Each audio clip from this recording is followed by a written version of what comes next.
So moving on to our next lease agreement that we do have is at section 1F still, in Department 151, for La Maison des Arts. Nothing's changed here, so it's very much status quo as far as the budget goes. We are responsible for one budget line, which is the hydro bills and certain maintenance. So you'll notice that the budget is exactly the same as it is from 2021. This lease is still in effect until July of 2024, so there will be some discussions to be had with council leading up to that date, probably more in 2020, end of 2022 and beginning 2023, maybe to start planning on the next steps or the next period after 2024. Correct, because if essentially from this, since April 30th, 2018, they haven't been paying any rent or mortgage or anything, so it's been free space for them. As per the contract, we have some expenses of about $7,000 yearly, so in a couple of years we'll have those negotiations. That's correct.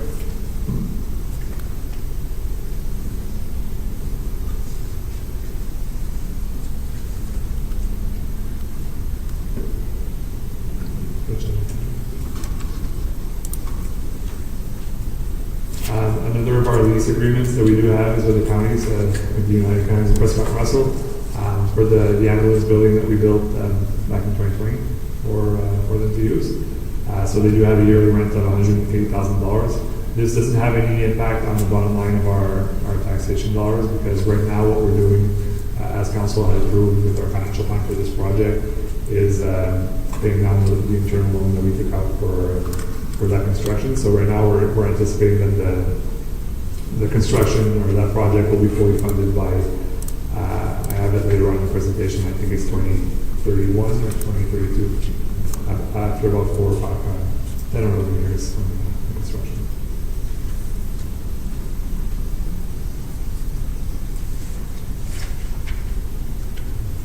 Conseiller Brisson? C'est que là, si je voyais comme il faut, il y a environ 143 000 qui s'en va pour le capital, pour leur payer le capital que ça a coûté. La bâtisse, ça va coûter combien?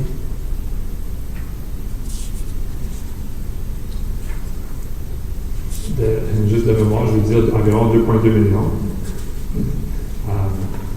Puis, donc c'est pas 143 000, mais c'est 165 000 qu'on alloue envers ce paiement. Le 143 000, c'est le montant principal, puis les intérêts de 22 000. Donc, il va y avoir des paiements de 165 000 pour une période de 10 à 13 ans pour vraiment avoir fini de payer cet emprunt. Mais c'est 143 000 du capital. Oui. Il faut comparer, c'est mettre ça sur le 2 millions. Exactement. 2,2 millions. Ouais. Si je m'en rappelle bien, c'est un lease de 20 ans. So it's actually a revenue stream after, like you say, 10 or 11. This plus this.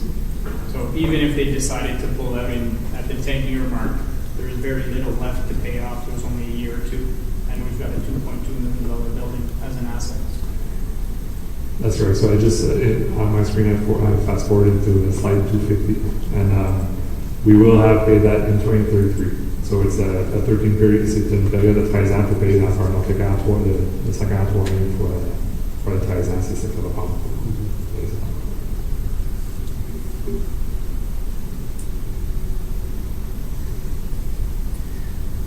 Monsieur Le Duc?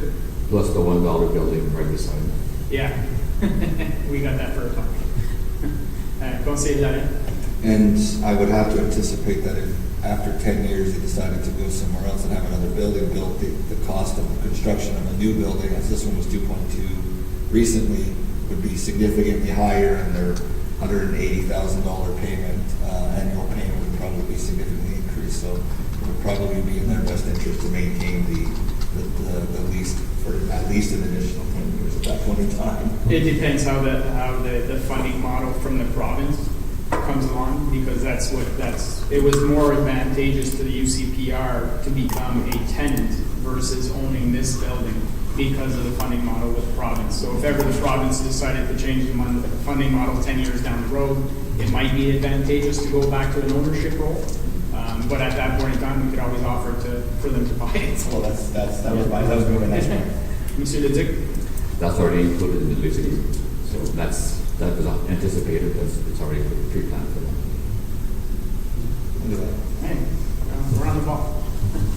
And just maybe to add to that, in the lease agreement, so we do have a clause in there where we do increase the lease by inflation. So there is a yearly increase, so that you will notice in the line item. So last year's rental was about $174,000.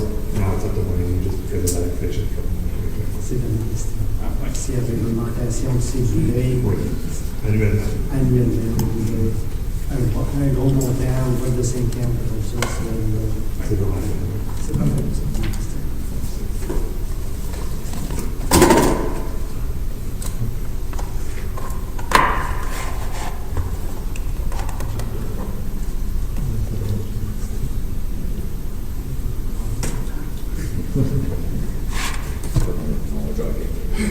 Webcast is back online, so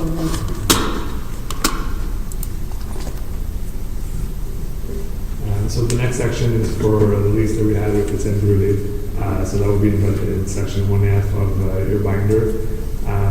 So as council knows, obviously earlier this year, council did declare we haven't renewed that agreement at the end of the term. Council did declare this property as a surplus asset.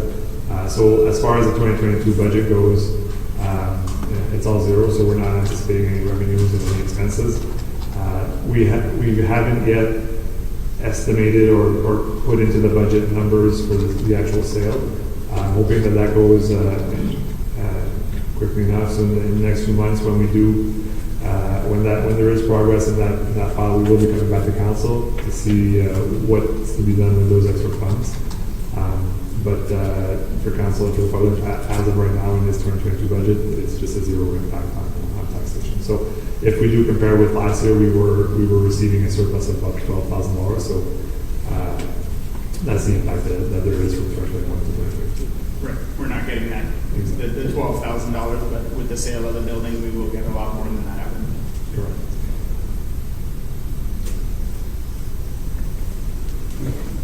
Conseiller Brisson? But to be realistic, it was budget 12,000, but we won't have this. Right, so the 12,000 was included, you mean in 2021? Yeah, Maybe, so there is a bit of money coming in, and there's maybe less expenses going out as well. So, but you're right. So in regards to 2021, we might not have that $12,000 surplus, but that's going to be presented to council when we get to the conclusion of that file. Monsieur Leduc? Yeah, we had planned to do some work in the parking lot area, which obviously we decided not to proceed with. So I think it was a $25,000 expense forecasted, so it was not done.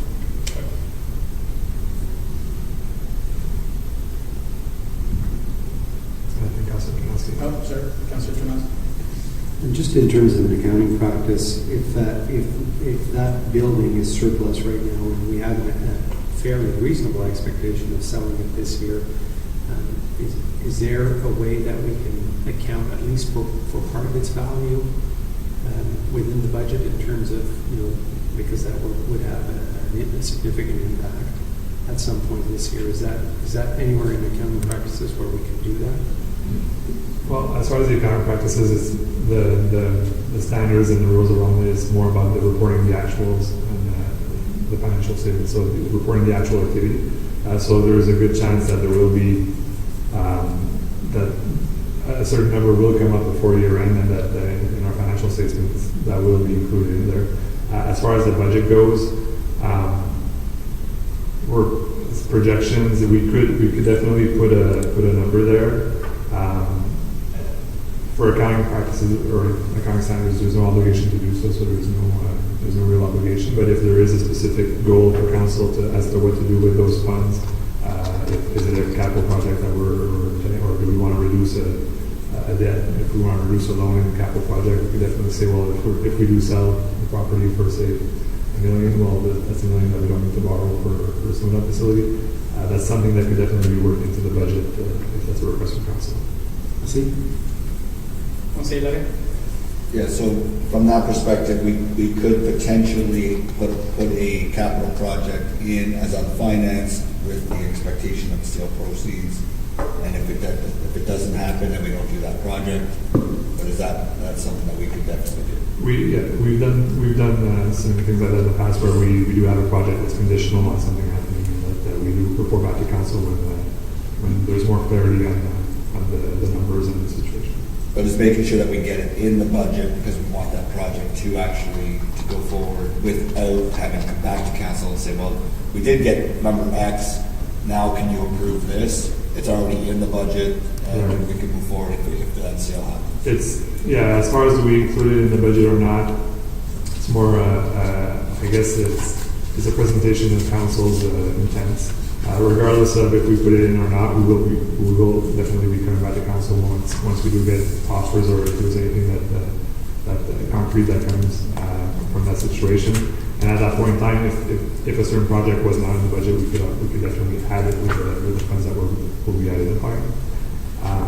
So at this point in time, regarding what we can do with those funds, if we want to add it in the budget, it's purely a question of presentation of council's intent. So if the council does want to allocate those funds specifically to a certain project, then I would say we can go ahead and have an estimate just based on market values that we've studied and allocate it.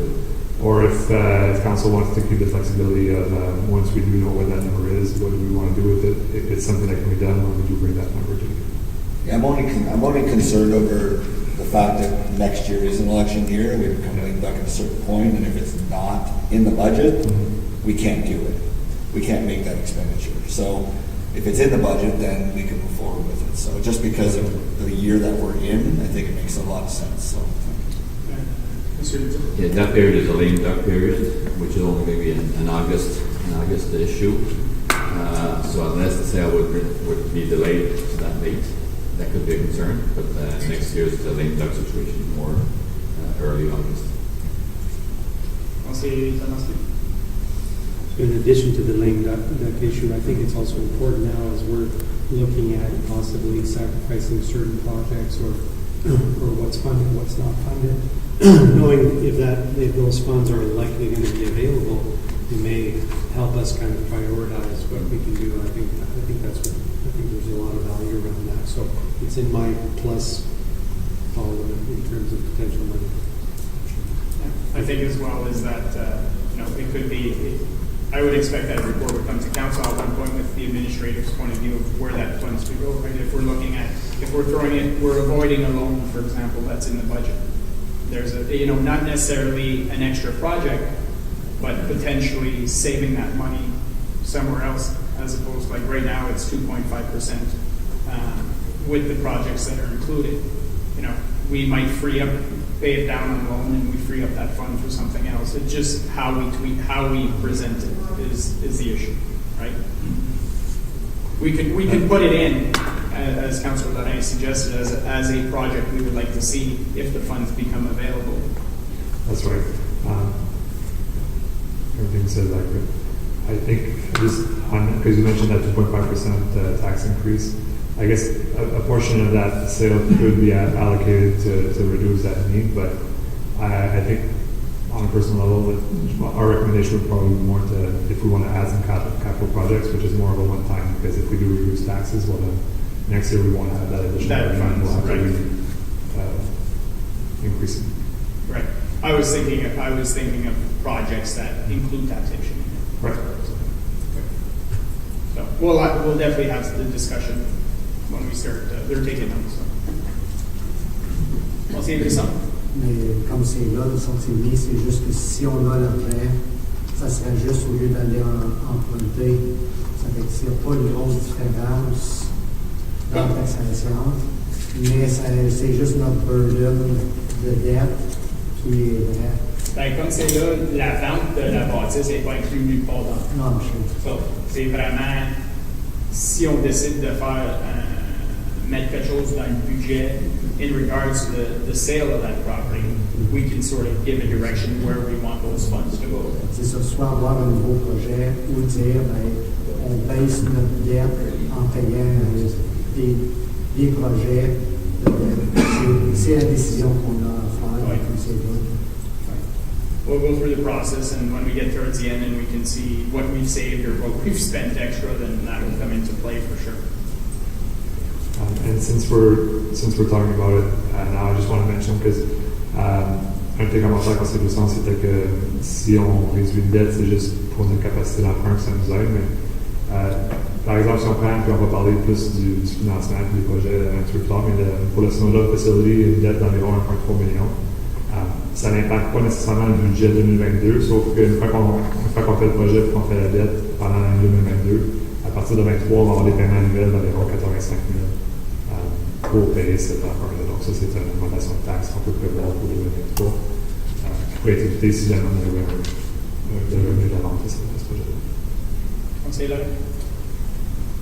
So I think I understand where you were going with this, and I think I agree more on that side than on the one-time capital. Is if we said if we use those funds to say reduce the taxation impact on the 2.5%, let's say we got it down to 1.5% or 1%, so it's 1.5, whatever that number is.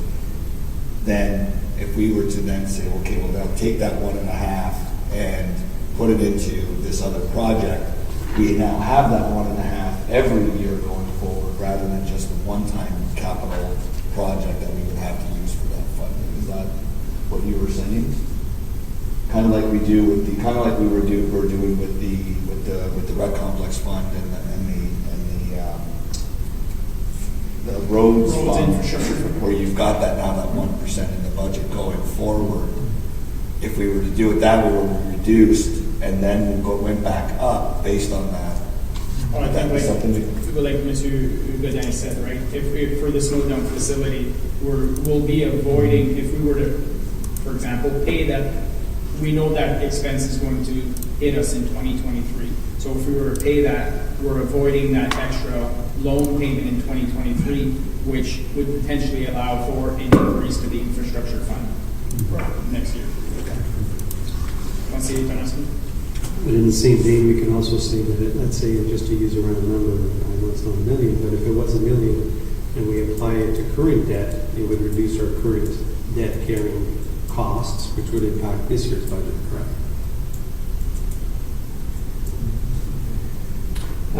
That's correct in the sense that we could, and where we would have that flexibility to do so is our internal debts. Our external debts we are locked in with certain terms.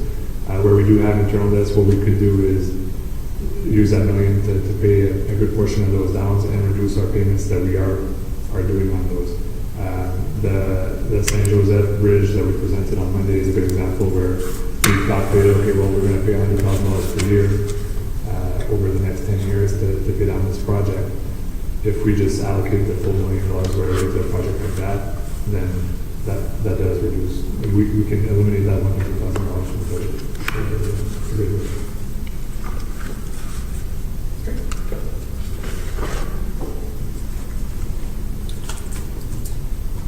Conseiller Buisson? Juste le commentaire que je prenais personnellement.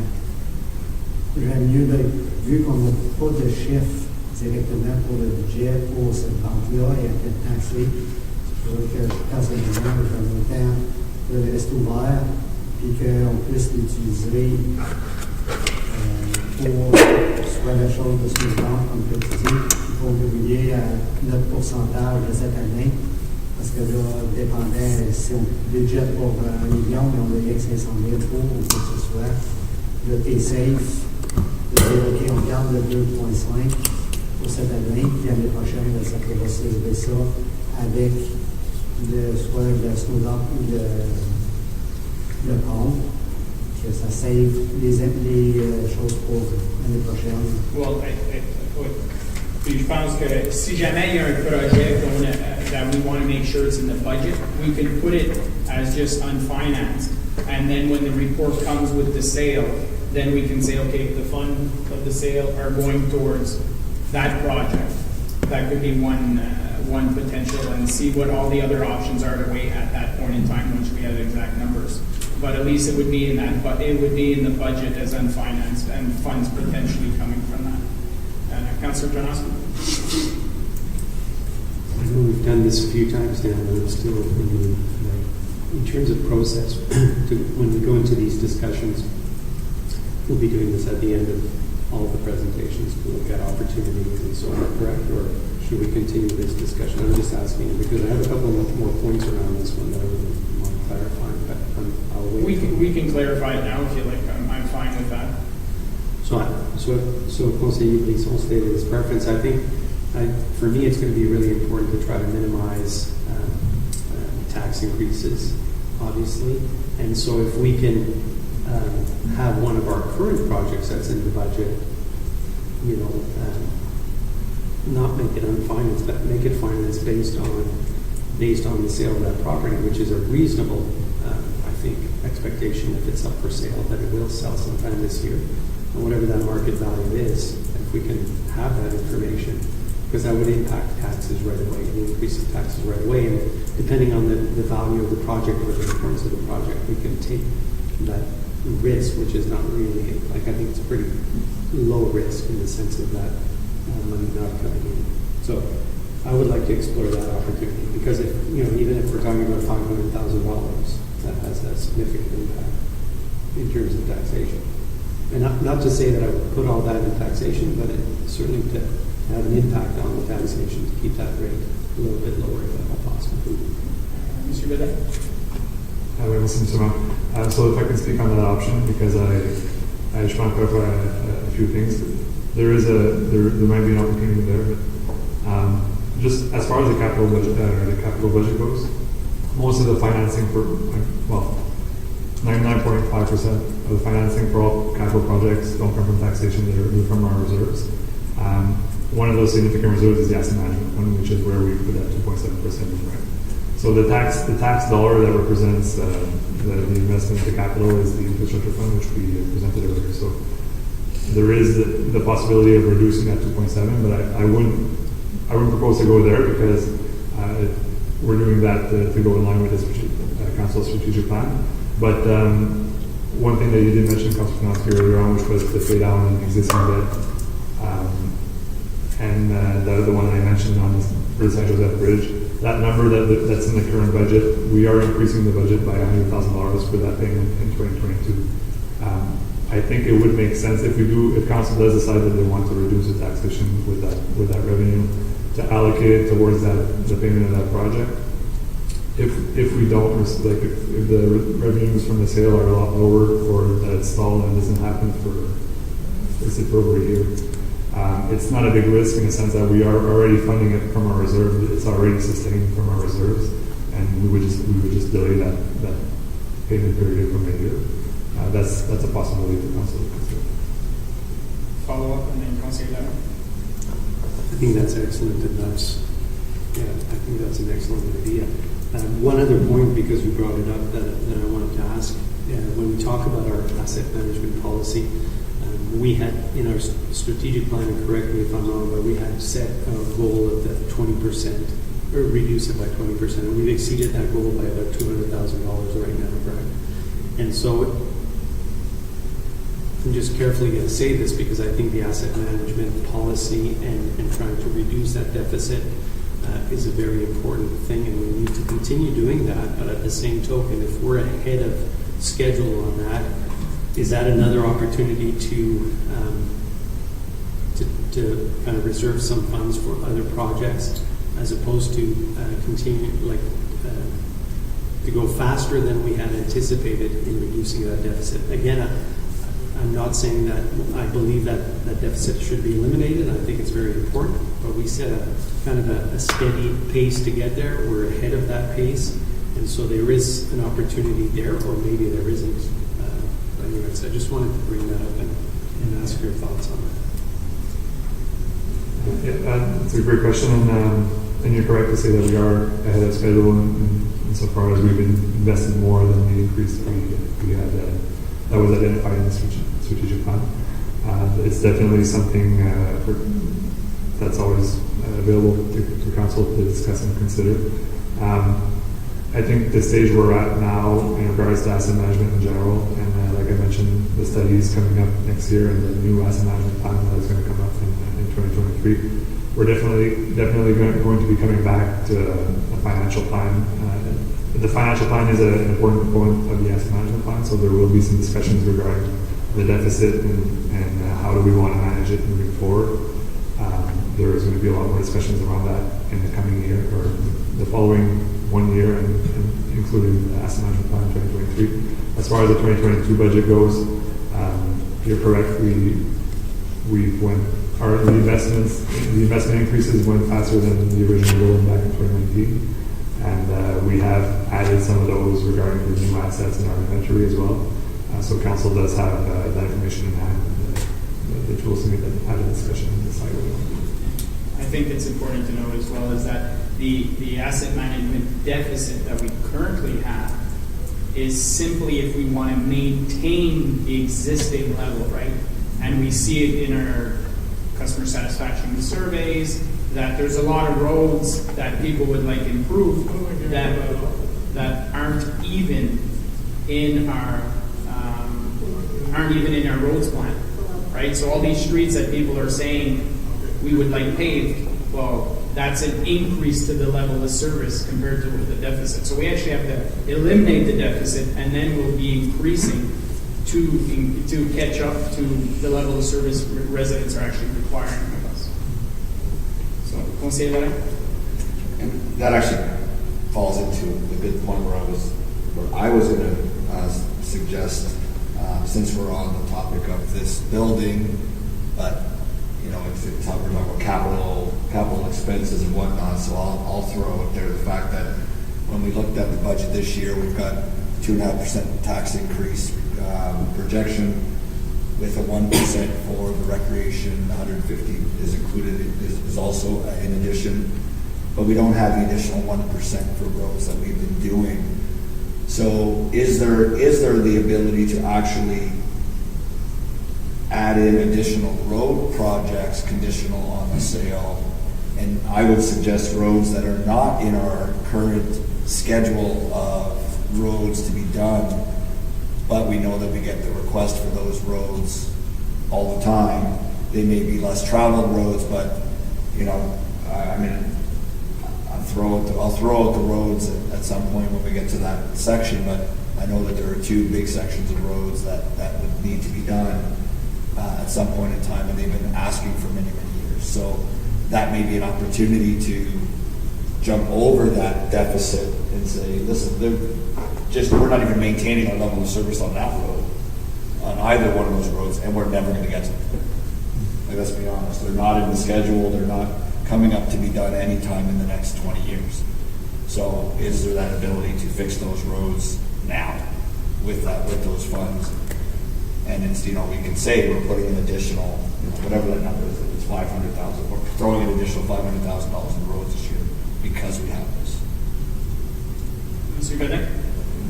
So on that, I would just say that, so if we go back to the ordinance study that was presented in, I think it was 2019, we were at a level where we were investing about $1.2 million or $1.25 million into roads for the paving. And the different levels of investment that were presented from the consultant. To include more roads, we had to increase that $1.2 million. So with last year's and the previous year's 1% tax increase, we're now at $1.5 million in the 2022 budget. So that means that we're including more roads in there, right? So for sure, the sale line, if it's $1 million, and we could do a bunch of roads, but after that $1 million is gone, how do we keep maintaining those roads is one question. So I think one way that we could look at addressing that situation is if council's looking to have another 1% increase, for example, it's $142,000, in order for it to be sustainable and to be an allocation from taxation that's already there next year when we get there, it would have to be an increase of taxation of 1%. But one way that we could reduce the taxes by 1% to be able to add that on, I think would be by paying down an existing debt, like the Central Debt Bridge, which would right away liberate $100,000, and maybe some other lines in there. Mr. Dejek? To me, Mr. Mayor, all these options are good options. But there's also the issue that we're going to have a level of search review report to council in January. So you may also have some new ideas coming out of that report too. So maybe at this time it's a little preliminary to really focus on that now and understand that these projects will come up for discussion once you have the report, plus once you have the sale of land confirmed, you'll have a better idea. But I think we can go on like this for another hour. But I think you have that report two coming, and you may have other options there also that can you may trigger more savings. So there might be better use of money also in the future. Yeah. Okay. Mr. Godin, another comment, then we'll move on. We'll continue. So just to touch on that, I mean, and that's a great point that Mr. Leduc brings, and there's no urgency to make that decision now in the sense that if we do have a sale of land and an influx of funds, we can at that point in time, without touching the tax rate, decide to reallocate some, if it is a decision to pay down that San Jose Bridge, and there was $100,000 allocated to that, we can reallocate it to roads or something. As Mr. Leduc said, lame duck is probably only at August time, so we'll have, even if it's not included in the budget, we'd still have opportunities to make changes with the sale of land. Councilor Janoski? I'm sorry, but my only concern is if, let's say, my target was to reduce that tax increase for this year, now is the time to make that decision. We can't wait for that. So I'm going to be considering that. Right, but we've got a lot of departments to go through. There might be opportunities to reduce elsewhere as well. So, Mr. Leduc? Yeah, that's correct, Mr. Tarnowski. If the point is to reduce taxation now, then the decision could be made then. But it's the only one that would be urgent now. The rest can be good.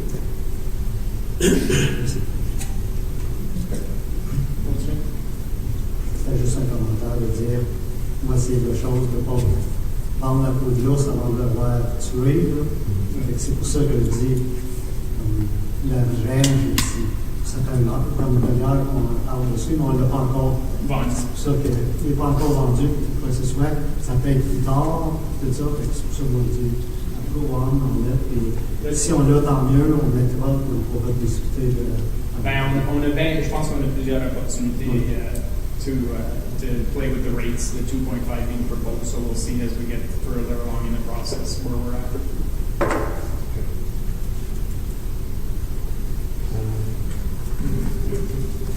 So the next. Can I just add that we're back on the webcast? Everything has been fixed. It was a network problem. So it should be all good. We've been on for 20, 25 minutes right now. Perfect. That's the Thank you. So the next department, Department 156, which is still in Section 1F. This is for the building next door, the 215 Industriel, which was the previous ambulance station. Last year we had created a budget for that building since we now own it.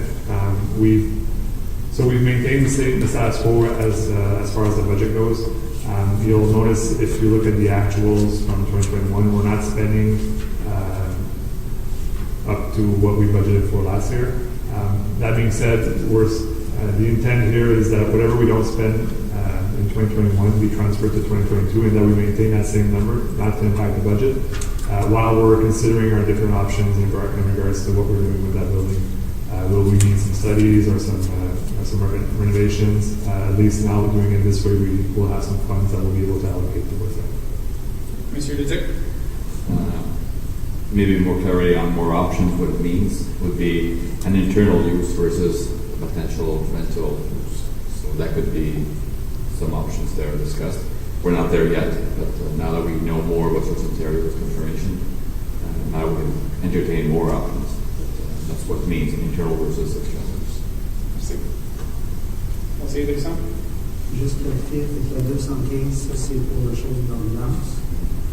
Mais comme tu disais, comme c'est là, il n'y a rien de planifié directement. Mais pourquoi qu'il y a des frais professionnels, tout ça, mais il n'y a pas de frais comme pour si jamais on va un petit peu dedans. Donc, étant donné qu'on c'est encore un petit peu inconnu par rapport à c'est quoi spécifiquement les prochaines étapes, c'est quoi qu'on va faire. Il y a des frais professionnels parce que la question c'est de faire une étude de faisabilité. pour évaluer les différentes options.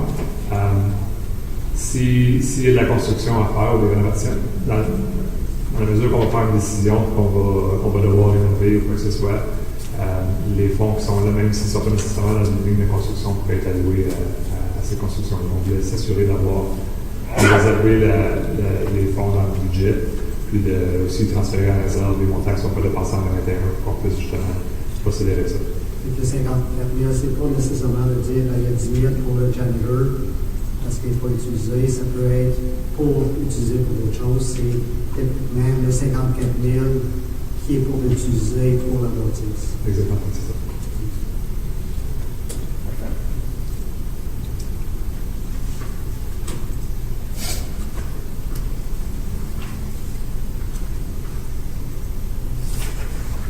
And so the next department, which is Department 157, Section 1F again, that's for the next door building again, next door to that, which is the former Annis Sullivan building.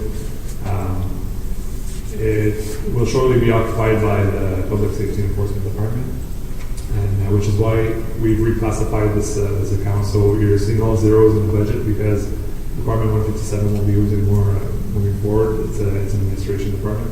And we've created a new department in the bylaw section, so Department 241, which will not be the operational budget of the maintenance. Just move sections. Monsieur Leduc?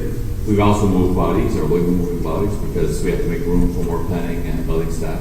So that's why we kind of left space there downstairs for them, and then having access to the 225. We're only waiting for some IT resources, which are hard to get right now, regarding products. So computers and those kind of things, they're hard to get. Puis les coûts, comme pour justement les computers, toute la réflexion de ce bâtiment-là, est-ce que c'est dans l'opérationnel? On a vu que ça a été rentré avec les autres. Avec l'IT, ça? Oui, exactement. Donc, tout ça, c'est tout dans le personnel.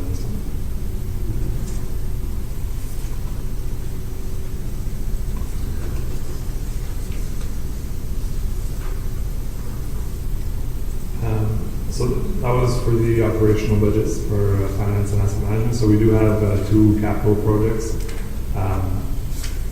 The first one being a project we presented to the council on Monday with the application for the municipal modernization grant. It's essentially a payables module, which is a software that's going to be linked with our financial software. And the goal being to facilitate or to improve efficiency regarding to our payables process.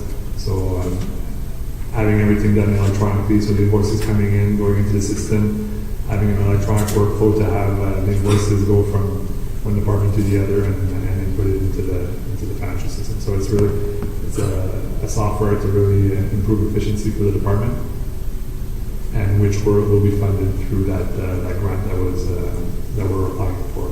Again, if the response from the province is negative in regards to the application, at that point in time, we'll be coming back to council to inform council and as well to propose an alternate funding if we still want to go forward with this. And also the HVAC units for the town hall. So we have 6 units on the town hall. 4 of them were replaced a couple of years ago. They were all 6 identified in our asset management plan as being due for replacement.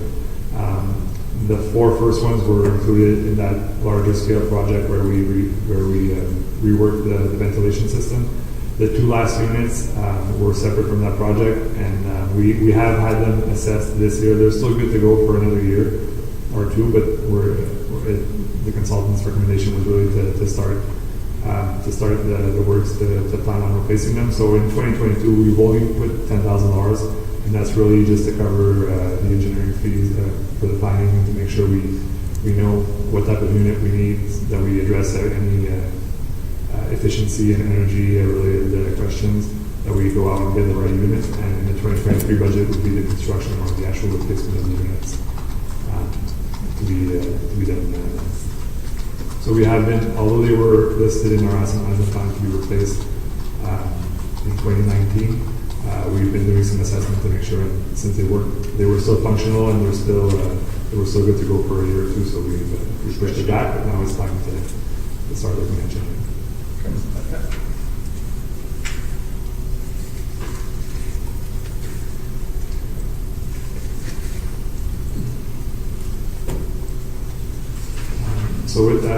I just want to maybe mention quickly about the different departments. So we will be mostly following the presentation in its order, except with two exceptions. So the library board, we've invited the CEO, Isabelle, to present at 1 p.m., so after lunch. And the chiefs from the fire department are invited to join us at 4:30. So the presentation for Amber and Russell Fire is going to be later this afternoon. Next on the list will be Madame Bordeaux for bylaw. So we'll ask her to come join us. And do we know what page we'll be going to? Yeah, I'm just going to... 70. 70?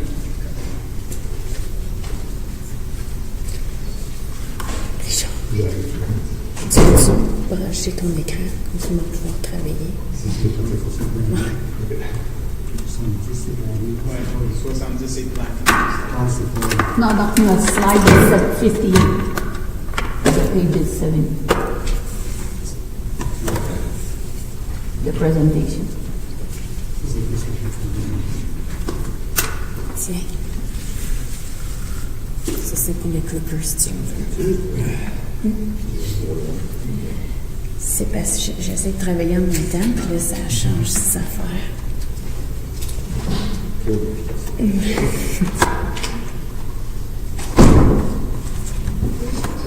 the binders is going to be in section 2.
Bonjour, madame. Ça va bien? Ça va bien.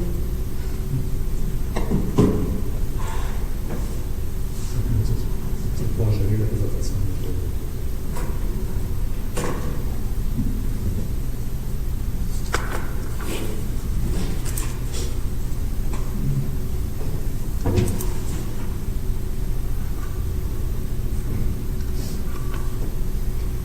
T'es prêt?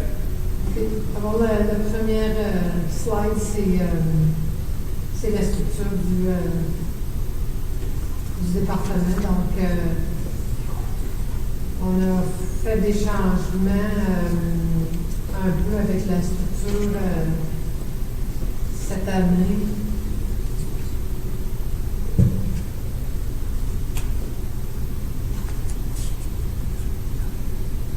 On a fait un peu de changement à la structure dû au fait qu'on va déménager dans l'autre édifice. Donc, avant, moi et Planning, on avait deux administrateurs adjoints administratifs. Donc, là, avec le changement, c'est que les répartitions salariales ont un peu changé par rapport à ça. Puis aussi, on a un officier junior qui va entrer en fonction avant la fin de l'année. Donc, c'est des changements qu'il y a eu dans le département.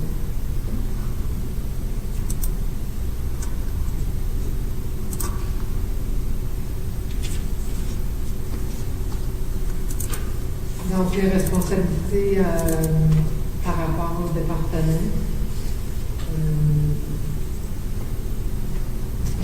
Avec ça, cette année, on peut ajouter l'année passée aussi, disons, mais avec les responsabilités relatives avec COVID, puis les centres de vaccination, puis l'enforcement des lois provinciales là-dessus.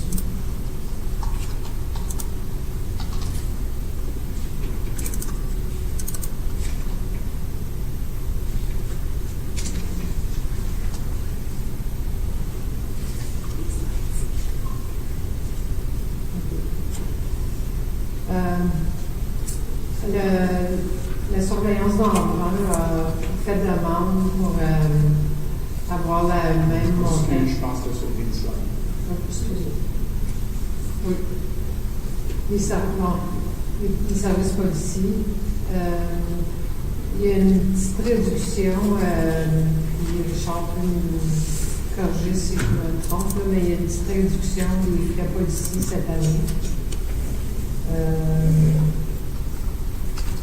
Si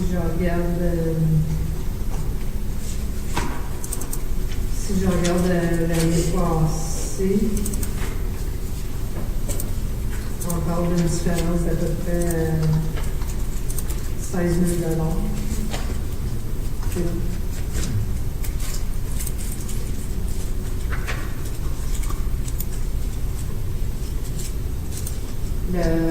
La surveillance d'emprunt a fait demande d'avoir la même subvention que le Russell Watch.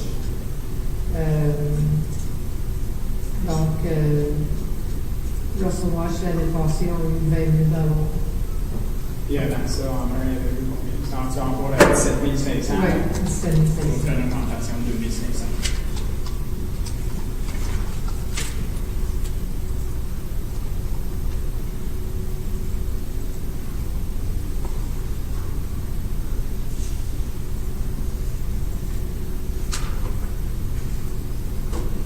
So for the department, we're renewing all the security system and we're updating the camera systems. Most were either very old and pretty useless in some situations, and other areas didn't have any. So in 2022, we're looking at updating everything in our recreation facilities, being outside and inside. So that's one of the projects for 2022. The Village of Russell sign project was postponed due to lack of fundraising. They couldn't do fundraising due to COVID, so they had asked that the funds be transferred to 2022. That's the King Club project to match similar to the Emblem sign when you come into the village, correct? Yes. So I haven't received any information. We had started work on it a couple of years ago and nothing was done, so I didn't present anything to council in reference to it. So Yeah, I think it's just, as you indicate, due to the inability to do fundraising, it's been put on hold. we did do the localization of the signs with the surveyors, but that's the extent that we are in right now.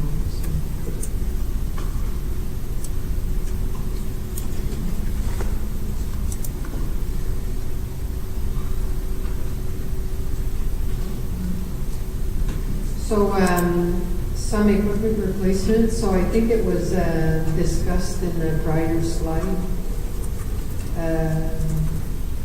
for IT. So it's the Yeah, so the tough looks were those projects in We discussed those. okay. And I just wanted to note, I don't know if it was said, but the reasoning is that we could eliminate the desktop computers and just have the tough books instead of having two sets of.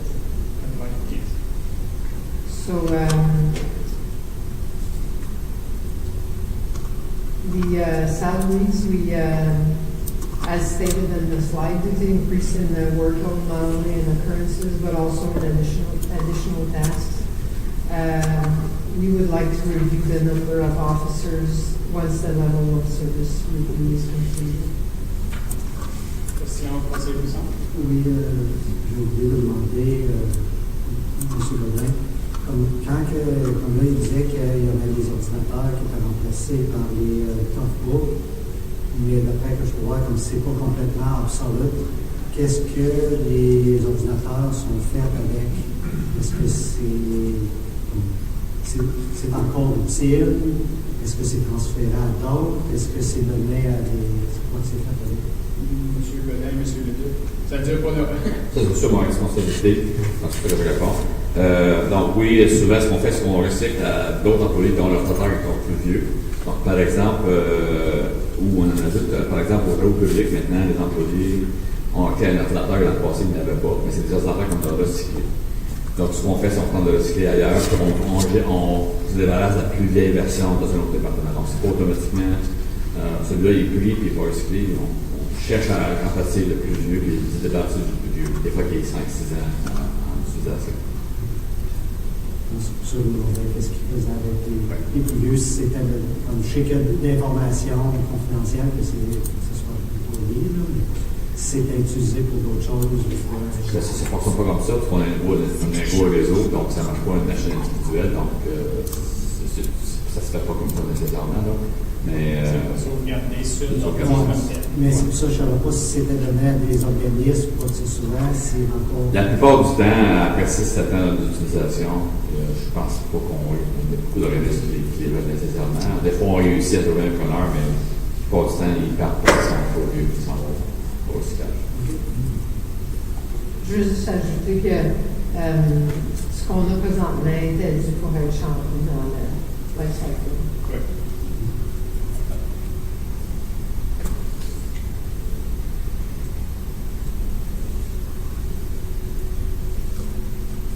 Donc, en capital, nous avons les sécurités, les caméras de sécurité. Donc, ça, c'est des estimés qui ont été donnés par notre contracteur qui est les comptes-unis. L'Oxtem, j'avais informé Richard par rapport à un radar sur une remorque. Puis en discussion avec le directeur des travaux publics, on m'a informé qu'on avait acheté 2 radars sur remorque. Donc cet item-là ne sera pas nécessaire. L'ordinateur est nécessaire parce que l'ordinateur qu'on a présentement est 18. Mais la remorque avec le radar n'est pas nécessaire. J'ai essayé de trouver des prix pour avoir une remorque avec un panneau pour utiliser dans des situations d'urgence ou des événements spéciaux où on pourrait avoir indiqué sur le panneau qu'est-ce qui se passe. Donc, s'il y a un événement qui arrive dans le week-end, puis qu'on a besoin de fermer des rues, ben on pourrait l'utiliser à ces fins-là, puis le mettre à des endroits propices, où est-ce que les gens verraient, OK, la rue Notre-Dame ou la rue Craig est fermée samedi de telle heure à telle heure. You're talking about a mobile message board. A mobile message board that could be used for emergencies or like a boil water or etc. Or special events or anything like that. Instead of having those big signs that are very hard to maneuver around and either. So I haven't received a price for that, and I intended to change the radar to a message board. Mais tu regardes le même montant dans le budget. Ça vient du DC by law enforcement quand même. Mm-hmm. So it's not going to affect our budget. That's correct, Monsieur. That's correct. C'est ça? Pour chose de radar comparé à ces enseignes-là, tu parles pas du même produit. les pancartes, je suis pas mal sûr que c'est pas mal plus cher que juste le radar. Parce qu'on parle des pancartes ordinaires de board pour changer, à peu près dans les 75 000. C'est bien pas tant que ça parce qu'il n'y a pas toute l'installation, mais bien proche. D'après moi, c'est juste pour ça que.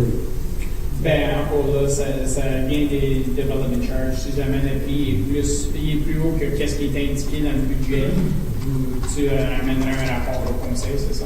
Oui, c'est ça. Puis la différence sera jouée dans les réseaux. Non, c'est juste. OK. Councilor Jonas? Question pour les top books, parce que c'est vraiment un nouveau produit. Est-ce que ça peut aller avec bylaw basis? Monsieur Godin? Parce que ça remplace, c'est un autre, plus haut niveau de service. Oui, je veux dire, si c'est. Le critère, c'est si c'est un remplacement, ça va venir des réserves d'asset management. Si c'est des ajouts qu'on ajoute à l'inventaire, à ce moment-là, c'est léger pour les. Ce serait quelque chose de considéré quand on a le décompte des unités. C'est différent. Tu peux en dire pour l'analyser. Oui, donc ton point, c'est que c'est une amélioration du niveau de service. Mais les frais de développement, c'est pas nécessairement pour améliorer le niveau de service, c'est plus pour répondre aux besoins de croissance. Donc, c'est pour ajouter des unités quand la population est rendue plus grande. Souvent, si on a des projets pour améliorer l'efficacité ou le niveau de service livré au public, des fois, ça peut être éligible, mais la question qu'il faut se poser vraiment, c'est est-ce que c'est la croissance qui a initié ce besoin? Si oui, si on est capable de justifier que c'est le cas, à ce moment-là, oui, le fait de naturalité. C'est ça? Plus ou moins, comme dans les top c'est que si tu remplaces 5 ordi, mais là, tu en as une autre personne qui arrive, puis tu en as un sixième, tu aurais rien que le sixième qui serait éligible pour les DC. Puis les 5 autres, vu que c'est des remplacements, ça, on va tellement remplacer, c'est ça? Oui, en général, c'est ça.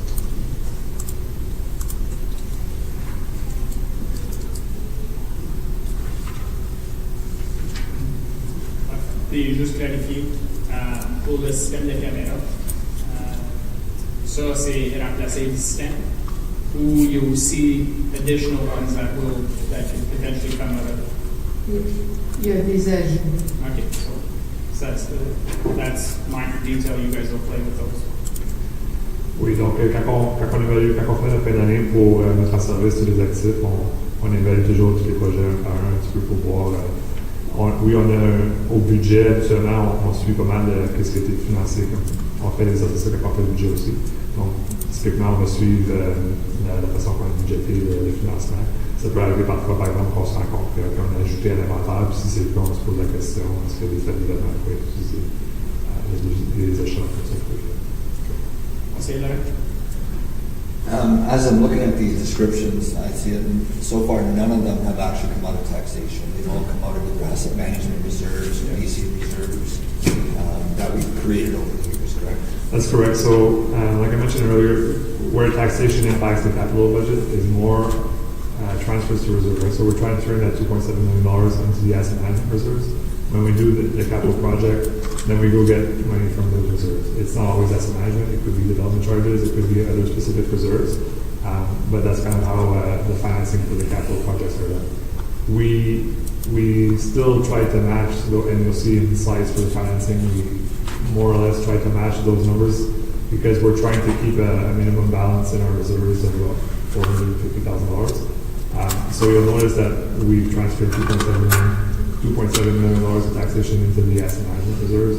And to fund all the different projects that are being presented today, we are taking 2.69, close to the same amount to fund those. So if we do want to increase capital projects or add some and go get more money, there is still like a balance of about $450,000 in that reserve. But we're trying to keep that at that level so that during the year when we do have some urgent needs or unforeseen projects that need to be undertaken, that we do have some funds available for that.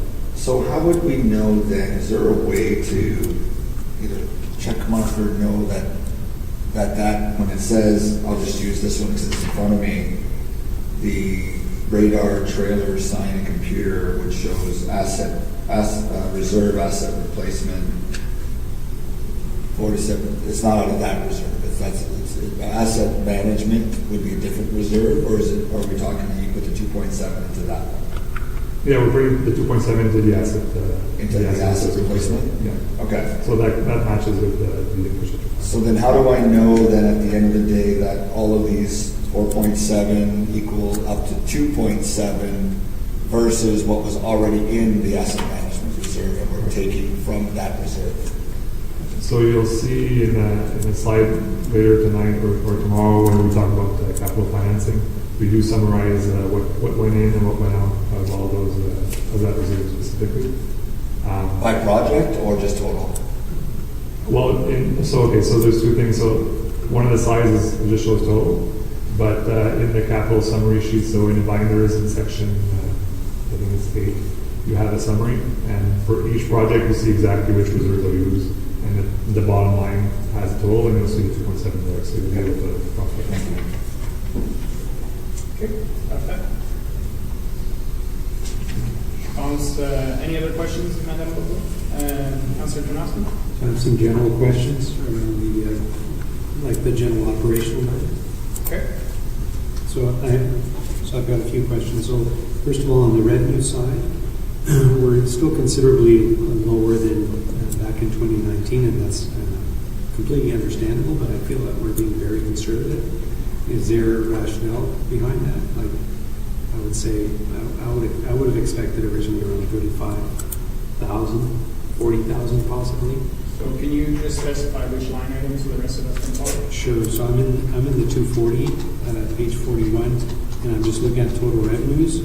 If I look at just bylaw violations are at 10,000, obviously an increase from last year in COVID, which is fine. But if I look at the overall total in comparison to previous years, it is still considerably lower.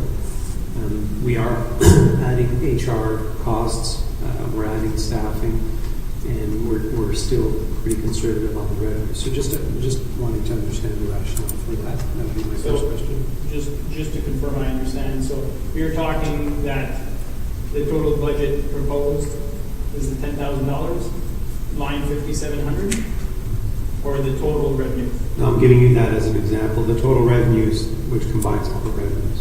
So it's 29, yeah. 29,300. Okay. Madame Bodo, commentaire, ou Monsieur Godin, commentaire là-dessus?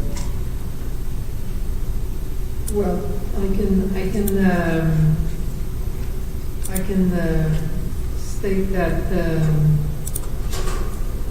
not a lot of fines have been issued, and yes, that's because that's due to COVID, and it's also due to the courts being basically almost closed, so there's no revenue coming in from our fines, so it's hard to figure out what their real revenue should be this year. So we did reduce that amount.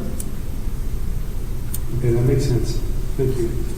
And then if I just go on the expense side, just a couple of questions. If I look at line 6370, I believe, or 63, yeah. Well, uniforms, is that 10,800 this year compared to an average of about 4,000 or 5,000 over the years? I know that we had a large budget in 21, but we so far haven't used most of it. So I'm just wondering why we're still budgeting over 10,000 there. We're at 10,000. That would be one question. Madame Bodo? Yes. Well, number one is the invoices are not all in yet, so there will be a bit more coming in. There's also, it was anticipated that the new officer would be hired earlier this spring, and due to COVID, I didn't feel it was safe to hire somebody and train them in the same vehicle. So I pushed it, so we're just hiring that person now, so we haven't spent any money dressing a new person. So that's why there's money, and I anticipate that there most likely will be a bit of money left over, but next year we also have to replace vests because the dates are due. So when those are pretty expensive, I would have to go in the details of the details to be more specific, but I think those are the bigger players of this line, if you want. Okay, so that's a tough one for me a little bit. And then my last question was pertaining to line 6465 service contracts. So we're up considerably over the past, well, certainly over last year, but that's understandable with COVID. But still, is that just standard inflation over the last few years, or is there anything specific there? What service contracts? I'll have to go in my numbers. 6465. That's one you're referring to? Well, the one that's at 11,568 is not. Yeah.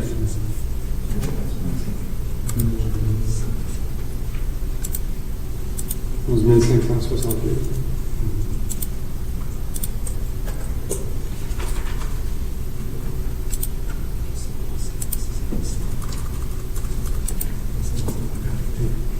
C'est ça, c'est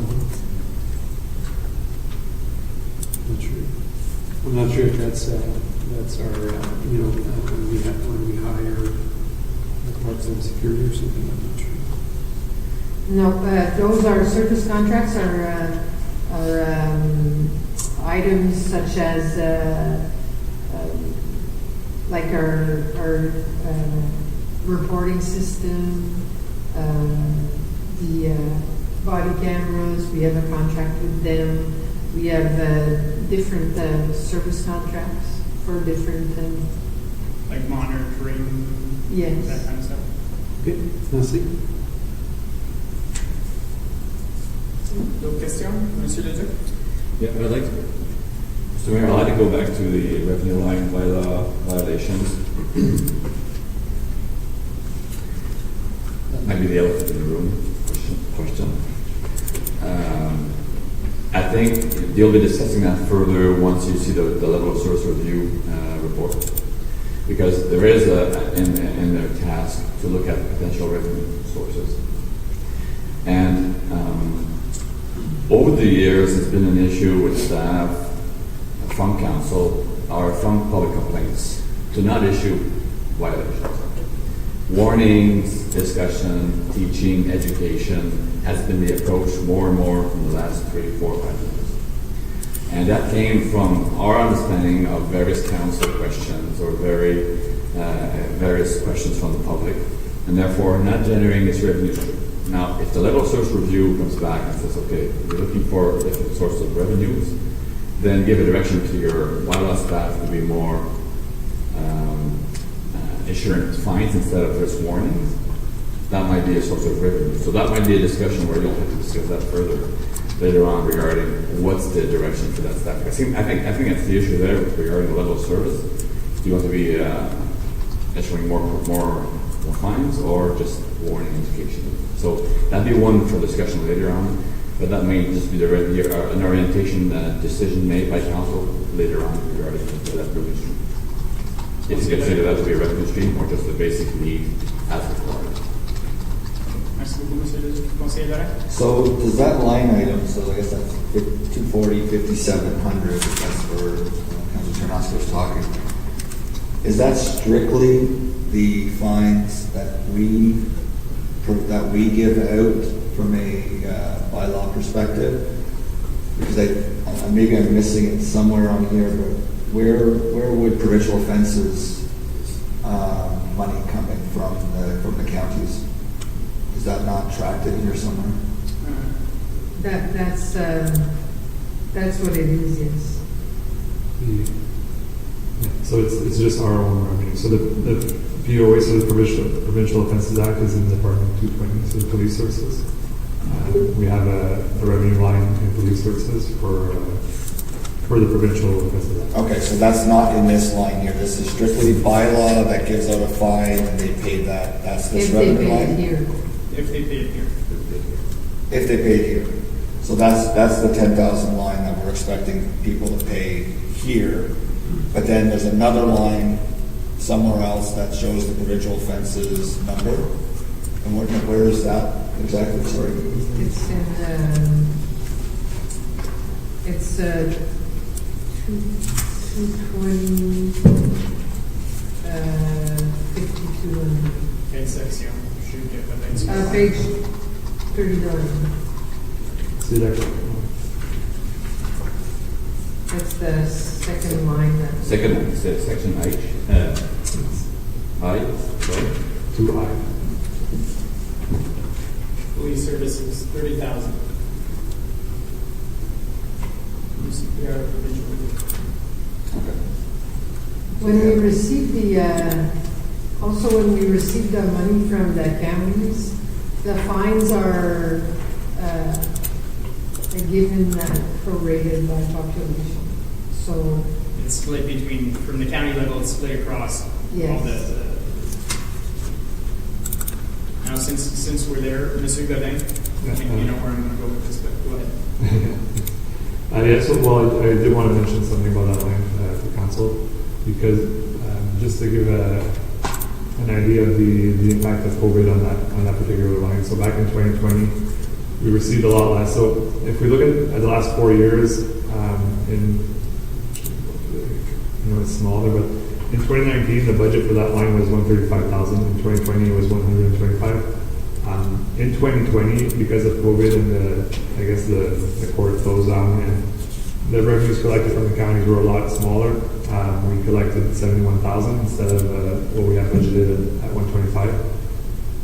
In preparing the 2021 budget, which was last year's working sessions, we reduced that line, expecting the COVID implications to continue. So it was reduced to 31,250. So it's a significant reduction. It's $95,000 right now. So for our 2022 budget, we've kept it at that level. We've yet to have concrete information from the counties as far as what their estimates are. We are waiting for that information though, so that might be updated. But I did want to mention it to council because there might be an opportunity here if an adjustment or if the use of reserves wants to be done. We didn't take that approach initially, but just to show, I still thought it important to show council that we are projecting that loss of revenue because of COVID. So there are, and being that it's a temporary loss of revenue, we don't want to assume too much, but regular activity should come back. If it's not 22, it might be 2023. So that $31,000 might go up. So given that this is a temporary loss of revenue, it could be justified or it could make sense to use our OPP reserves or our COVID reserves to kind of match that loss, right? So there might be an opportunity here to get some funds from our reserves. And just to give context or an idea to council of which reserve could be used for that, we do have an OPP reserve which doesn't have really a specific allocation other than if ever we have a loss in that department. We also have, I think I have the values here. In that OPP reserve, we do have $150,000. And we collect development charges on police services, but up until this recent DC study, we've never really used those funds. And one of the questions I had for the consultants this year was, so we're collecting this, but what is this used for? Because we don't have any capital costs for police services. We only have that bill for OPP.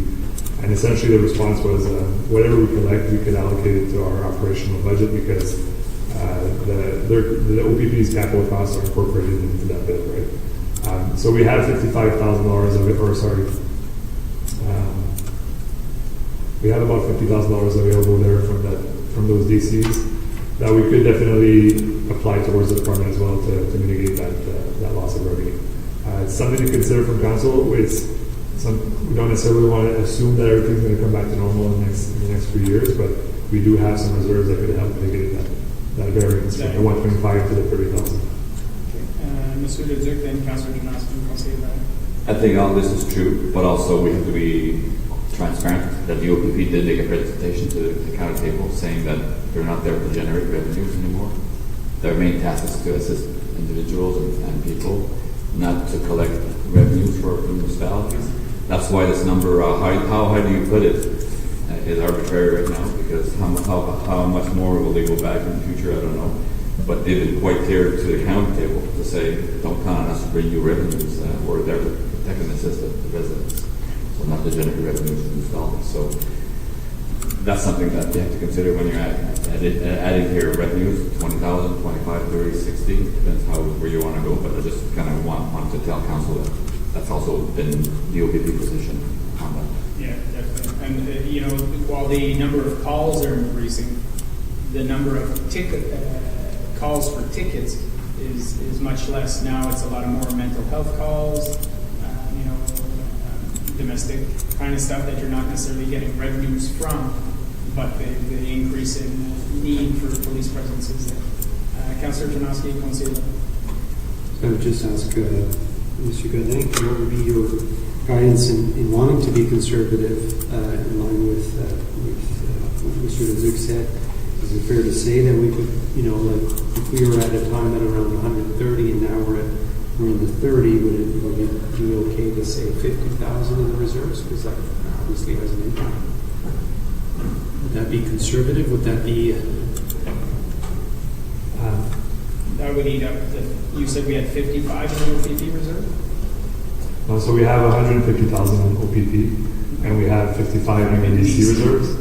I think even if it's just for this one budget, it wouldn't be irresponsible to use up the whole 55 from the ADC reserve, because we'll never really have we have about $5,000 per year of DC reserve, so that's an amount that can be incorporated in the budget moving forward every year. That extra $50,000 which we've already collected is always going to be there, so I think it would make sense to put it in there. Even if next year we don't have increases in provincial act revenues, then we'll have to mitigate that either from the other reserves or to increase taxes then. But I think that would be reasonable. Councillor Lorraine? Yeah, I just wanted to be clear on one point as well, and this is probably for you, Mr. Mayor LaRue, to bring back to the counties, is I'm not suggesting at any point that the OPP should be eliminated or giving out more fines. My point has always been at this table is the collection of those fines once they've been levied and once they've gone to court, once they've gotten,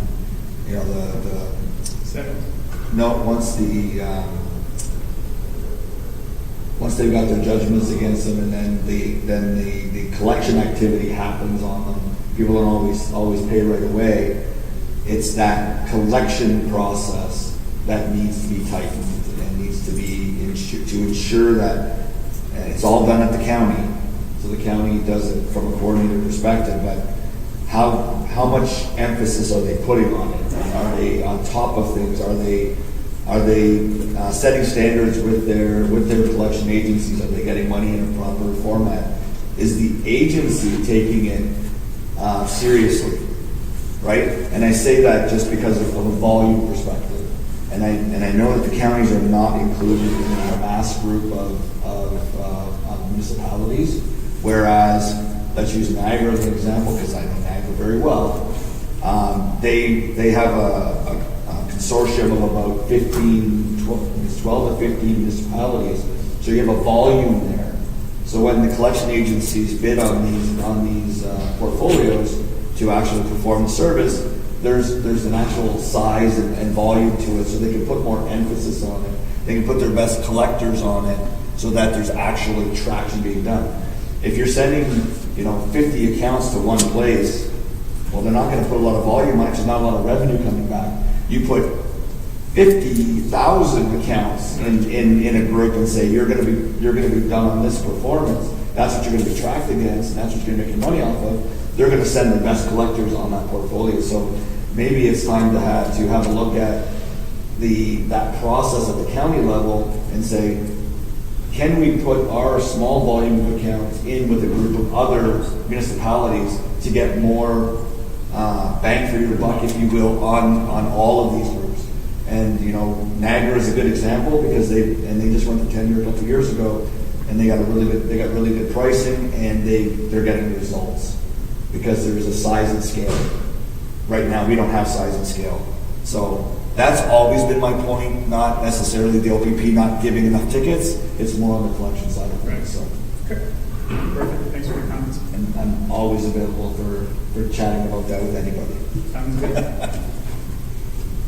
Tasha, any other comments? I just wanted to add to Mr. Leduc's comment about the issuance of fines and council's wish on issuance of fines.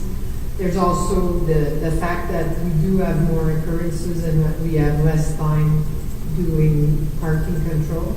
And there's also the fact that the fines could be increased if that was the will of council. So there's a few Tools in the toolbox. yes. So I just wanted to add to that. And for Councillor Kanowski,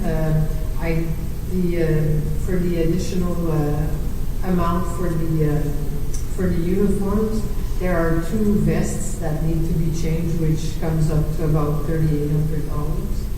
And for the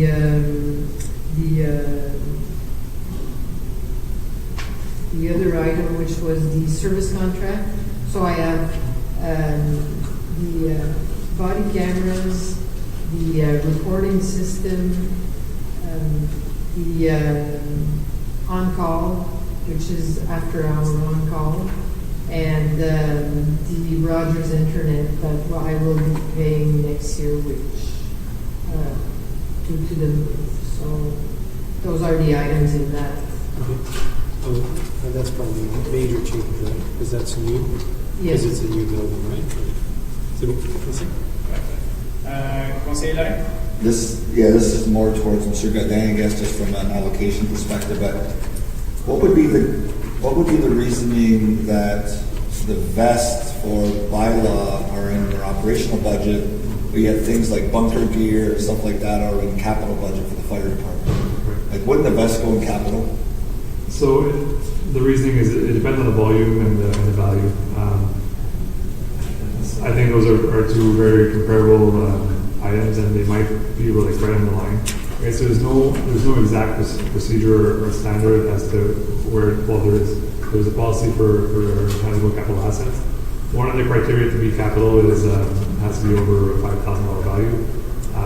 If that's just one, there's also more, but. If there's a lot of volume, I mean, if, for example, if it's vests and there are $3,800 and there's 20 of them, then that value adds up, and the yearly annual requirement could add up as well. So there might be a decision at some point in time to make it capital. But I think the volume is low enough that it generally can be managed through the operational budget without a significant impact on the number. So there is a calculation, there is a certain thresholds to meet to become considered capital. Maybe the best is a close one, or it could be analyzed deeper. So there could be arguments to put in capital, there could be arguments to just say no, it's operational. On the whole, if we're talking about a couple of vests for $18,000 on the $14.5 million in taxation that we're collecting, it's really that's kind of the way to show that it's kind of not that it's not significant, but it's minor in the grand scheme of things. But there are thresholds like that that are evaluated to see if it's capital or operational. Thank you very much. Councilor Associate? Thank you. Yeah, I was just going to comment on what you had said, Madame Bordeaux, was also, it's difficult also with the fining issue, because I think we would have received a lot of complaints also if we're giving that first time a fine all the time instead of the warnings.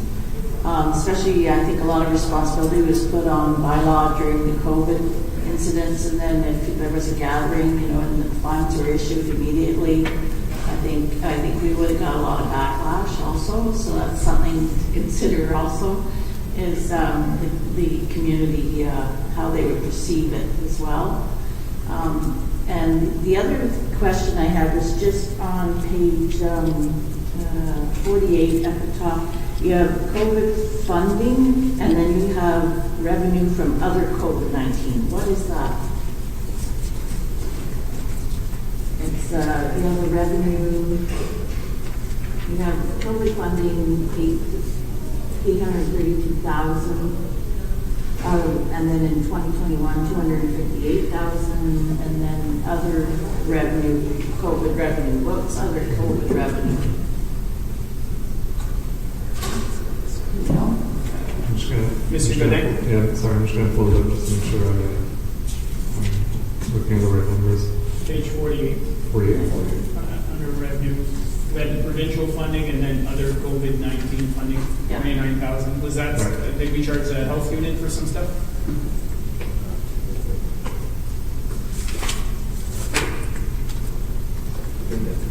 Yeah, that's exactly it. So the revenues in there are the grants that we received for COVID purposes, and there is some funding from, I guess it's invoicing the health unit for the vaccination. Clinics. Yes. Yeah.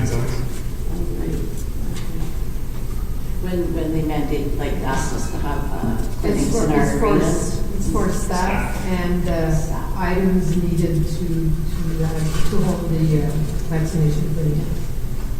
So I'm just curious also, just like, because Jimmy said, council might want to increase the fines or I've also heard the courts are so backlogged with fines that they're not, the funds aren't getting processed because there's quite a few fines. So I'm just curious, like, would that be a wise decision to?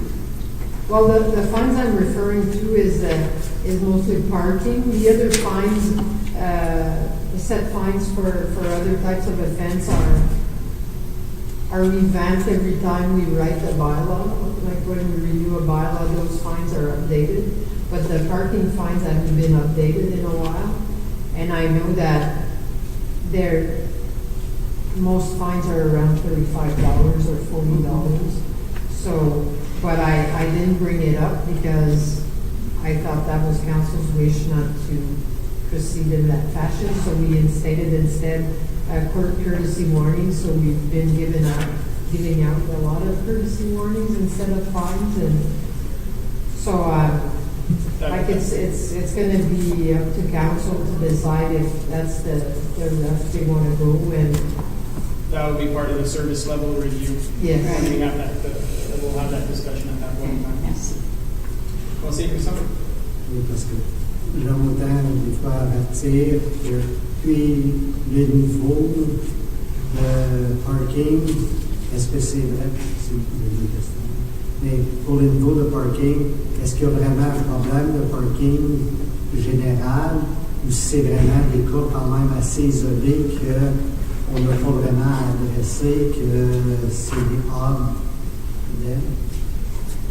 On a des plaintes de stationnement, pas à l'extrême. C'est certain que le stationnement d'hiver devient de plus en plus problématique avec le nombre de stationnements, les terrains étant plus petits, ces choses-là. On commence à avoir plus de problèmes avec le stationnement d'hiver. Donc ça, c'est peut-être une portion qu'il faudrait regarder parce que présentement, le montant de temps, le montant de soirée qu'on sort, puis le montant d'amende, il y a beaucoup de gens qui pensent que ça vaut la peine de stationner dans la nuit. Mais à ce point-ci, c'est pas nécessairement une discussion qui va affecter Le budget, non. Ma question, qui affecte plus directement, c'est qu'on voit l'autre slide qu'il y avait tout à l'heure pour la police provinciale. Quelle C'est 39. C'est-à-dire que justement, il avait planifié 31 000, qu'en 2020, il y avait 71 000, là, juste 13 000. Mais ma question, c'est est-ce que c'est de quoi que ce revenu-là de police, est-ce que c'est payé aux 6 mois? Est-ce que c'est comment souvent? Puis le prochain, parce que c'est pour ça, on peut s'attendre à plus que 13 000. Oui, on reçoit 2 paiements par année. Donc le premier, je ne suis pas certain des périodes qui sont possibles pour chacun des paiements.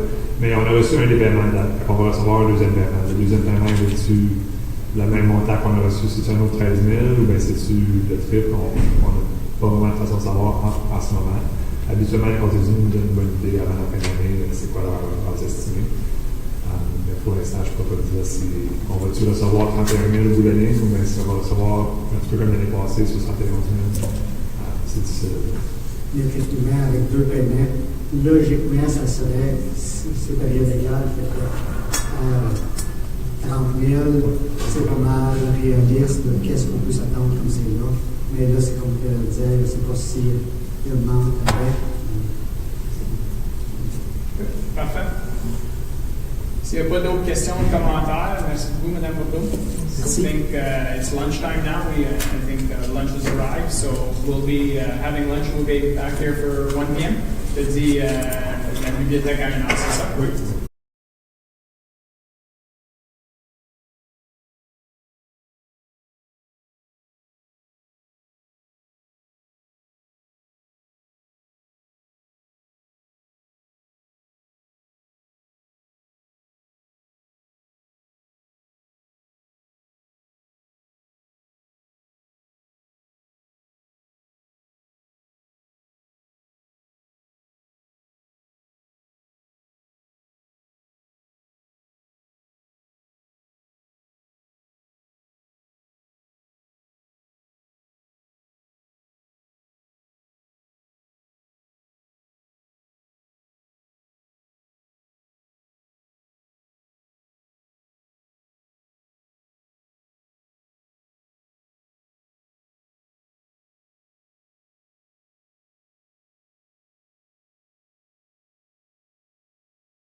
Tu expliquerais? Non? I sure do too. Il était vraiment pas, là. C'est pendant personne. Non, je pense qu'il y en a un qui va le match, puis je sais pas les autres. Je suis nerveuse, ça fait longtemps. Ben là, on va te donner des raisons. Il y a deux. La nerveuse. Ah ouais? Ça doit être. OK. Ah, c'est vrai. Je peux pas te donner un raison. I'm sure I could find something else. I'm sure you can. So excited about this. It's my favorite part of the year. We'll see how right you can get today. You're joking, right? Yes, we are. She knows. I should have brought my glasses. It's not a joke. It really sounds better. Maryse, on est correct? Peux-tu déjà mettre ça? Ouais. OK, parfait. On va continuer. On est avec Planning, Building and Economic Development. Monsieur Godin, Monsieur Leduc. Madame Tremblay, bonjour. Allô? Bonsoir, maman français, bonjour, je devrais dire, peut-être dire bonsoir, mais bonjour. Donc, on a résumé un petit peu comme les autres départements les budgets de planning, building et écodev dans le même chapeau, mais on va passer à travers chacun des départements séparément. So, as you can see, this is the setup of the planning, building and ecodev department. There's no full-time position required, except we'll see in the slide for the building. We're asking for a part-time employee in the 250, so just for the building department. It's explained in the slide coming. So in section 250, section 2L, basically for the paper-based workflow. So some of the GLs, as you can see in this slide, there was increase in some of the GLs in order to gathering the necessary tools for transition into a digital workflow model for our existing paper-based hybrid model. So basically what we're looking here is to move into the world of, I can't pronounce it, digitalization. Pretty good.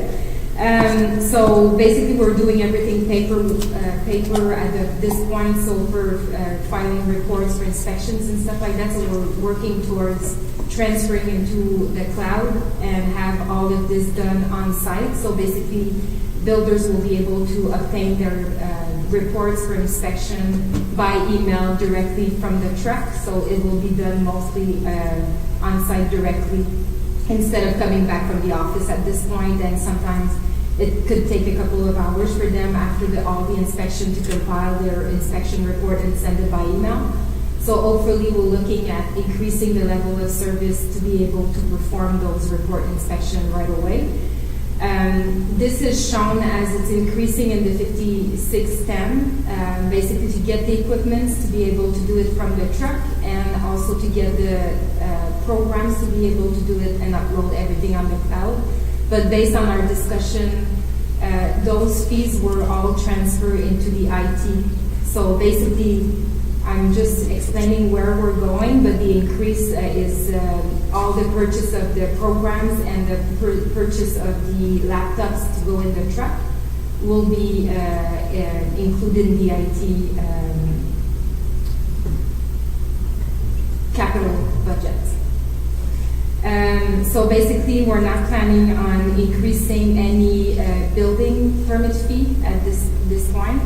We're proposing, as I mentioned earlier, to hire a part-time person. So right now, we receive all the paper copies of the plans, and all the review are done on the plans, and I explained earlier, so everything is going to be digitalisé pour être capable de justement mieux travailler et plus efficacement.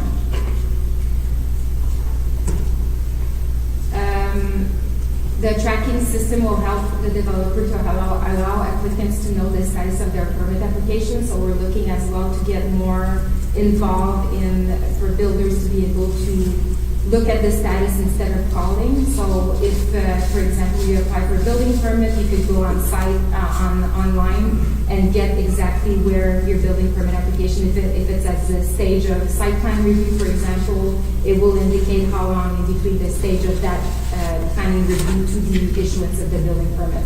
So we're trying to be proactive to be more efficient on the delivery of the service on the building permit application.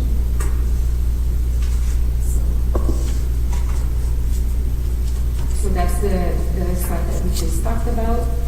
So the service account will provide, like I mentioned, a cloud-based storage for building permit holder. So the expense that were included in the IT capital project are mostly for laptops in the truck. So, and we have to include the amounts for the laptop to be installed and hard drive. Basically, like I mentioned, the laptop will be rug model, so basically to be able to be transferred from the truck to the office. And the mounts as well are created especially for the trucks. It's basically what we have in the bylaw truck at the moment. So this is a bit of a good news slide. I always include them as part of the budget session because I think it gives a good overview of where we're at and what we're looking for compared to previous years. So what you have on this slide is basically the total of building permit in the first table, diagram is basically the total building permit issued from January 1st to July 31st. So as you can see in 2020, we were at a number of 346 permits and now we're at 393. So when we look at the total building permits, it's basically renewal, new dwellings, as well as everything included under the same calculations. Just to give you a bit of update, since these dates were July 31st, I've also requested to know now, because it's been a couple of months now. So we're now at 518 building permits. So instead of the 393 from July 31st to today, there was 125 extra permit issued. So basically we're at 518 compared to in 2020 we were at 505. So basically we're still ahead of the previous years. Total single family dwelling permits. So as you can see, this is the slide of just the single detached dwelling. In 2021, we've issued 190 building permits for single detached dwelling compared to 132. And I did the same exercise as per today. We're at 234. So that means we've issued since July 31st, 44 new single detached dwelling compared to one in 2020, we were at 179. So again, that's a big difference in between the previous year to what we're seeing. So we've done the calculation based on the numbers of July 31st, and there's an increase of 14% compared to 2020 in the issuance of building permits. And just to resume in percentage, it's an increase for the single detached dwelling compared to 2020. At today's rate is 44% of increase compared to the previous years. So the next slide is again numbers. So the total residential dwelling, so that includes every type of type of residential dwelling. So we're talking about apartments, row houses, singles, and semis. So in 2021, we are now at 241 new residential permit. And again, today, I've verified the numbers. So since July 31st, we've issued 68 new residential permits, so we're now at 309. So that's a lot of new residents that are coming in the township and new building permits, again, issued for residential purposes. There was an increase in building permits. So it's always good to see in this slide the variance. So we've seen in a couple of years that semis were kind of more popular than singles, or they were becoming more popular. So as you can see in 2019, the rate in between the singles and semis and townhouse was pretty much on the same level. But as we can see, the predominant type of house built in the township at the moment is single detached dwelling.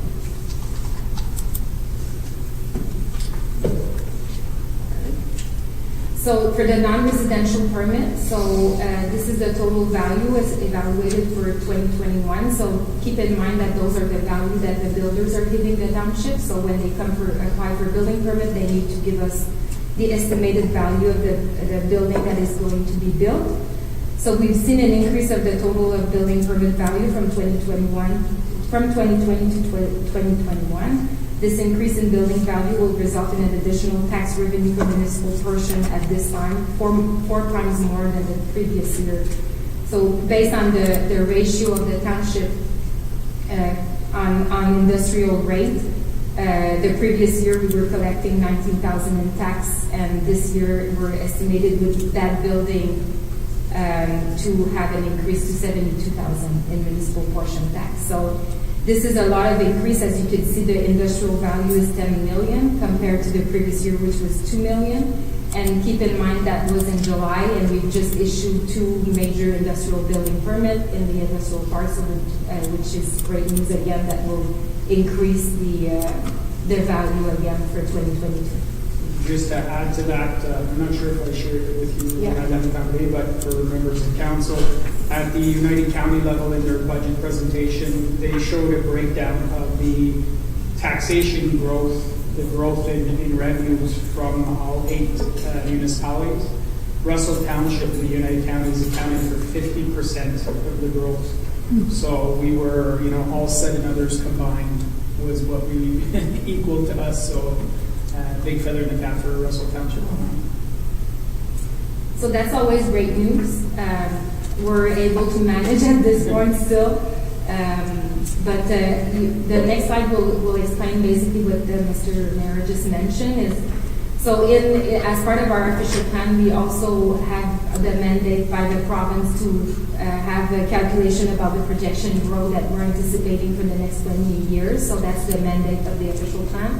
So our official plan was done in 2018, and the growth number that was expected to be achieved in 2036 was 23,830 people. Based on the calculation and based on the exercise that we're doing with the development charge at the moment, they are anticipating the population in 2021 to be 20,000. So we're ahead of 15 years of what was originally planned in 2018 for the projection growth. So obviously, this is good. We're in the exercise of with the county to redo the county official plan, and as part of the county official plan, we need to have a growth projection report completed. It's being done at the moment. We're in the meetings with the Amstons, which is great. So it's the same company that is doing our DC. So it's the same company that was hired by the county to do the growth projection report, which will lead eventually to probably increasing our boundaries. So that's the exercise that we're doing at the moment to basically update our growth population projection that is obviously not according to what was planned originally back in 2018. This is, again, not a mistake when we did it. It was based on the number of permits that were issued in the 5 previous years. So now the rate of, as mentioned earlier in the previous slide, are increasing a lot more. So that's why it's going to be reflected in the county OP as well in our official plan.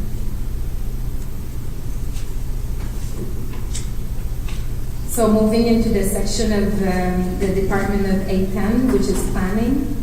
Section 7W, so for the professional fees, we have amounts for consultant fee that were added to perform the following studies as part of the review of the county official plan. So we need to do an agrologist report, we need to do a growth and an employment projection report, a vacant land report analysis. The study mentioned above are 100% covered by DCs. And an amount has been added to the budget to retain the services of a consultant to do the consolidation of the zoning bylaw as well as the official plan of the municipality based on the county update. When the county update their official plan, we'll have to update ours accordingly. So that's why there's money in the budget, and again, those were covered by the DCs. So just for clarification while we're on that, so that's where the professional fees are coming in. But if a lot of, is that the right amount? Like $90,000 is going to be our share? Because it's saying that there's 50% covered by DC and some covered by development charges. So in the operational budget, you'll see the full amount in the professional fees, but if you look up in the revenues, you do have a line from DC revenues, so there's money coming back into the operations. Perfect. Thank you.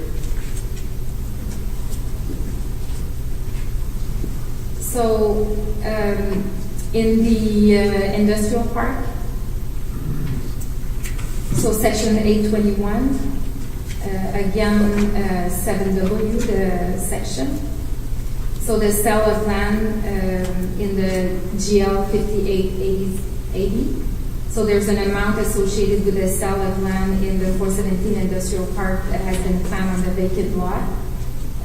In our new phase, we anticipated 40 acres of the property that was just purchased. So for the total amount of $4 million. And there was no more land to sell at this point, so we need to wait for the county official plan, obviously, to redesignate those property. We mentioned at the beginning that there's an amount for the vacant lot to be sold, but we've just repurchased one of the property. So basically, we'll have some revenues that were not accounted for in this part of the budget because we were just in the process of completing the repurchase of one of the property. The good news is that that property initially was sold at 25, now it's at 45 based on the existing bylaw. So it's a 5 acre that we're looking at reselling at the moment. You don't anticipate any problem selling that 5 acres? No, so you'll see a report coming in November for that property to be sold. Conseiller Brisson? Ça fait que là, tu disais, il n'y a plus aucun des terrains, parce qu'avant ça, je sais qu'on en avait un ou deux, tout plus petit qui était là, mais là, c'est tout. Il y a une propriété qui est encore sous la propriété qui appartient encore à la municipalité de Russell, qui est dans une des phases antérieures, là, qui est à côté de Robert Excavation. Mais avec le rapport du design des services, on m'a demandé de garder cette propriété-là pour avoir une station de pompage. Il se peut que, tout dépendant du design, on attend la confirmation du design que cette propriété-là, une partie devienne disponible, mais en ce moment, elle est gardée entièrement pour des utilités si jamais on en a besoin pour desservir le parc industriel. Il est 2,1 ans. Oui, c'est ça. Mais toutes les autres sont vendues.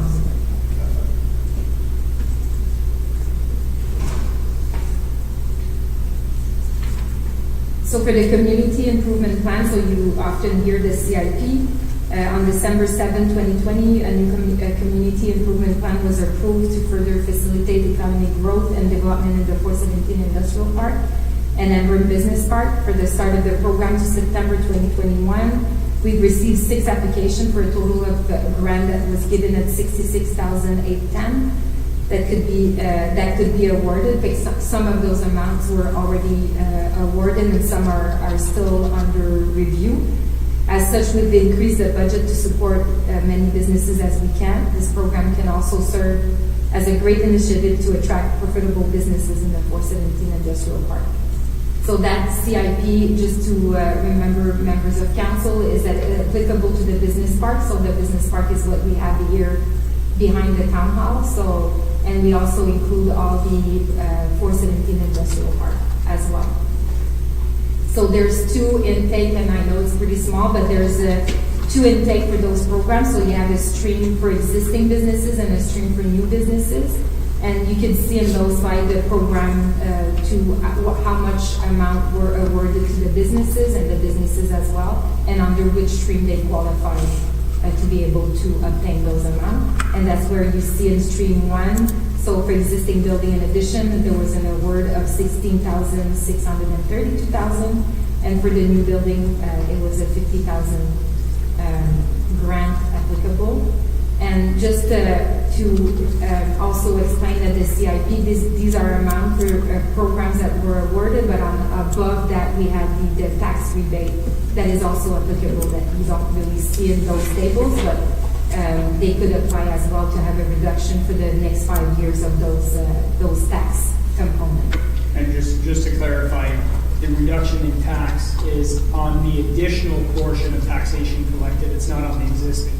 So Yeah. we're not doing rebates. It's like if it's 100,000 and because of improvements it goes up to 150, there might be a rebate on that $50,000 portion. Exactly, and the amount of increase of tax needs to be a minimum of, I don't remember, I know in the village court it's 25,000, so your evaluation needs to be increased by 25 to be eligible to get that rebate.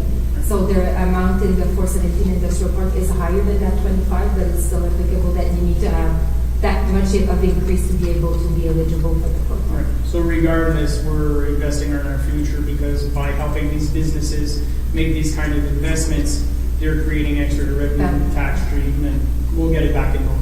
Yeah, because obviously the value of the building is increasing, so we're collecting more tax.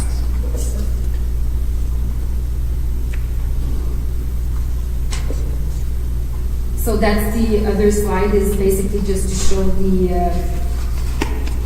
grants that were applicable for the CIP program again, but in the village for Honker and Russell. So as you can see right now, which we're super happy because in the last couple of years, I don't know if members of council remember, we had a hard time to get businesses to apply. So I think this year, since 2015, this is the biggest number that we've seen. So it's people are talking about it, and I think it's working. And the proof of the amount of 52,000 is the highest since this program has been in place. So the other component is now in the EcoDev department. So in the section in the department 823, section 7W. We've included, and this is new, and we're trying as much as possible to help businesses and find programs that would help businesses in the township. This one is mostly for now involving restaurants in the township of Russell. So a couple of months ago, we came into contact with a company who's called Valley Eats. It's a similar type of company as Uber Eats. We had conversation with Uber Eats in the past because we had a request from the community of restaurants owner in the township. We're too small for Uber Eats, a company for like Uber Eats come in the township, but Valley Eats is a company that started in Carleton Place and other smaller community around Ottawa and offer the same type of businesses, the same type of services as Uber Eats for smaller municipalities. They were talking with us, and there's other municipalities that started using that program. So we've communicated with all the restaurant owners in the township. We had a conference call with the property owner of Valley Eats to see if there was interest. There was interest, and the reason why we added money is that talking with the property owner of the business, he was talking that some of the municipality where they offer that service help the businesses financially to set up the first fee. For example, I think it's $500 per business to get this going in their business. So he mentioned that some of the other municipalities were kind of offering of incentive to be able to start. So we added $3,000 in the budget. I followed up with him since the meeting. There was a couple of companies, a restaurant that were interested, but he doesn't know if it's going to be able to proceed before December of this year, which was the tentative date for them to be able to start, obviously for Christmas. So it's in the budget. I think it's a good program for, especially during COVID and during the fact that there was less people that could attend the restaurant, and they had a lot of hard time to find employees, so the delivery system was not the best. So this company could help them, so that's why we decided to include that amount as part of the budget.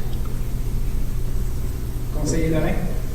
So does a municipality regulate or oversee or approve all these different providers like Uber Eats and Skip the Dishes and all that stuff? Like, does anything stop any of those from coming in on their own No. and doing anything? No, you're correct. So we don't need to get involved. He was just mentioning that the partnership that in some other municipality that got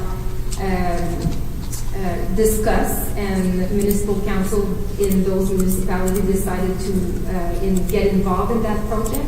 Having that discussion with the property, the owner of Valley East, he was mentioning that for him it's easier to start with us, with the municipality, making sure that we're on board and making sure that they have contacted all the business owner in the municipality. So that's why we've offered ourselves to kind of be the mediator in between the restaurant owner and the business owner. Okay. I only say that because I see a lot of posts recently in different chat groups and whatever about the fact that we're growing. We've got all these different restaurants coming in. You've got the McDonald's right there. You've already got the Tim's. You've got the Dairy Queen, the AEW coming and whatnot. So they're already asking, is there going to be an Uber Eats, a Skip the Dishes, all of these types of services. So when I see this, I just wanted to make sure or understand if it was something we regulate or if it's something that actually they can just go ahead and do this on their own. So thank you.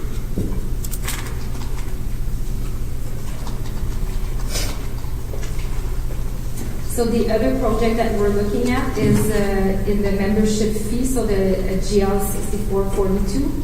So we have included in the budget a $3,000 amount. That's the annual fee that it would cost for us to have an online business directory on our website. So you can see basically we've done a lot of research. We've also contacted by email all of our businesses in the township to see what kind of business directory they would like to see on our website. Most of them replied that something with a map was super important, as well as a search bar that would send the client directly to the type of business that they would be looking for. So what the online business directory does is that we have all the list of the business in the Township of Russell, and if you're looking for a business, you just type the name of the business and it tells you where the address, the hours, and the contact information for that business. So we don't have any of that tool right now on our website, and we don't have anything in the township that would be comparable. So we've included money in the budget to be able to proceed with this type of tool to be included on our website. We're in communication with Megan from the communication department, and we have discussion right now with the website provider, which is the one that would probably provide this, and this is where the cost is coming from.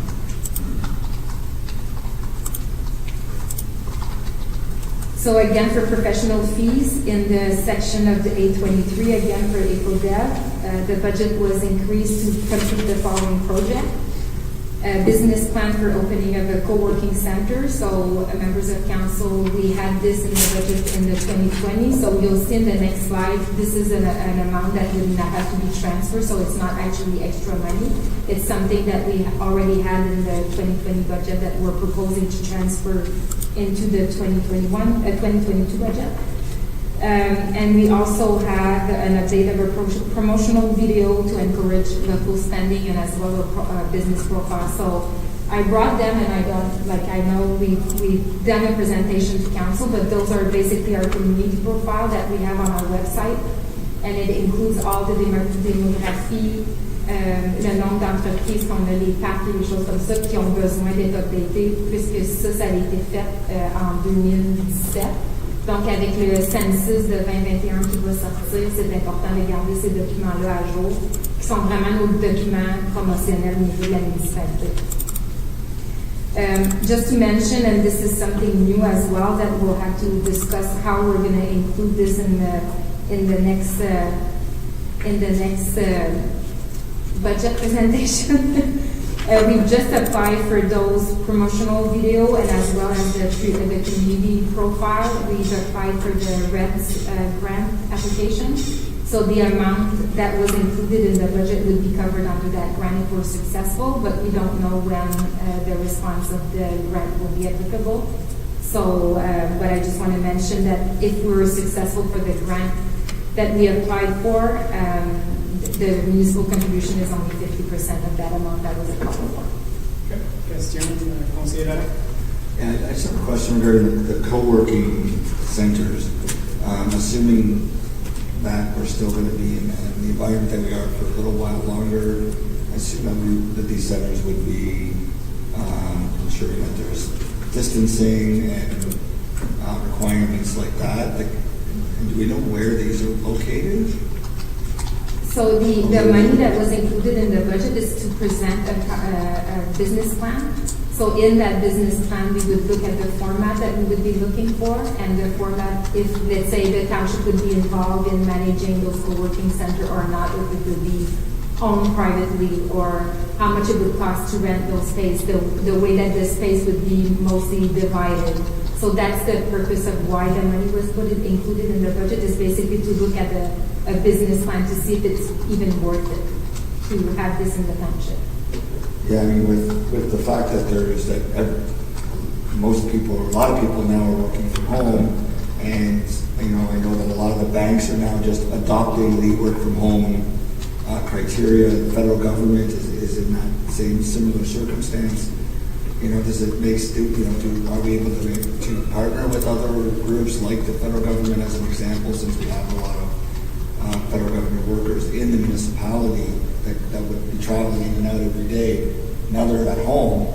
Maybe they don't want to work at home anymore, but they want to go to an office environment like this. Is there a way to partner with them as well? Is that something we would look at? Yeah, definitely this is something that we'll look into including in the business plan, because we're obviously looking at partnerships. So we had a lot of community members that offered help to kind of assist us, and there's a lot of positive feedback if we were to get into a co-working center, and help is, we had a survey basically to see what type of business would be interested. So it's in the work, and we're looking for feedback from the community as well, and partnership. I think our MP would be a good source as well. I know that in SLA and they opened a co-working space for a lot of the federal government offices. So if we could potentially partner with the federal government, that'd be the best scenario.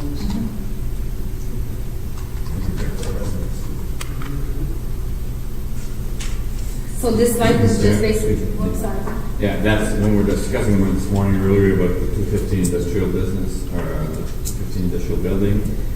That could be a potential option for the use of the building. So Mrs. Covey knows about that, and those can be entertained in the options to be studied. I think as well as potentially, we're looking at building a multi-million-dollar complex. We're going to have other buildings that might become free. That might be other spaces to consider. And that this business plan will look at those options.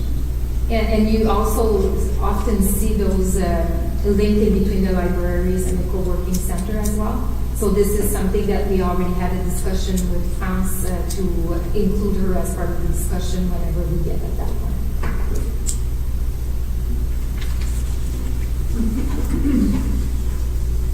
So we're now in the capital for planning, building, and ODEC. I gave you extra slides just to explain some of those capital as well. For the first one, so as we discussed the comprehensive review of the official plan, that was included in the capital, and the extension of Emma Street in the 417 Industrial Park. So this is one of the extra slides. I think it's the first one on the one that you have attached. So obviously the purchase of the lands that we had, so it's the slide with there's a 15 at the bottom. Okay. So this slide is just to show the extension of Emma Street and the 417 Industrial Park. So it's in between the two properties that we've just acquired. So the section in yellow is the section that we plan to get the design started in 2022, and if possible, the extension depending on the timing of the designation of under the county. We've included just part of it in 2022 and the other part in 2023. So we've divided the capital cost for that road construction, as well as the street light, hydro, and natural gas. So everything is reflected in two parts in order to kind of allow us to do the work in 2022 and be able to start selling those property as soon as we get the designation under the Canada Initial Plan. C'est Brisson? So I know that we bought some land, but did we bought up to 80? Did we own Yes. up to 80 on one side? Yeah. Because I didn't know if it was up to there.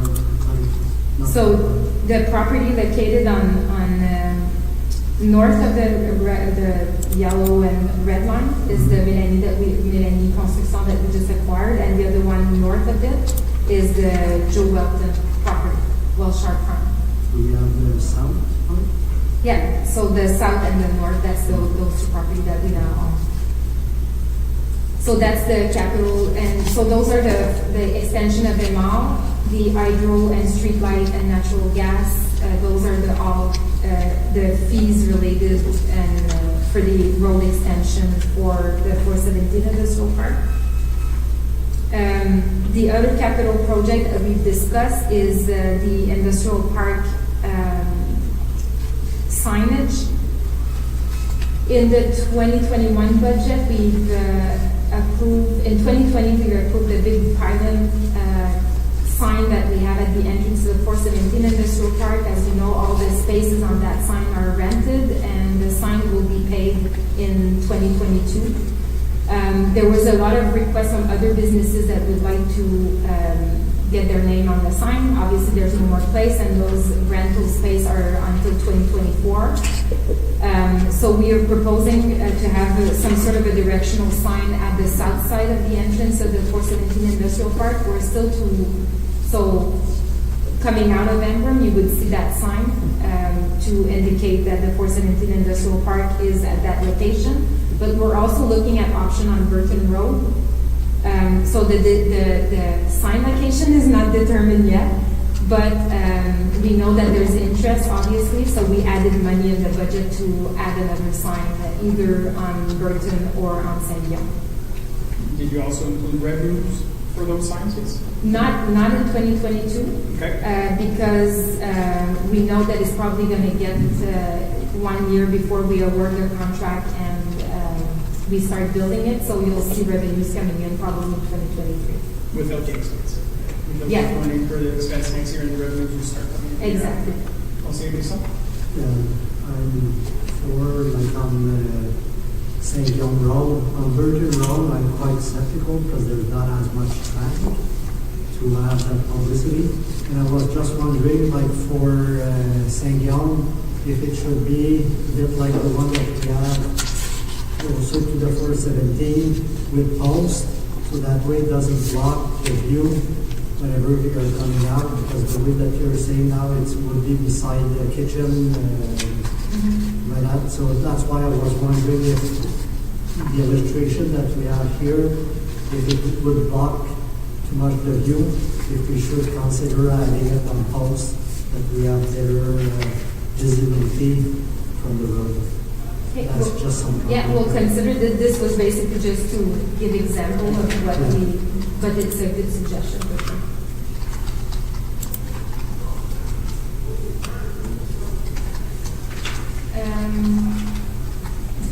Sorry, I can't see.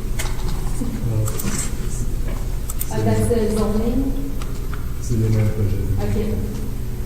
La force ici. Okay. So I just want to mention as well for the Main Street revitalization. So we added money. It was already in the budget in 2021. So we've changed the amount, but there's a new grant that just came out, and we're going to probably look at options to try to find funding for that as well. So that amount is included, but we were just part of a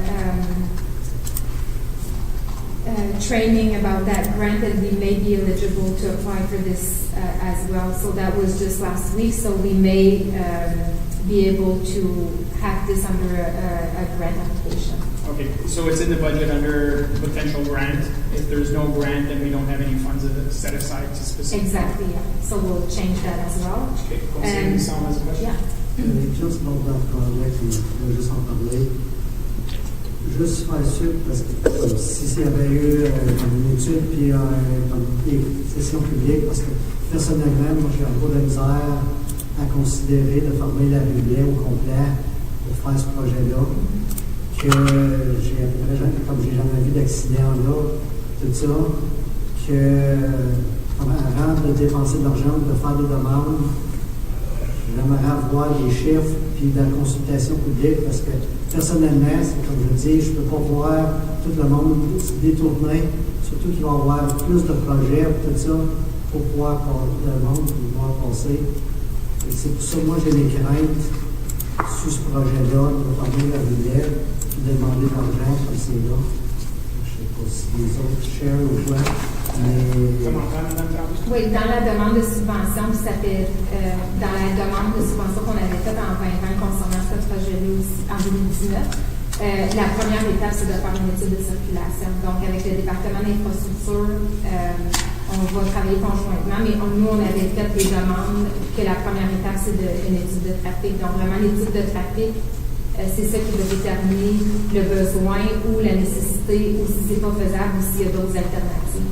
Donc, vraiment, la demande de subvention, c'est oui, si le résultat arrive au fait que la rue doit être fermée, basée sur l'étude de trafic.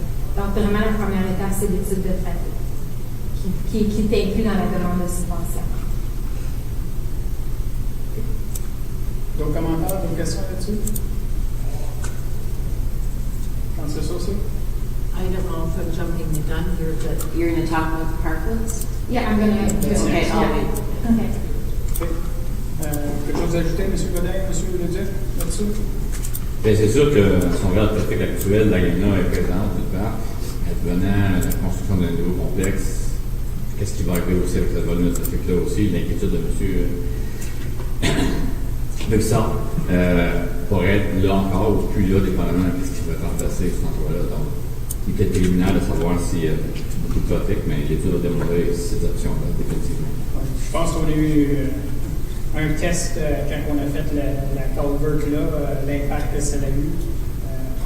Moi, je n'ai pas entendu rien personnellement, mais je suis certain que les départements ont peut-être attendu des commentaires ou d'autres membres du conseil, mais je pense que l'étude, comme tu dis, va déterminer c'est quoi, comment on avance dans ce projet, si on avance tout de suite. Le pire scénario, c'est qu'on pourrait avoir de l'argent pour faire l'étude de trafic et déterminer c'est quoi les prochaines étapes. Oui.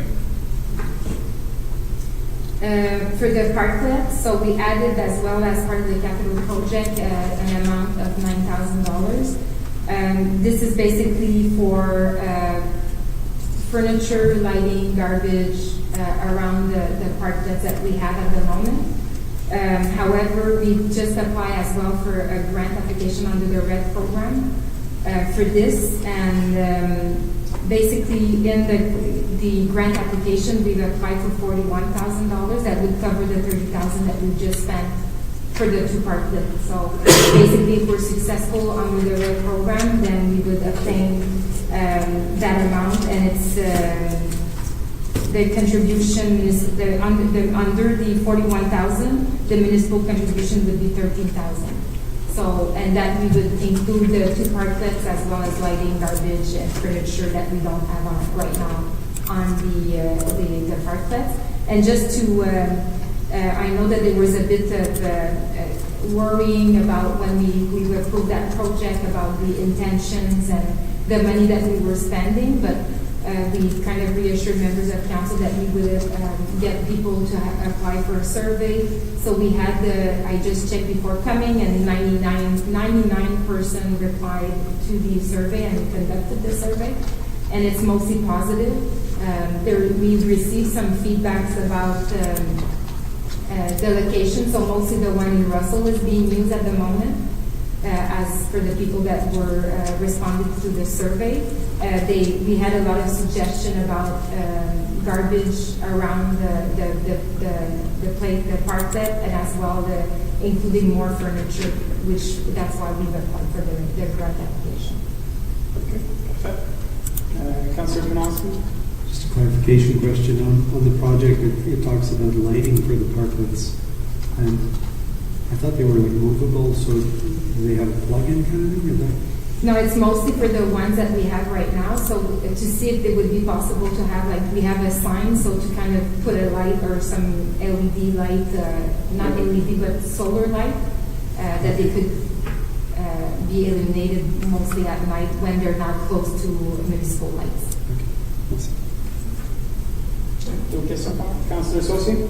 Well, you answered my question about the garbage, because I made a note about that, but j'ai une autre question. On the co-working center, you have such great innovative ideas, by the way. But was that, are people able to drop into that kind of thing, or do they have to be like kind of registered permanently? So depending on the business plan, so that's what the business plan also is going to look at, see the format. So you can have space that are rented per month by the same business, and their staff would go and use that office for every month for 8 to 5. But you have other space that people could just rent for meetings for once, or you could just drop in and there's space you could sit down and basically it's to favoriser. Favor, like the exchange. So if you're working with somebody that you wanted to meet at this place and exchange ideas, that's the perfect place. That's what's so great about it, because like you're going to network businesses that are similar also, and then we'll get other ideas, and then I can also see people that have been working at home for the past year may just want to get out and be with other adults at some point. And sometimes businesses don't have all the equipment, for example, printers, scanners, and stuff like that, so that place would offer it, and they could rent it as well to do their paperwork from that location. And when you're driving and things like that, maybe they might go there instead of going into the office that day. Yeah. Okay, thank you, Melcy. Other questions, comments at this point? Non, j'en vois pas d'autres. Madame Tremblay, c'est tout. Wow, that wasn't too rough.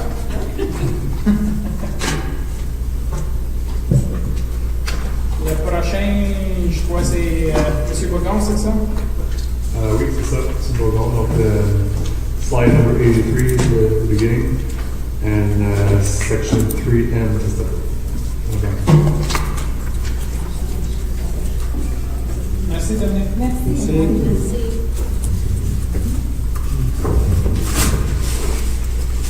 Before Mr. Bourgon starts, because it'll most likely be a long one, let's take a 5-minute break.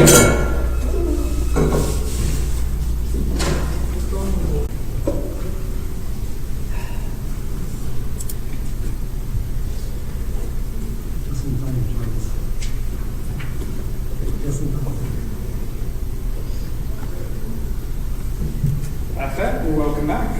We will continue. We're now with the infrastructure department. Monsieur Godin, Monsieur Leduc, Monsieur Bourgon. Merci, Monsieur le maire. Bonjour, membre du conseil. Donc, on va passer au travers des différentes sections du département d'infrastructure. This year, we're not adding any staff, so our chart remains the same as last year. So no change in that aspect. If we start with the public works section, donc la section 301-340, la section de 3M. The changes in that department, it's really to adjust operational needs in our specific jobs. So basically our budget for roads it's built in with including different jobs. So we'll have the snow removal, road sweeping, snow removal along sidewalk, safety.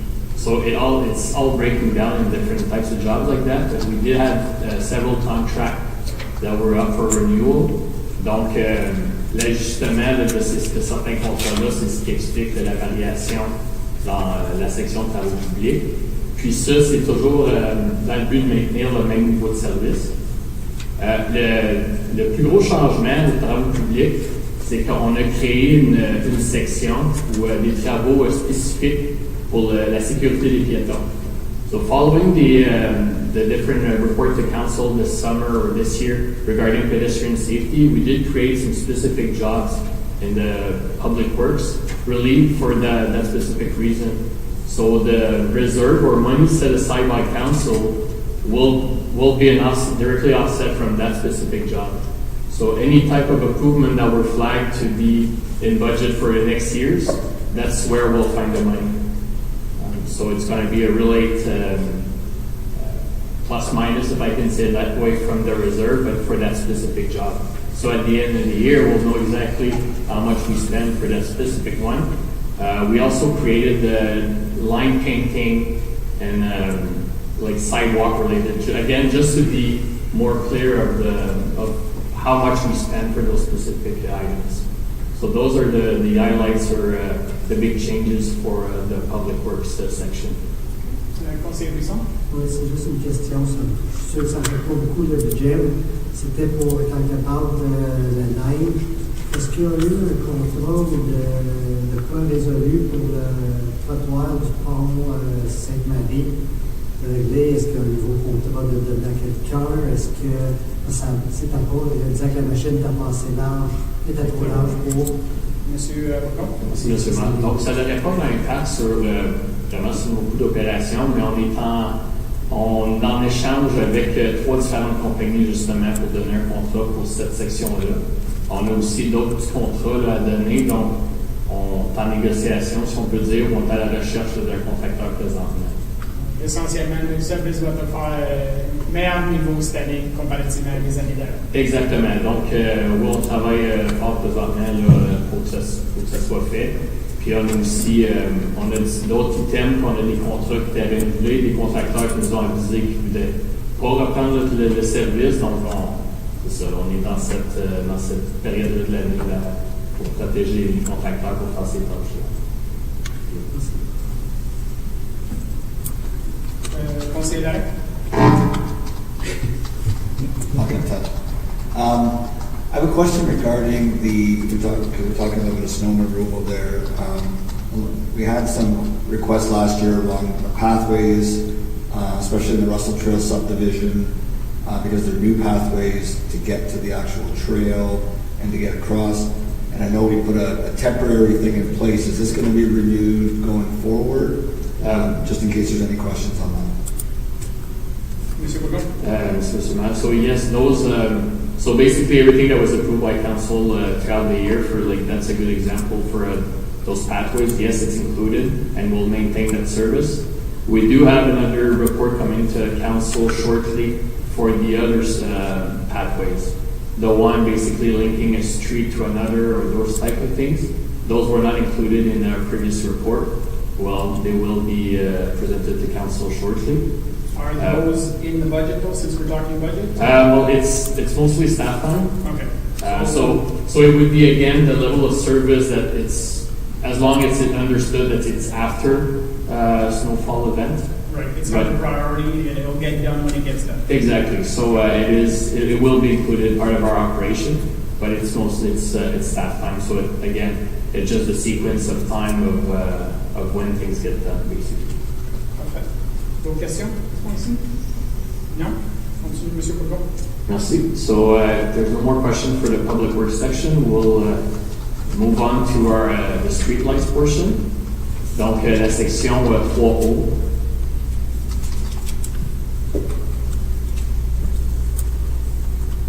That's for this year. It's fairly small and easy section. We're maintaining the strategy to transfer our saving into the energy reserve, and we are maintaining. Last year, council did approve the purchase of extra Christmas lights. That's something that's being maintained in our 2022 budget as well. Just remind me. Do we know we changed the LED lights? What year was that? 20. If I remember correctly, it was in 2015. 2015. Do we roughly remember before, like I see here, municipal contribution to the lights, 230,000. What was it before that? Like there was a considerable amount of savings with time, correct? Well, now the amount being transferred to reserve, that's the amount. That's the amount, the saving, or the amount that we're not spending on electricity. Right. Because really, we didn't touch that budget when we did change to LED. That budget remained the same. Yeah. So this year, I see we're transferring 100,000. Is it? the intent was really to repay that transfer to LED that way. Yeah, and that's a reserve that's being created for future other projects that have a environmental aspect of savings, energy saving, greenhouse gases, that kind of stuff. Correct, Mr. Gooding? Yep, that's correct. And once the full project will be recuperated, we're still going to apply first to 75%, like 75% of the road savings for another year, and then 50 and then 25 to build up some funds to keep investing into those types of projects. Perfect. So if there's no question for that small section, we can move on. Next one is the water and sewer section, so donc la section 4P et 4Q du budget.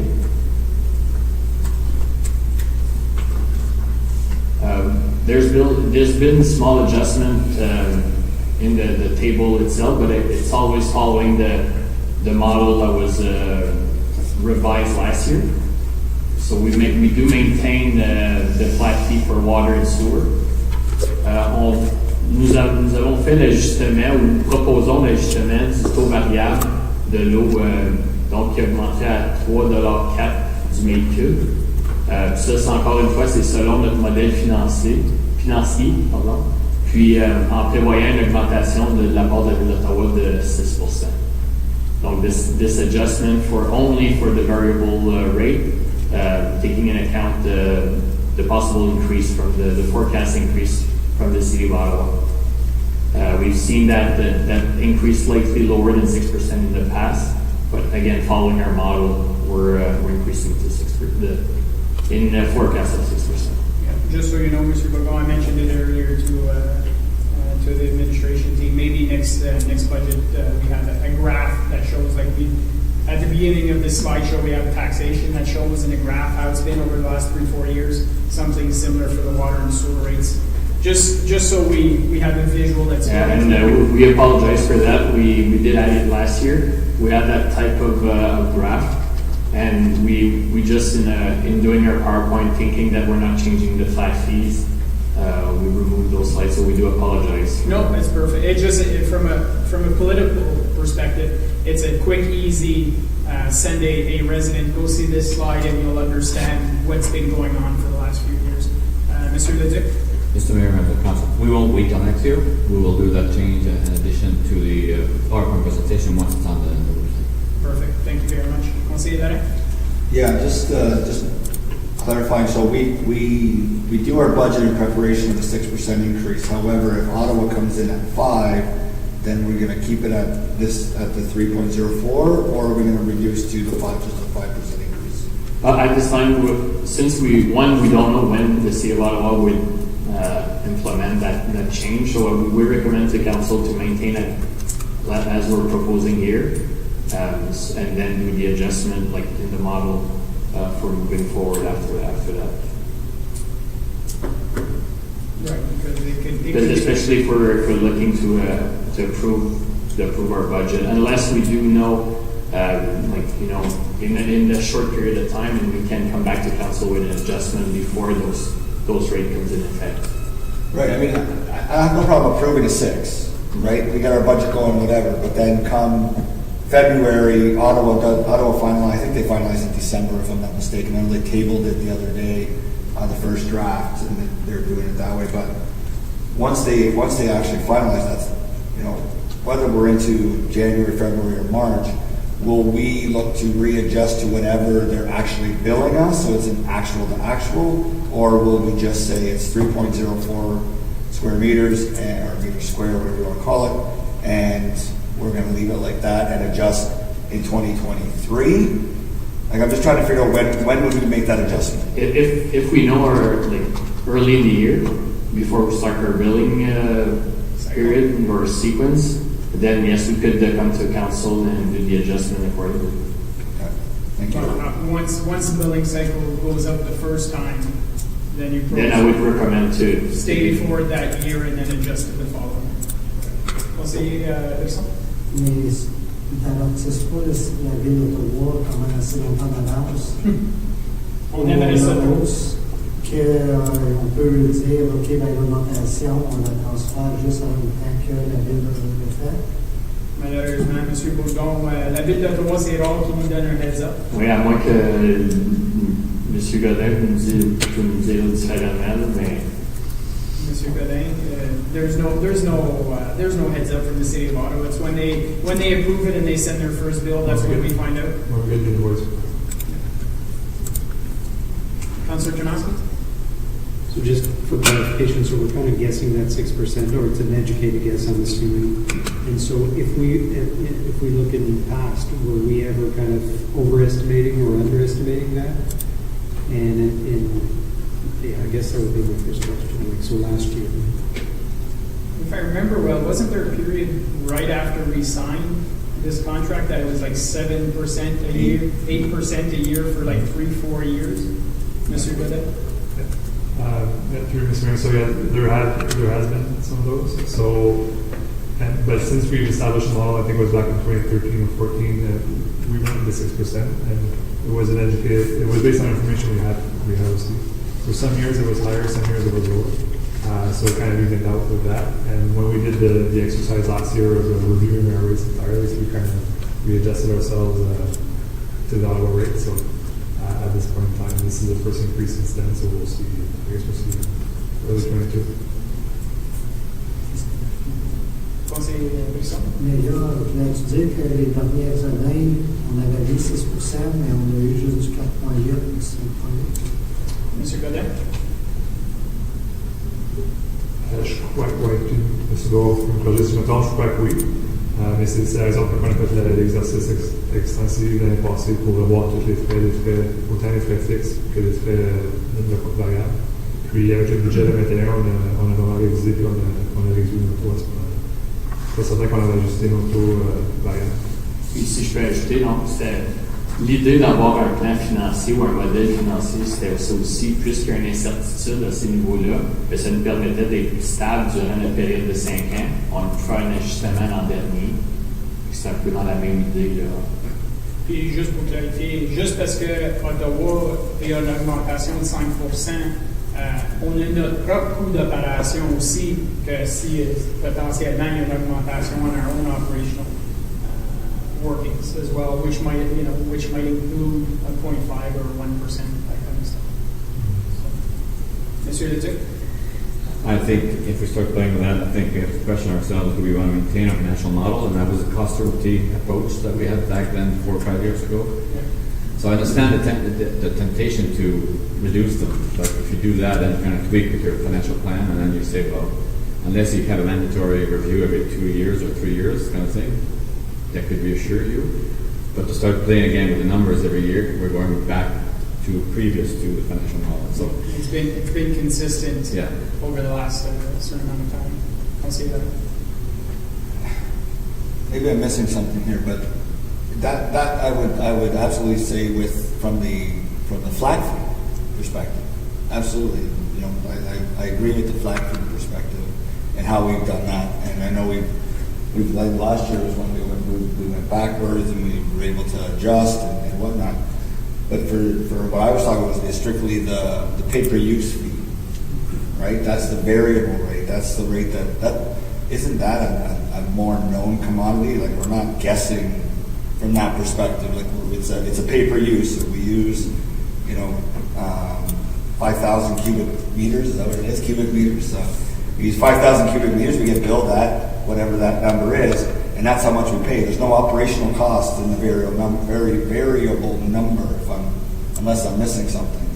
Well, there's as well some like the cost for our staff to reclinate income. There's operational cost that's included in that rate as well, just to get the water. There's a few more than just the water coming from Ottawa. Right, because technically the water coming from Ottawa is not potable water. Yeah, so we have operational costs to make sure that it's to the standard that we can provide it to the residents. And we bill that under the variable rate and not under the fixed rate? Exactly. There's a portion that falls under the variable rate.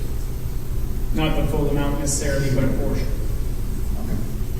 But to come back to your first point, if we do know, early in the next few months, we can certainly come back to council. Monsieur Leduc?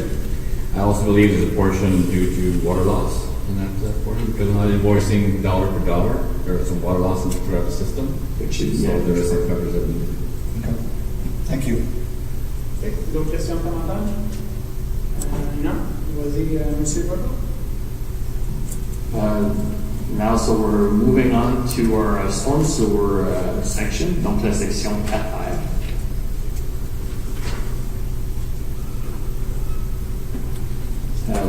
Last year or middle of the year, we did hire a new technician to oversee our storm sewer system. So we're starting to spend more on that costly system. Donc, on a commencé à faire des ajustements dans notre budget opérationnel selon les besoins là, qu'on peut déterminer, ou à force de faire de la maintenance du système, on ajuste nos coûts afin d'avoir un vrai portrait de comment coûte le système du côté opérationnel. Our goal was to have like a draft or some type of user fee established by now. But we do realize there's way more component to include in that user fee model. So unfortunately, at this time, we don't have anything to show council. But it's still part of our work to establish a user fee model for our storm sewer. Donc, comme mentionné l'an dernier, là, au budget, il y a plusieurs modèles dans la province.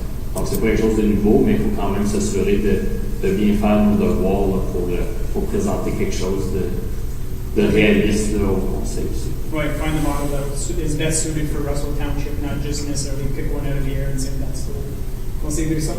Mais ça, c'est pour les égouts pluviaux. Est-ce qu'il y a comme dans des sections qui n'ont pas les égouts, est-ce que quand même des égouts, comme des choses pluviaux quand même, donc comment c'est chargé? Normalement, s'il n'y a pas d'égouts pluviaux, il y aurait des fossés. Donc, des fossés municipaux ont quand même un certain coût de maintenance. Donc, tout dépendant où se retrouverait une propriété, bien, il y aurait un taux différent appliqué envers ce frais d'usager-là. Si je prends la ville d'Ottawa comme exemple, bien, en milieu urbain, tu as un certain taux, mais lorsque tu es en campagne, ta dépense ou les choses à couvrir, c'est beaucoup plus bas. Donc, le taux par propriété est extrêmement bas comparativement à urbain. Mais tes coûts là-dessus, qu'est-ce que je veux dire? Est-ce que ça va avec tes taxes municipales ordinaires ou ça va avec ton coût d'eau et d'égouts pour être bilé, là? Ben, présentement, c'est financé par la taxation générale. Pour l'instant. Mais nous, ce qu'on aimerait établir, c'est que ça ait son propre frais d'usager. Donc, il y aurait un peu comme on a présentement pour eau et égout. C'est séparé de la taxation générale, mais on aimerait, ce serait notre but d'implanter un modèle comme ça pour l'eau pluviale. Éventuellement, quand quelque chose va être soumis au conseil, ça va sortir de la taxation. Alors, ça ne va pas tout le monde en général qui va payer, mais ça va être plus un user fee system. Exactement. Mais comme c'est là, est-ce que ceux à l'extérieur du village payent le même prix pour les taxes que ceux dans le village? Présentement, il n'y a pas de différence. Essentiellement, ça vient de la taxation. C'est de la taxation générale. Donc, on est encore... ça fait déjà quelques années qu'on a ce budget-là, cette division-là, mais c'est quand même encore en rodage, si vous me permettez l'expression, pour les ajustements du budget opérationnel, pour vraiment venir à être proactif aussi dans notre maintenance et non réagir à chaque inconvénient là, comme on fait encore en ce moment-ci. Tu veux faire certain que tu as les bons chiffres. Tu ne veux pas tourner le bord créer un user fee qui est 3 fois le coût comparativement que ça devrait être. Exactement. So all that to say that it's still on our plate to establish a user fee model. Unfortunately, it takes a bit more time than expected. Okay, parfait. Je vais continuer. Now moving on to the waste management section. Donc la section 4S. The current budget, I'll start with, I'll go with my slide at this time. We are, so basically that slide is to show council what's being maintained and what's included in the budget as of today. We are maintaining a large item collection, but only one item per resident, like we've been doing in the last 2 years. Nous avons maintenu dans le budget 2 collectes de produits dangereux.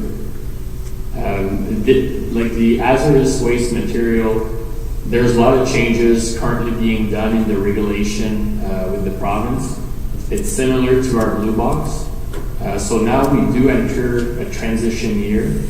There's still lots of unknown, but basically, if I can, in a few words, the province are looking at how many depots that they want in the province and how many events.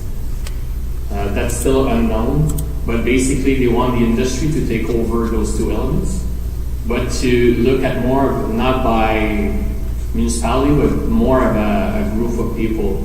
I'll give council just an example. Don't quote me on the numbers, but let's say they want 2 events and 1 depot per 100,000 people. So they would not look at boundaries of municipality, but it would be more of a catchment area. Right, because Prescott Russell itself is almost 100,000 people. Exactly. So all that to say that we don't know exactly where it's going, but we can see some changes in that aspect within the next 2 years, or maybe even in the next year. And that brings me to, and I put something on council's desk. It's just so right now we do have 2 collect or 2 events in our budget. But I want, like, my recommendation to council would be to reduce it to 1. So on that small table, you can see, like, we've been doing that for several years now, and our amount of cars or amount of people going through the door did increase to hit like a peak last year, but after 18 months, after a window of 18 months. Now this year, we did have a 2-day event, and we did not get 650 people. So our numbers were way down this year. And same thing goes for quantities. It was probably, the 2 days combined was probably the lowest we've seen in amount of material collected. So just with that comment, I understand, but if I look at the net cost, the 2 days versus the 1 day last year is roughly the same. And those, what you see in gray, I only did an average of all the previous year divided by the amount of cars to give me like a cost and a net per car, if I can put it that way. So those numbers, I still don't have a definite numbers. I need to wait for the invoices and all the proper manifests from Grainall. So just to give council a rough average, or. So if, for example, if we decided to go down to 1 collection day, there's a potentially, how much is budgeted exactly? Well, it's in our budget. It's about we've put 100,000, and we receive just a bit less than 40,000. So 60,000. So it's, yeah. So if we wanted to, there's a potentially $25,000-$30,000. Yes, and that's basically a $4 to $5 reduction on the user fee. Okay. Questions, comments on that, Councillor Besson, conseiller associé? Là, vous oubliez qu'on a mis 2 jours de suite. Peut-être que si on avait un au printemps, une à l'automne, que ces chiffres-là seraient l'autre, parce que le 2 ans, là, c'était vraiment pas. Comme, il y en a bien qui ont tourné le bord, tout ça, là, puis ça s'est fini en garbage, des choses comme ça. Fait que c'est pour ça que je. Aussi, mais il faut quand même garder en tête que c'était après une période comme de 18 mois sans événement. Ouais, c'était pas un 12 mois, c'était une année et demie. Puis l'autre chose aussi, je pense qu'il faut faire un effort pour éduquer les résidents, c'est qu'il y a beaucoup de choses qui nous est apportées qui peuvent être apportées ailleurs. Si je pense aux batteries, les batteries domestiques, mais il y a plusieurs endroits qui peuvent être apportés. Des batteries d'auto, la majorité des magasins reprennent ces batteries-là avec un dépôt Les pots de peinture, s'ils sont vides, il y en a beaucoup qui c'est recyclable. Donc, il y a beaucoup d'éducation à faire, qu'il y a beaucoup de matériaux qui nous est apporté, qu'on a un coût, mais dans le fond, il pourrait être apporté dans un autre établissement. Ben, comme je dis, it's a potential $30,000 to be invested in other environmental factors. Councillor Associate? Yeah, thank you. I just don't know if this year was a good year to evaluate it because we canceled the spring collection, similar to what Councillor Brisson just said, and then we had, the 2-day event back to back, also a beautiful weekend, but I'm just wondering, did people get rid of all their stuff, because they didn't have that drop off in the spring, and then they just didn't have that much for the fall. So I'm just not sure if this is the year to evaluate it, just because of the circumstances. So because last year we were way up, and it's still 646 cars in 2 days. So that's a pretty good turnout. But, it's just something to consider because you might, if it's in the spring and then it's in the fall, I think you get a lot more people than the 2-day event back to back. Monsieur Leduc, quelque chose à ajouter?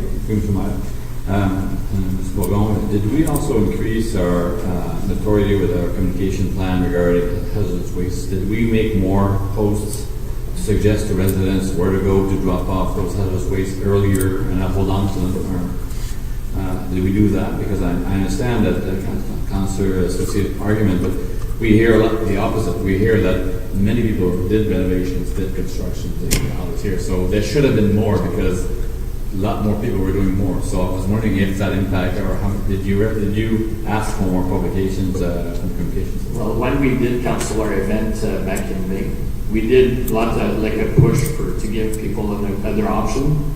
Lots of people did call our office, so we do promote all the other options, and it's on our website as well.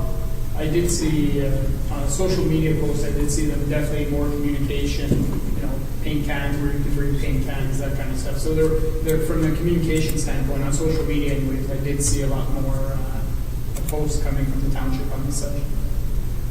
But all that being said, right now in the budget, there's 2 events planned. But again, based on what we've seen this weekend, my recommendation to council would be to reduce it to 1. Okay. So that's just something, we'll continue having that discussion as we get further along in the budget when we see what other options are available.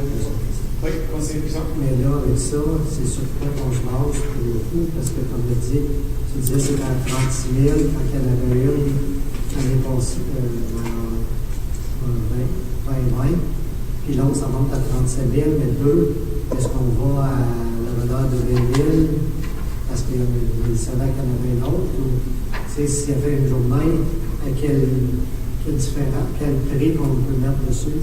Mais comme j'ai mentionné, à ce moment-ci, je peux juste faire une moyenne des autres événements par rapport aux véhicules qu'on a eus.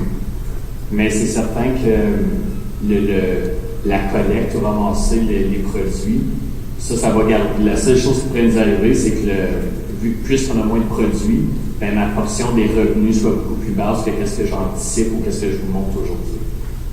C'est pour ça que c'est en gris, c'est pas des chiffres. Exact, c'est seulement moi qui ai préparé. C'est pour ça que c'est vraiment basé sur la moyenne des dernières années, pour essayer quand même de démontrer quelque chose au Conseil aujourd'hui. Councillor Associate? Yeah. Excuse me. I was just wondering, the chairperson also showed what exactly, do you have the numbers of what you've collected, like liters of items? Because I'm just wondering, to compare it to other years, was it comparable in the amount? It was way less. I'll use the paint as an example. We put them in big cages. Usually we have about 10 cages per event. In 2 days event, we barely had 6. No, almost 40% reduction. On 2-day event.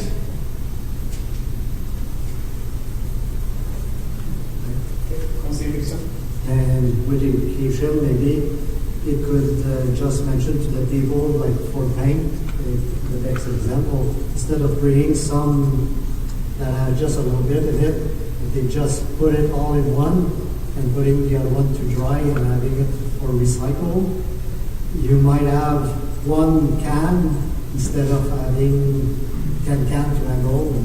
Just out of curiosity, Mr. Gilgon, when we're doing these events and people are bringing cans of paint or stuff, are we sharing? I know it's busy and you don't necessarily have possibly the time to share, but a little bit, maybe have somebody there to educate the people. Yeah, usually we don't have time. This year we did. So depending on the situation or the material, we were trying to tell people, like, you can recycle this or you can bring it to other facilities. So as much as we can. Yeah. But yeah, obviously this year we did have more time on our end than usually. Previously. Okay. Councilor Janoski? Alors, juste pour m'assurer que je comprends bien, c'est que vous nous recommandez en ce moment qu'il y a possiblement 30 000 dans le budget en ce moment qui pourraient être sauvés si on descend à une collecte par année. Et aussi, vous nous confirmez que vous avez beaucoup moins, on parle de 30 à 40% moins, in terms of, on ne sait pas encore à 100%, mais moins à la collecte en ce moment. Et puis, moi, je sais qu'on annonçait sur le tableau électronique, les peintures, tout ça, à travers l'année, on a annoncé. Puis moi, je sais que moi je me suis débarrassé de la peinture de cette façon-là. Puis je voulais juste confirmer ces 30 000 en ce moment qu'on peut possiblement aller rechercher. Donc, dans le cas présent, puisque c'est un département à frais d'usager, mais ça a un impact direct sur la baisser de frais d'usager. Merci beaucoup. Il a dit c'était à 100 000 et un net 60 000 pour deux collectes. So, si on average à la moitié, ça c'est à peu près 30 000. Potentially 25 to 30,000 would be a safe estimate, Mr. Miller? Exactement. Okay, parfait. D'autres questions, commentaires? Sinon, on continue le garbage and recycling.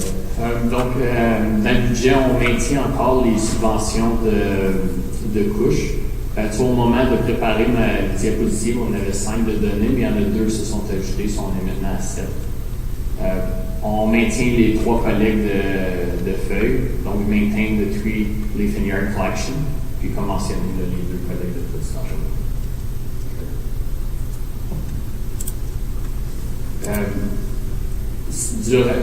comme le Conseil est au courant, la transition pour le recyclage arrivera en juillet 2023. But that means there's no change in our budget for 2022 regarding the recycling or our Blue Box program. But we did see a reduced funding. So we were, at one point in time, we were about 40% of the cost of the Blue Box program that was reimbursed to the township. We saw it increasing to 50% a few years ago, which was awesome, and it's a good impact on our user fee. Unfortunately, last year, and we see it this year, it will be more around the 40%. So I did build the budget based on the 40% financing for our Blue Box program. So the main impact on our rates or the user fee, to explain the increase, it's for the reduced financing of the Blue Box program and the second hazardous waste program. Last year it was council that approved to have it financed by the reserve, but this year I need to increase the user fees. Okay.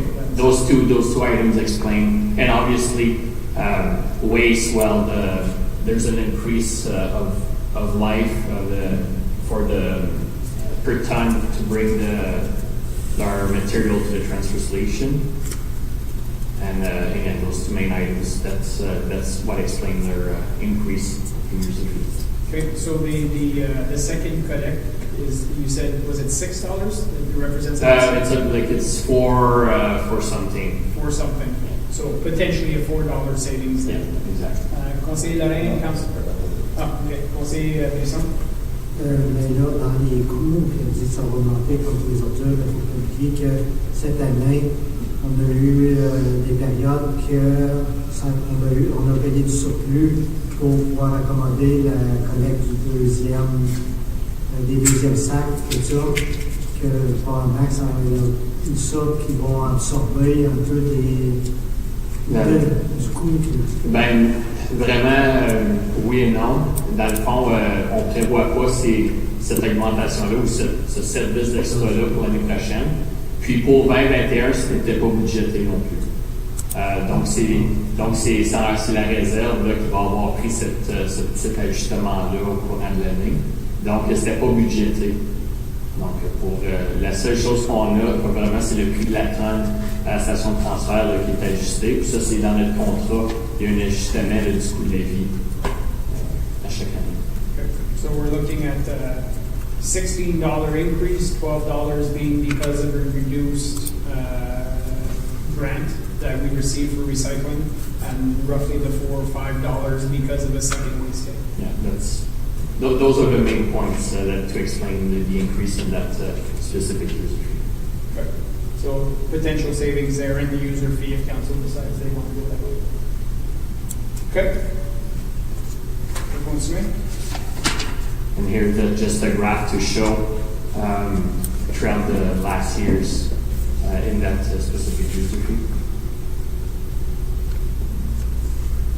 And now that we know that we will be transitioning our Blue Box program in July 23, I want to show council a proposed timeline for our organic collection program. So if we aim to have no impact on the budget, if we wait to implement the collection after the transition is completed, so as an example of September 2023, to start to have our first organic collection, here's how the time frame could look like. We could issue our tender in September 22, award the contract in December, then we have over a 6-month period to purchase the bin, promote the program, educate our resident, and to have our first collection in September. And all that to say that at that time, where the municipality will not be responsible for the Blue Box program financially, the cost of the collection won't change, because now we would only need one truck regardless to do our collection. It would be the waste and organic. We don't need to consider like the extra truck for the recycling. It will be the industry responsibility. So if we look at when we did our tender in 2019, there was a huge increase for the organic, mostly because we needed a second truck on the road to do the collection. But by that time, it won't be a problem. We can maintain one truck like we have right now with waste management. So basically what we're doing is, and if I remember well, it's 2025, que ça va être obligatoire qu'on ait un green bin program. Exactly. Organics program. So if we follow your timeline at that, we'll be able to provide the service 2 years earlier than mandated, and there will be no increase to the current curve. Should not be too much of a difference in current user fees. Exactly. So that's our goal. And again, we'll know when we do close our tender, I'll be able to prepare a budget accordingly for 23, and we'll know if there's an impact or not. And the idea of, again, to be almost a 3 year ahead of time of what's going to be imposed by the province, well, we can secure at least the space in the different facilities for the organic. Okay. And to be a leader in our region as well. Okay. Questions, comments on that? Councillor Ternasco? Just looking for clarification, when we talk about 2023, where industry starts covering the cost of the blue bin program, two things we are mentioning, we're talking about both blue and cardboard and everything. It's all recycling, right? But that doesn't impact the hazardous waste, even though technically that's recycling, right? No, exactly. That's a separate item. That is a separate item. And when we say industry is paying, obviously it'll come back to the consumer likely, but we still don't have a plan on how that's going to happen, right? Or am I wrong? No, the industry have until the end of this year to establish a plan of how the transition will happen. But the main thing is it won't be coming from our user fee. You're right by saying ultimately it's going to be the consumer or resident at the end of the day that they'll have to pay anyway, but it won't be through our user fee or through the municipal program. So it could end up being where through some sort of collection of fees, to the province, and then it comes back to the municipalities, and we're still doing that collection, because it's not as if all of a sudden that material disappears. It still has to be collected and so on. No, but the municipality doesn't need to get involved. If we would have our own trucks, as an example, then we could tell those producers, that group of pros, we'll provide the service and you pay us. But in our case, we don't have any asset linked to the Blue Book program. So basically, we already mentioned we're opting out in a way that we're not getting involved at all in the collection. So it's really the responsibility of the private sector to maintain the same level of service that we see right now. So the industry will have to have their own arrangements with waste management or Exactly. whoever to do the collection. That could be an option that the industry reach out to waste management to maintain the same, they're already established, they know the routes, they maintain the same day of collection, cardboard and plastic alternating. So that would be a good, and waste management are not getting involved in the pro or in that side. They want to remain just to deliver the service. I'm sure there'll be growing pains when it comes to how it's going to roll out, but The big unknown, or where the municipality could still get involved, is to the complaints, and that's the part that's still not clear. Who does the resident will call? right. Donc c'est la seule facette de ce petit programme que c'est encore pas certain, c'est pas clair. Puis la gestion des plaintes, comment que cet aspect-là va se développer. On sait plus ça? Mais là, tu disais comme l'avantage du organique, c'est que là, on lâcherait de ramasser le recyclage en même temps. Mais what about que l'industrie dit, on va payer, mais ramasser en même temps, ça fait que là. Non, ben on a déjà mentionné, nous, ça fait déjà un certain temps qu'on doit donner de l'information à l'industrie du recyclage, comme ça qu'on a déjà mentionné que nous, on ne voulait pas ce parti-là. Donc, c'est vraiment leur responsabilité.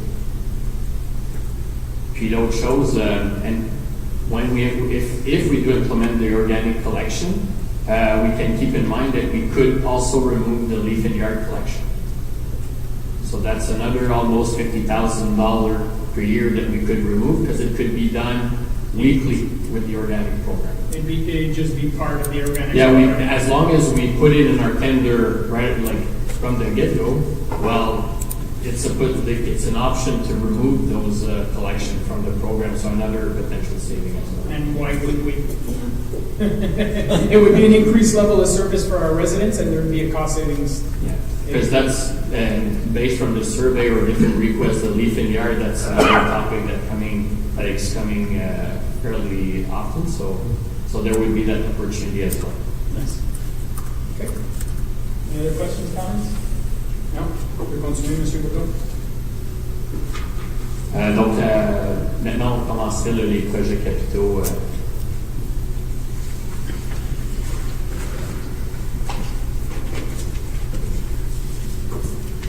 Only 3 pages? Four. So it's a one page.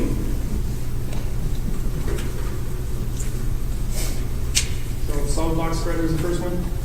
So does a member council wish me to explain every project, or if we just go through? I think, just Okay. name them. If there's questions from members of council, we can go over them. So the first one is the purchase of a salt box spreader. It's mostly for our parking lots. Right now, we are using the snow plow, so we need to remove a snow plow from cleaning the road to go through the parking lots. So we want to increase to be more efficient in our snow removal operation. And that's coming, that's funding, it's from reserves. Okay. Plutôt des documents pour le mettre dedans. Oui, on va être capable d'utiliser leur nos 450, 450 pour faire ça. Okay. And then we do have the purchase of a front-end loader.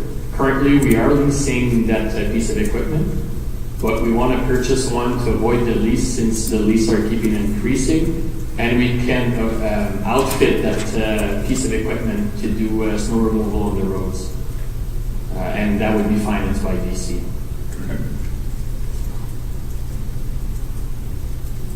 Next one is our snow dump facility. We are working on the design right now.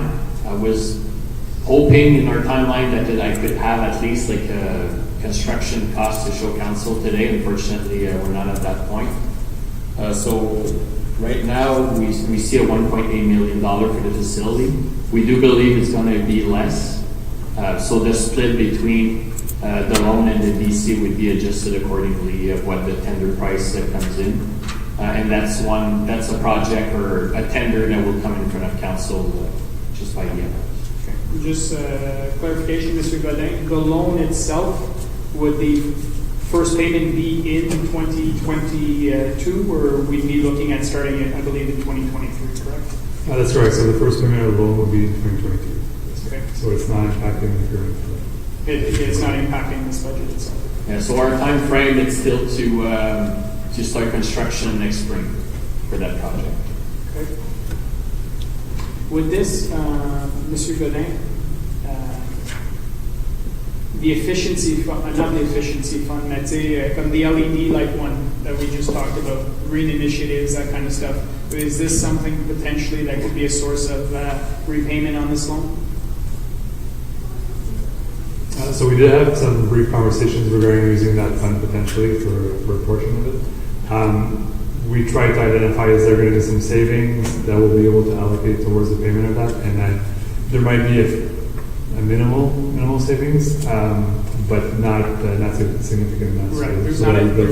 It's environmentally friendly and it's the best thing to do environmentally, but it's not like it's costing us something right now. Exactly. Okay. It's a good project. If we look at our footprint, well, trucks will travel less. Like there's an impact, a good impact on the environment. Financially, yes, it will have an impact on our snow removal budget yearly. But as Mr. Godin mentioned, it's going to be a small reduction. Right. Okay. Perfect. Next, we have the runabout at Saint-Pierre and Saint-Guillaume. So that's a project led by the county. Our goal, again, was the construction this year. The county did have the land acquisition, which took longer than expected. So the goal is to get construction next year. So we are a partner, and the city of Ottawa as well. Okay. Monsieur Brisson? Mais là, c'est ça, tu viens de confirmer, c'est juste l'année prochaine qu'ils font. Mais là, on avait un problème d'eau. Est-ce que dans le stationnaire, est-ce qu'il y a quoi qui va être fait? Ouais, dans les plans, c'est déjà prévu avec avoir un ponceau, là, parce qu'on doit de avoir le drainage sur rond-point à son entrée. C'est là, on a déjà un problème. Est-ce qu'il y a quoi qui va être fait temporaire? Parce que oui et non. Ça va être attaque un peu, puis on va pomper. Oui, mais en ce moment, c'est notre seul. On ne veut pas dépenser pour installer un ponceau qu'on va devoir enlever dans 6 mois. Donc en ce moment, on pompe, je comprends que c'est pas l'idéal. Mais ça, c'est pour le parking lot du OC Transpo Park and Ride, c'est ça? Évidemment, il y a beaucoup moins d'utilisation de ce park and ride-là, probablement. C'est une des raisons qu'on hésite à vraiment investir ou à dépenser dans un aspect que quelque chose qu'on va devoir tout recommencer dans quelques mois. D'autres questions? Non? Je vais continuer. Now it's the all the paving job. So what we did this year, looking at the amount that we were investing in the past, and let's say we started with around 1.2 million. Council did allocate 1% increase in the last few years. So we are that brings us to close or just a little bit over the $1.5 million mark in paving for next year. So and that way, and Mr. Godin can now show exactly that 1.5 from what's the source for financing. So that's why you see really like one budget that includes all those financing. So much from BC Roads, so much from federal gas tax, other municipalities. The other municipality that's the transfer from the county. Yes, that will be staying, just to confirm. We had our. It's good to know it's gonna stay. Yeah, the 8 mayors weren't willing to give up that funding, so that's going to be staying. Councillor Lennon? Does the 495,000 include the 2 times 1% amount that we allocated the last 2 years, the extra 1%? Yeah, so this is actually, the number you see here, the 495 is the amount that's coming out of that reserve. Yep. But going into that reserve, yes, there is a certain allocation for roads plus that 1% for both of those years. So that is all of it. Thank you. Okay. Conseiller Tristan? Dans les inondations des différents chemins, je venais j'étais vraiment content que ça a été mis pour remonter le road avec les cheveux pavés pour finalement faire la boucle, tout ça. Mon seul autre recommandation personnelle, c'est que je voyais que la 300 pour du overlay, qui était pas mal, quand même, qui avait pas mal bon. Quand on a vu la présentation de comme du chemin Saint-André, par exemple, de la 400 à 500, il y a eu vraiment un gros accident à cause que c'était bien rough. Il y a eu des brisures de machinerie aussi qui s'est faite. Est-ce qu'on attend qu'il y ait de pas plus grave dessus? Est-ce qu'on prend cet argent-là pour le mettre dessus? Je sais qu'il n'est pas dessus, mais il n'est pas dans les prochaines 10 ans non plus, ce chemin-là. C'est pour ça que, personnellement, je me disais, peut-être que ça serait à considérer cette portion-là entre la 400 et la 500, d'inclure dedans, parce qu'il est quand même très magané. Puis, il y a eu tous ces événements-là qui arrivent. Monsieur Bourdon, sais-tu, on a-tu des coûts pour ce bout de chemin-là? Combien ça coûterait pour faire des améliorations à ce bout de chemin? Oui, on l'a préparé parce que c'était dans les demandes du public. OK. Conseiller Lorrain, you had a comment? Yeah, that's just for Councilor Grissom. That was one of the projects I was looking at when we were talking about the sale of the property earlier this morning. Was the 400 to 500 stretch on 2 different roads. So St. Andre was one of them, and St. Joseph was the other one. So they're not in the paving plans. They're not anywhere in the next 10 years, for many different reasons. So that's why I was suggesting that at one point we either do that or we increase the 1% annually so that we can compound it and do it over a couple of years, do multiple projects over a couple of years. So that's why I was just suggesting maybe instead of the overlaying, putting the overlaying optional and making the road, because I know that you have to book early to have your price, because you have all the United Counties all together. So I don't know when the time is. Will we know how much we had sell the building for? Well, personally, what I would like to see the direction of this budget go is that if we can find some savings to reduce the current 2.5 to a 1.5%, and then increase it back up to 2.5 with that 1% additional for roads infrastructure. And like Conseiller Lorrain says, if we can allocate that 1% potentially to other projects that aren't necessarily on the list. I know the 1% you mentioned is roughly about 145,000. 143. That's why I was asking Monsieur Bourgon if you have an idea what these projects would represent. Let's speak specifically to this one, to Saint-André. If we go to the reconstruction of the road and a 2-lift pavement structure, we're looking at over 800. It's $857,000 for that stretch from 400 to 500. Okay. So it might be it might be we allocate this 1% specifically, we include it in the budget, and it's specifically to pay off this road, until it's 3-4 years, more than 5 6. 800 000 pour la portion de 400 À 500. à 500. Puis ça, c'est avec une structure là, de 2 couches de pavé. Un peu comme essentiellement, notre stratégie de chemin, c'est pour ça qu'on fait beaucoup d'overlay en ce moment, c'est pour amener notre réseau routier à 2 couches de pavé pour un chemin beaucoup plus durable. Donc, on voudrait implémenter la même chose à Saint-André. On le voit avec les types d'équipements qui est utilisé. Je pense, juste encore en fin de semaine, je voyais les épandeurs à Cunier. Quand on parle au-dessus de 100 tonnes par attachement, là, les chemins ont une structure avec une couche de pavé, là, c'est pour ça que ça détruit mon chemin. Donc, il faut regarder, si on est pour refaire le chemin, ben, je recommande le conseil de quand même le faire, d'aller tout de suite avec un 2 couches de pavé. But then there's still that section from 500 to Marion, right? How far is that section? It would be in a similar price range. Wow, okay. C'est juste pour l'organisation. Ouais.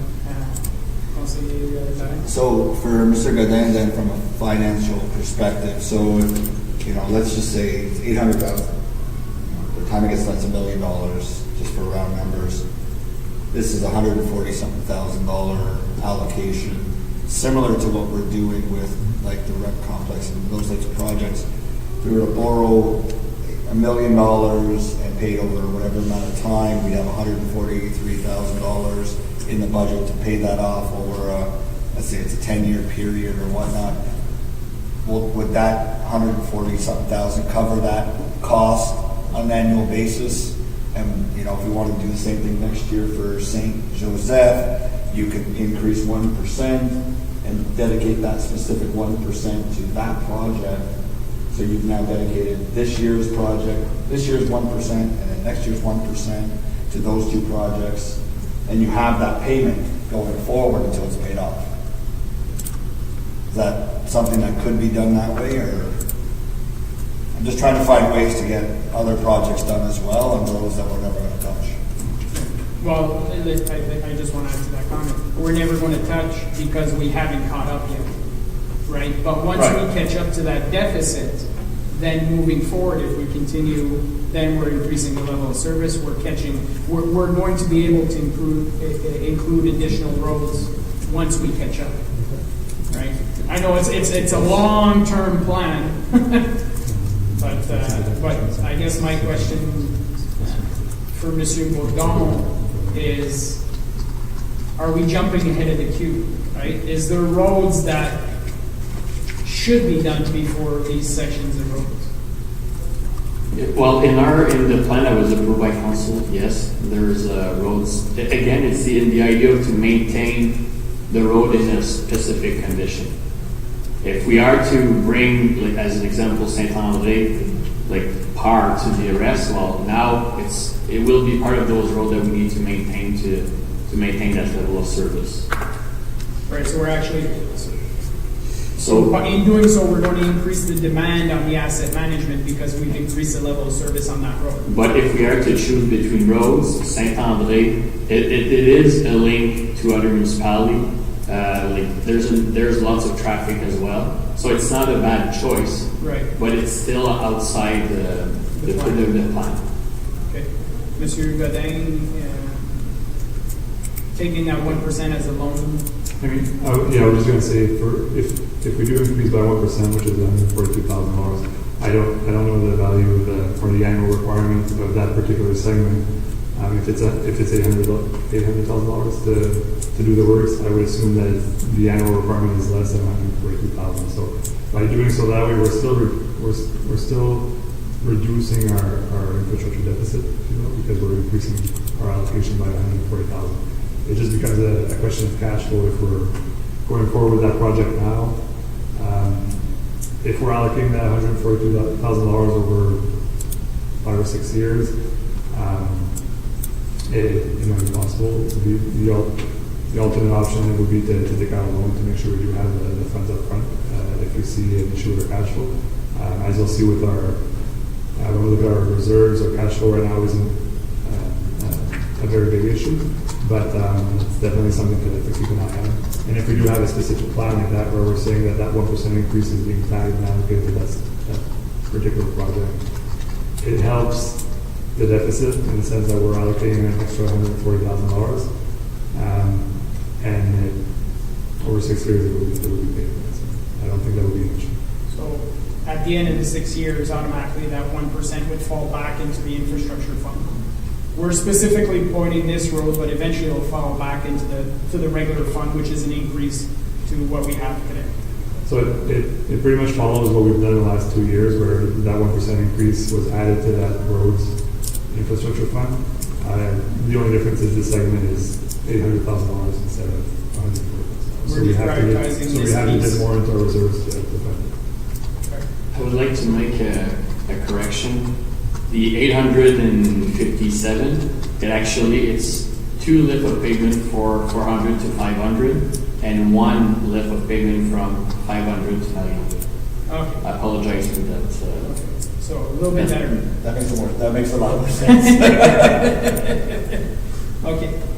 So it potentially we could, if we're able to find a 1% savings, if we want to stay at the 2.5% mark, if we're able to find 1% savings and we increase 1% specifically for that road project, it would be paid off in, we'll say, 6 years, and then that 1% would automatically fall back into the infrastructure fund. So we're just tying where that 1% goes for the next 6 years.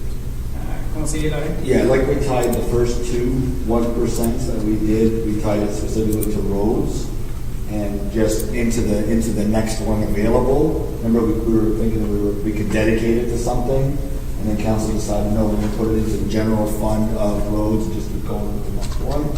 This 1%, if we do end up doing it this year, we could tie that to a project, and then from there, once that's paid, it goes into the general fund. General fund, or at that point in time. General roads fund. Yeah, but at that time, we could also be creating almost 2 separate funds, right?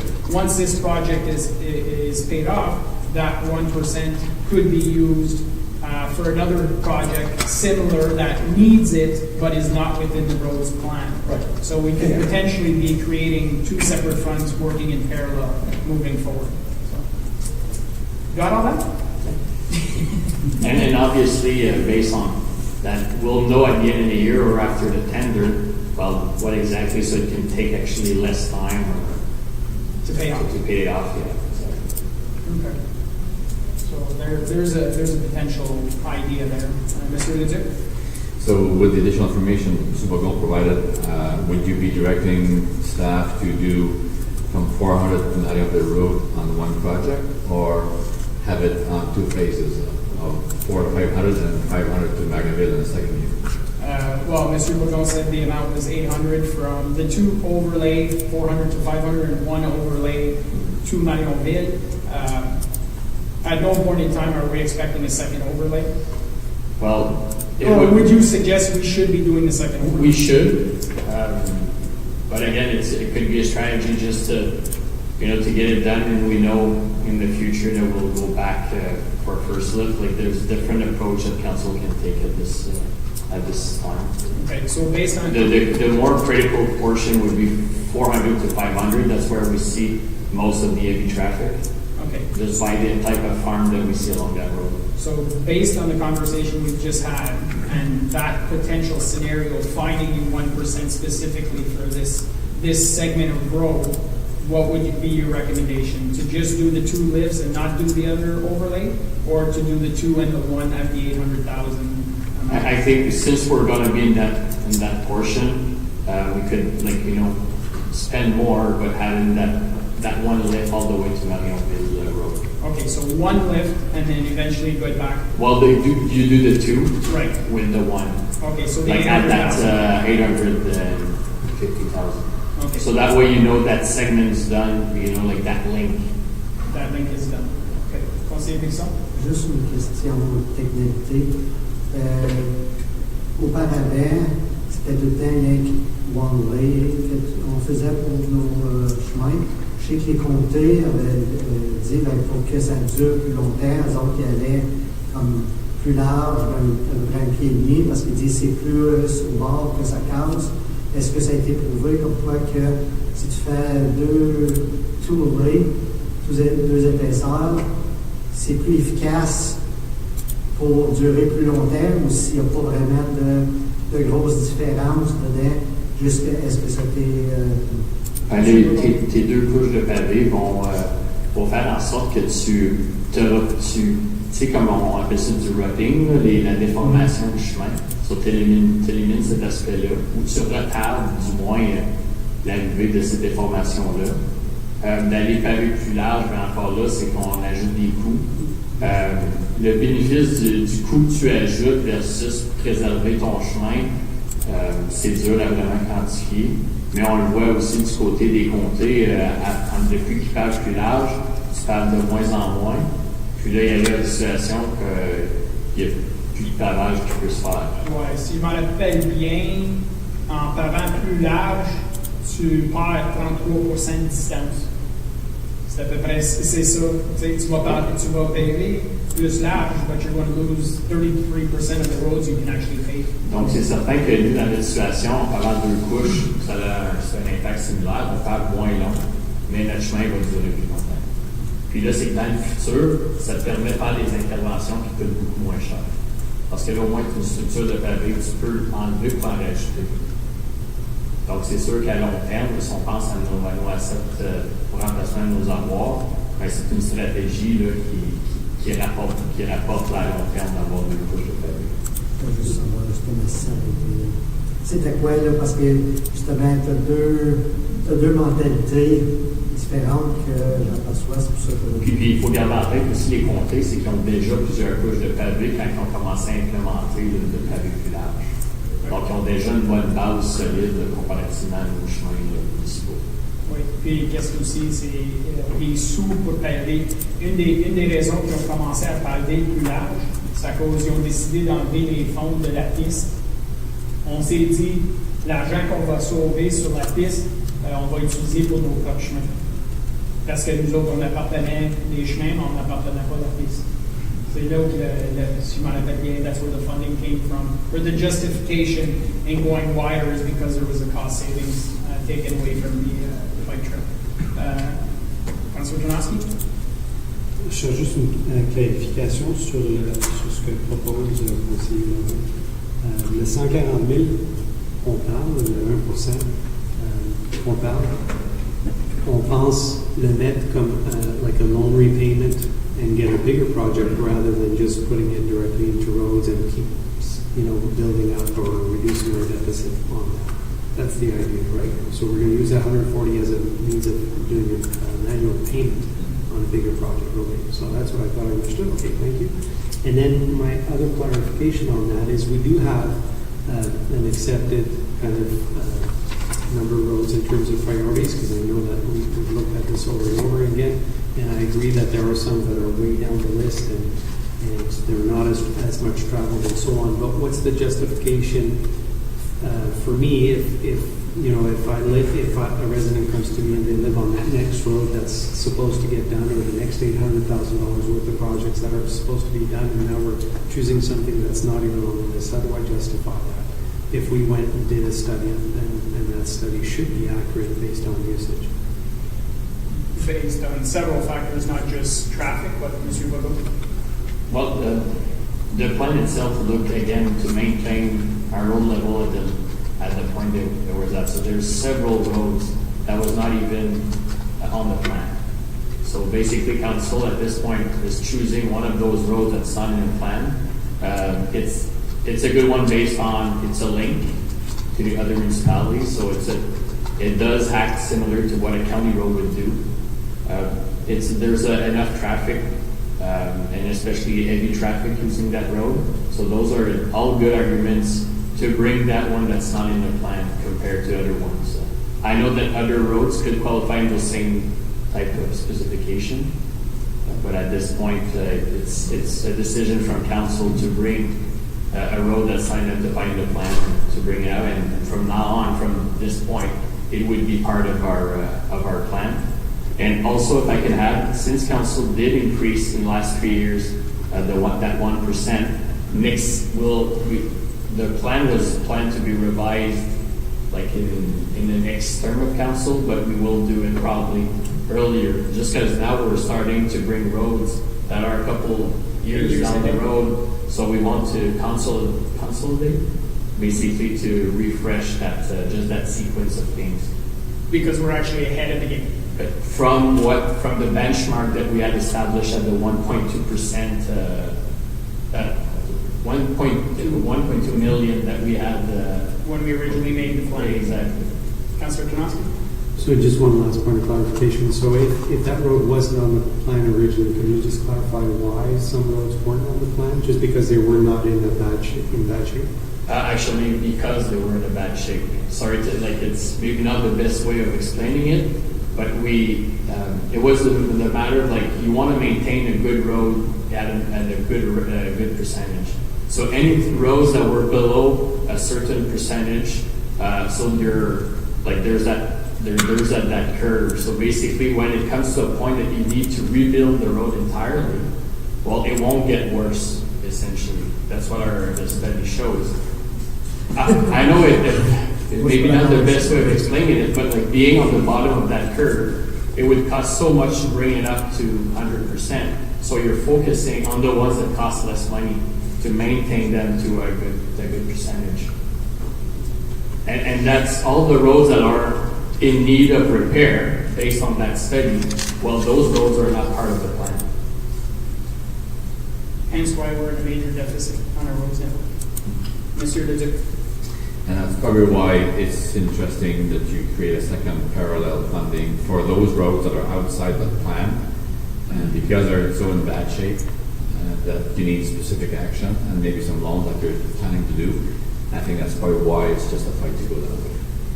And there's some municipality that they did adopt the same type of strategy as council a few years ago, but similar to what we're having as discussion, let's say it was a 90-10% split, focusing a 90% of the dollars spent on the plan and a 10% as an example on those roads that are in need of repair. So it's similar to what council would like to maybe to establish moving forward.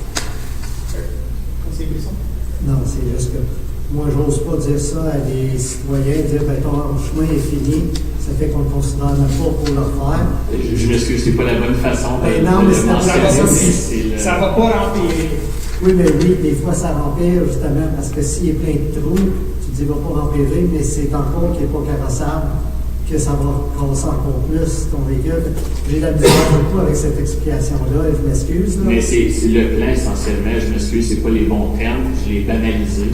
J'aurais peut-être pas dû m'exprimer de cette façon-là, mais essentiellement, c'est le plan, c'est de cette façon-là que... Qu'il a été approuvé par le conseil.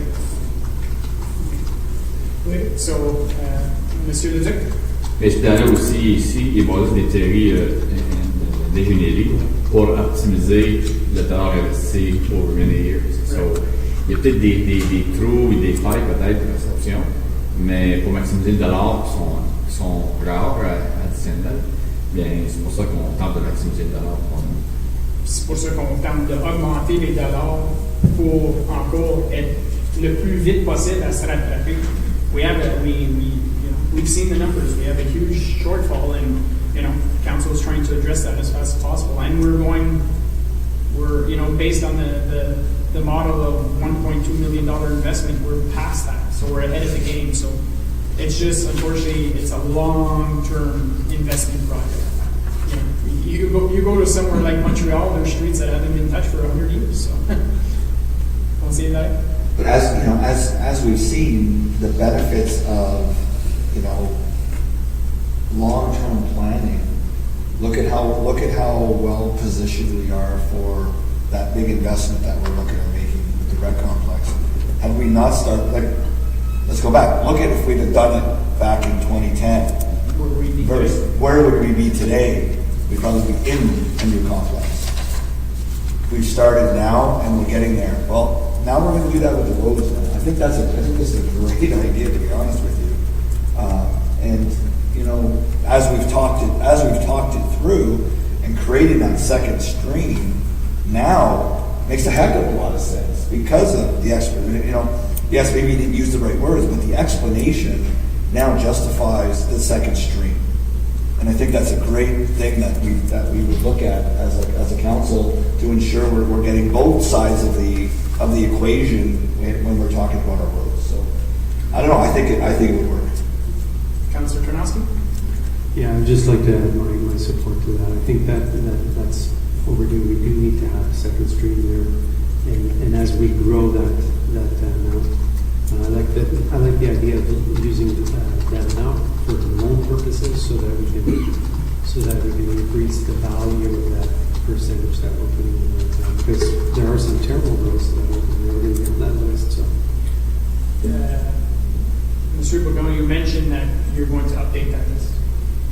Is it possible, and do you need the funds to potentially have a parallel study done for all the other roads, so that we could have the same type of plan in place saying this 1% is going on this side, this 1% is going on this side, and we do it in conjunction? When we did our study back in 2019, we did evaluate those roads, so we do have conditions and the different ratings, so we can establish a plan from all those roads that were not part of the plan at that time. Correct. So with that, like with a minimal cost from our operational budget, we'll be able to establish those two lists basically. Okay, so then potentially when you bring back to council, in future councils, if we're looking at the 1%, it might be, okay, well, 0.75 is going on this side and 0.25 is going on this side. If we continue with a 1%, maybe we go higher, maybe we go 1.5, depending on how future budgets go. Yeah, and then basically the ultimate goal is to have all the roads part of the one plan. Yeah. That, like, it's working towards the direction. So. Yeah. So by the time you retire, then we should be good.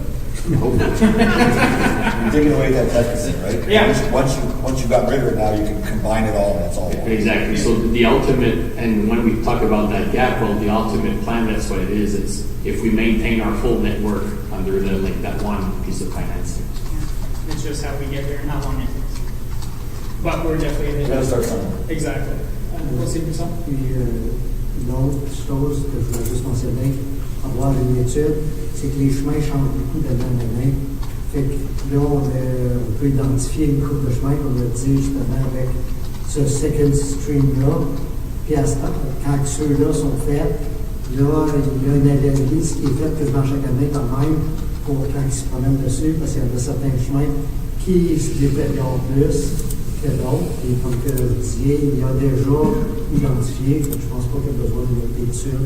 Ben, c'est pour ça que je voulais confirmer. Pas nécessairement une étude comme M. Bourgon dit, mais on a déjà de l'information parce que les chemins ont été étudiés. So he'll be able to put, again, Councilor Tarnowski mentioned, are we jumping ahead of certain streets? Well, this list, then we'll start following this list and say, this is where the funds should go on this side of the equation. So, okay, got it. Assuming we find the 1% elsewhere. I'm sure we can try and find it somewhere. We're going to Richard's already working on it. Richard's already working on it, yes. So basically the next few slides are the segment of road that's included in our 1.5 as presented to be paid. As Mr. Councillor Brisson mentioned, we did include Hamilton Road, as this was a direction from council at last year's or last budget discussion. Right, that was part of the cycling network that we used Exactly. to So justify. based on the direction that we did receive last year, it's included. We investigated calls on it, so. Yeah. Oui, continue ça. Avec ce chemin-là, comme Hamilton avait été, est-ce que quand il a fait la 200, à partir de la piste cyclable, est-ce que ça a été pavé sur le côté pour qu'il puisse partir de la piste pour se rendre à Hamilton un peu plus large, ou c'est quoi qui va être fait? La route, ce segment-là, je ne Oui, vais pas dans le oui, segment, oui. mais il y a des portions qu'on a faites plus larges. Mais pense là, que c'est j'ai un blend de quelle portion on a fait en quelle année. Là. Fait que c'est quelque chose qui pourrait confirmer au conseil demain. Je vais aller vérifier. Mais essentiellement, le reste, comme tu suis le plan déjà existant. Exactement, on suit le plan. Puis il y a quelques portions des rues de village qu'on n'a pas inclus, parce que c'était des 10 mètres ou des 30 mètres de rue. Donc essentiellement, ce qu'on veut faire avant le prochain budget, c'est consolider tous les segments de chemin pour faire au moins pouvoir faire des régions et non faire je vais les appeler des patchs essentiellement. Mm-hmm. Donc il y a des segments là, qu'on veut pouvoir combiner pour que ça soit plus économique. Oui. Okay. Le road system, le roundabout. Ensuite, après le pavage, ça nous apporte à quelques intersections. Donc la première, the first intersection, it's the roundabout at Route 300 in Limoges Road. So next year we're planning to do some pre-planification for construction. So there's also a small amount compared to the full construction cost. But that amount it's going to be shared with the county. So and at that point the county are put in their budget 66% of the cost, and we're paying at 1/3. Is Nation in there at all? No. For the roundabout itself, no.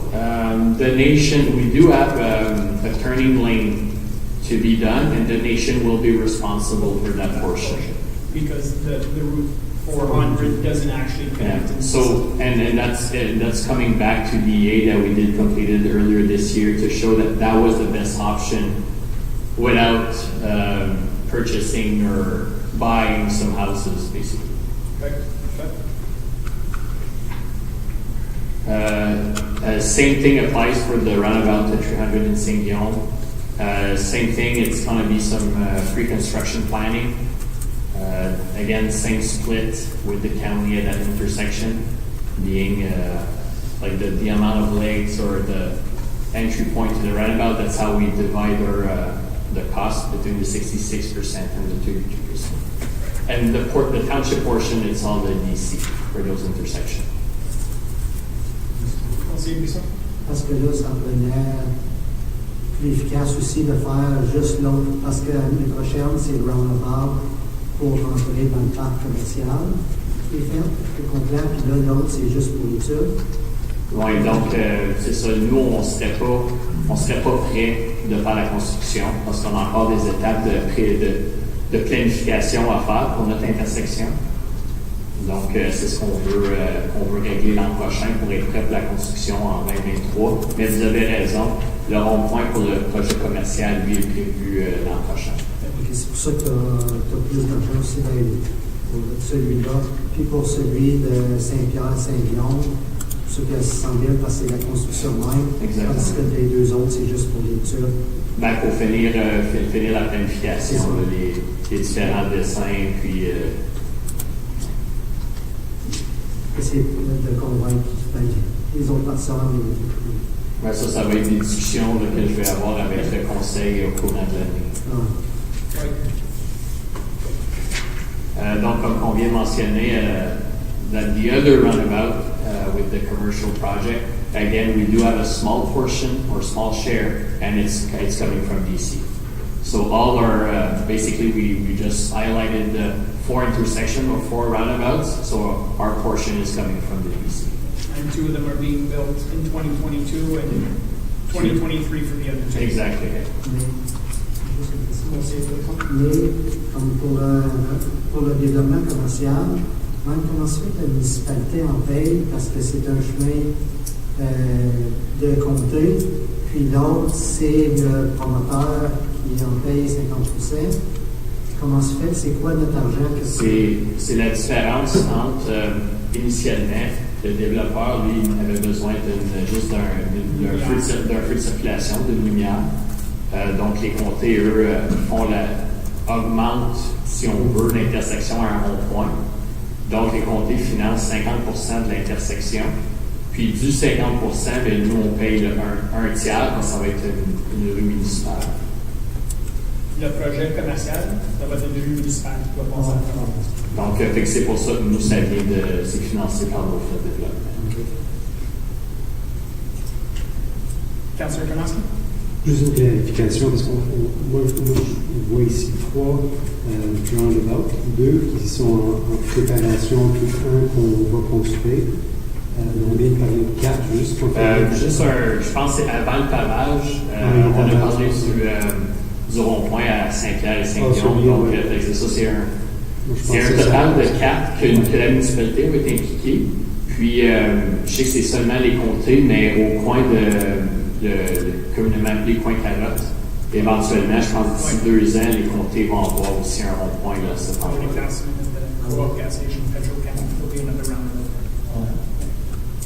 Donc, celui-là, on n'est pas impliqué. C'est juste pour informer le conseil qu'il va y avoir un autre rond-point. Just to the 2 that are going next year, that are actually being, the roundabouts are being constructed, is the one at St. Guillaume in the commercial development, and St. Guillaume at St. Pierre? Yeah, and at the Ultramar. At the Ultramar, okay. Yeah. That's all I want to confirm. Perfect. Avec Monsieur Godin, on a fait un petit changement. C'est mineur, mais tous nos réseaux de chemin, on la cote les chiffres 340. Puis pour ce qui est des ponts, on a commencé à établir un 341. Puis ça, c'est pour... and we did that change for the reserve or the asset management to make sure that what council do approve towards the road network remains in that envelope of roads. And now we have the bridges and culvert being separate. So it's still under our same infrastructure umbrella, but it's just for our requirement. We started to do that small change in the way we do mark our project.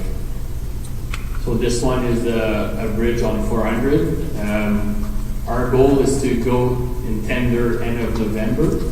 So that's going to be a report that's going to come in front of council to award the contract. So construction next summer. Puis ça, faut-tu faire face aux pompières ou c'est juste le réparer? Ben, c'est une réhabilitation, donc c'est vraiment juste la surface du pont, si on veut, puis les accotements, les pieds, les poteaux, là, si on veut, dans la rivière, ne sont pas besoin de boucher. C'est vraiment le même style de construction qu'on a fait sur Saint-Joseph ou Wade. C'est pas un pont que tu construis à côté. Non, c'est qu'on détruit, si on peut dire, des portions pour construire juste certaines parties. Ça, c'est celui qui est proche de... C'est ça, c'est qui est proche du garage municipal. Monsieur Godin, just curiosity, if ever we're 1.5, if ever it comes in at 1.2 and there's a $300,000 savings, is there an advantage to either keeping it in reserves or the OCIF, or it really doesn't make a difference? Well, the advantage would be that we would have $300,000 more in our reserves. Yeah. So. Well, we would, no, but I'm saying we would max them out the OCIF before. Oh yeah, definitely. Yeah. Okay. We would use the OCIF and then we would only take 800 or 566 from I'm just the curious. asset management. Okay, perfect. The next project is again another bridge. We will start doing the engineering work next year to do construction in 2023, and that's the bridge on Saint-André, right here near the Giant Tiger. Right. The first one. Yeah.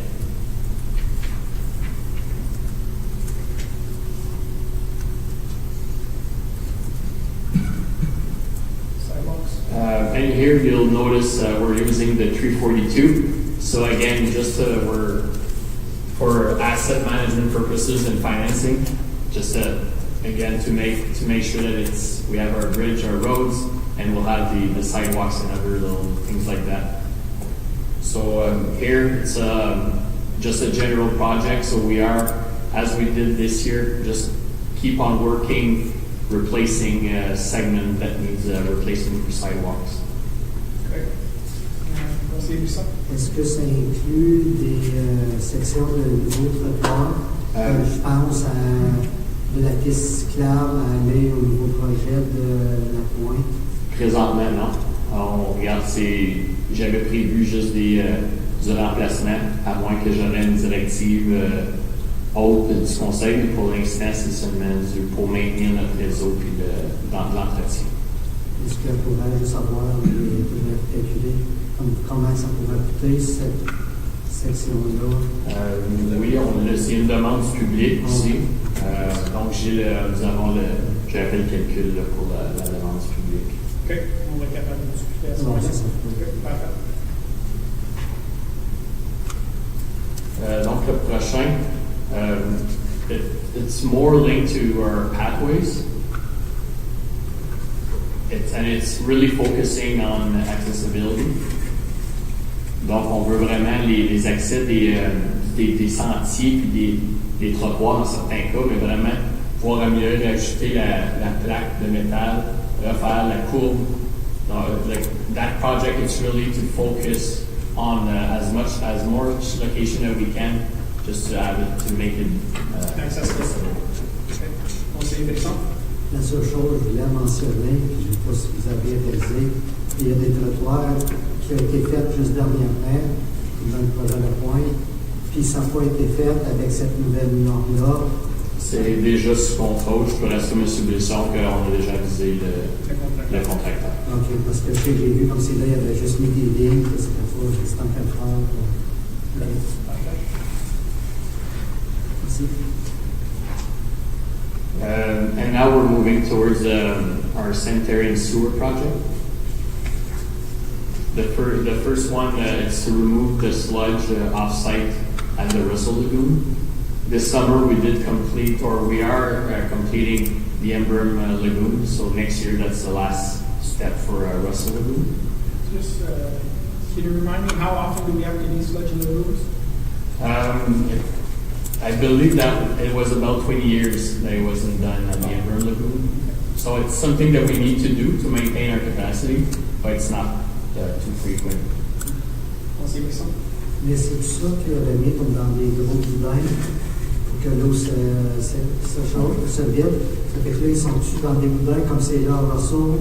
Oui, donc à Russell, on vient de compléter, de remplir les sacs. Donc au courant de la prochaine année, l'eau va sortir. Puis on a déjà engagé quelqu'un avec des licences spécialisées pour apporter les produits ou la boue, si on peut dire, en dehors du site. Ça, c'est comme qu'est-ce qu'il y a des fois, il est dans le secteur agricole. Ouais. Donc c'est vraiment, on engage une compagnie spécialisée qui fait toutes les applications au ministère, qui a les licences pour pouvoir faire l'épandage. Parfait.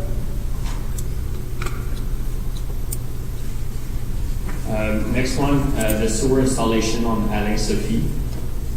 We did met with the owners last week. So right now they have time to vote on the project. So I'll be coming in front of council on November 15th with the result of the survey to determine if we do move forward to tender or not. And again, we're following the steps of the approved policy. And that's the user pieces. Exactly, yes. C'est ça, vu que c'est user fee, cet argent-là, on va la recouvrir. Ouais.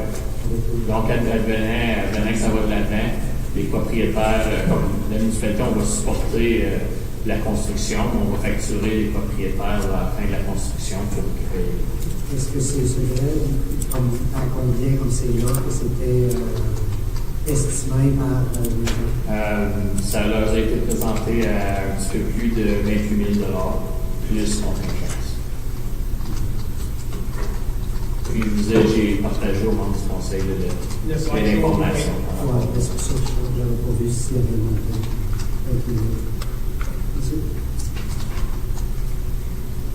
Next one, it's a blower replacement, so it's an item it's due for replacement. So again, we're trying to do a little bit every year. Coming from the asset. Yeah, coming from asset. Next one is the replacement of one of our pickup truck. It's due for replacement based on our fleet policy. Again, that's an item with the shortage right now. We're still debating when will issue the tender. Well, right now there's no pickup truck available. the major companies, Chev, GM, Ford, Dodge, are not inclined to sell to fleet or to municipality. They want to focus on individual people. So, are you guys comfortable with smart car? Well, there's other vehicle that we want to replace by something smaller. Yep. Unfortunately, we do need one of those type of vehicle in our fleet. Yep. To like we do have bigger trailers and stuff like that to pull, but we do have a under replacement, and we want to up with like a smaller vehicle. Okay. Well, it's coming out of the The reserve fund, so we'll see. Ou si ça peut attendre un an, puis que celui-là monte les économies pour notre. Ouais, ben, il y a déjà 24 ans, cette truck-là, 87, c'est ça? Or is that the year? Yeah, that's the year. Like that's one that's 2013. Oh, okay. It's the second number. Second number. Okay, gotcha. Yeah, we may, depending of what's the situation with the trucks, we may not get it. I've heard it's a 14 to 18 months before that shortage actually get resolved.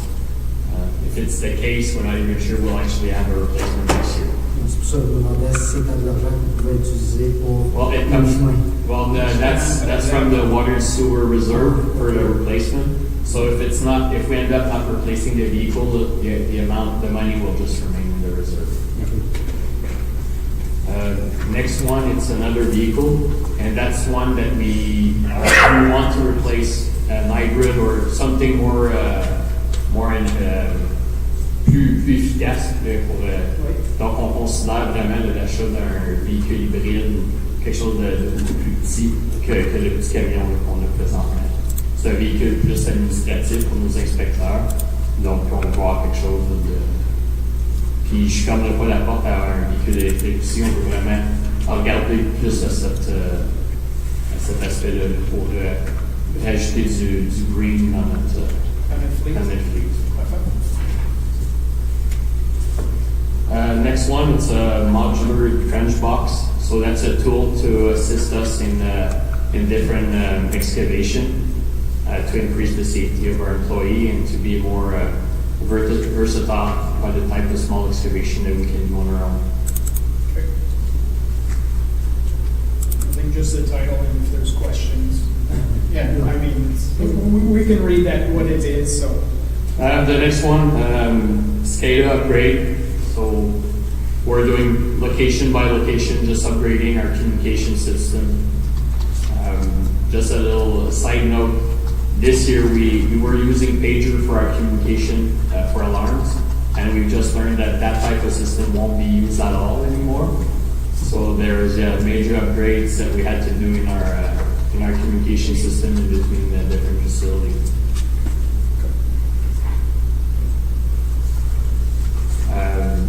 Another small asset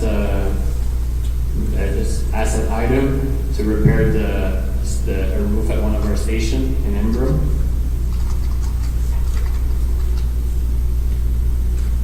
That's a big item for a sanitary system. It will be paid by DC, and it was identified part of our road study. We need to look at options to upgrade the station 1 in Russell. It will be at capacity shortly, so we need to look at option. Did you see DC? Yeah, it's going to be financed by DC. Is that what's listed on the page?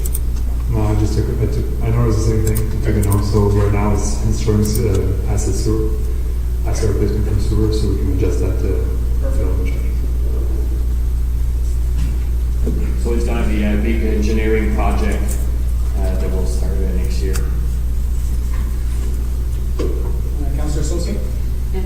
Can you just give me the location of that one? I can't remember where. The station 1 is a station just in front of the museum Okay. in Russell. Okay. Then we fall into our the storm sewer system. So this is a project that's been in the works for a couple of years already. For a different reason in the design, we did push the construction until next year. So basically, we're trying to find the best option, the best alternative of redesigning the road to have the best product at the end for our storm system. And the counties, United Counties are our partner in that project as well, and they're paying 50% of the reconstruction costs.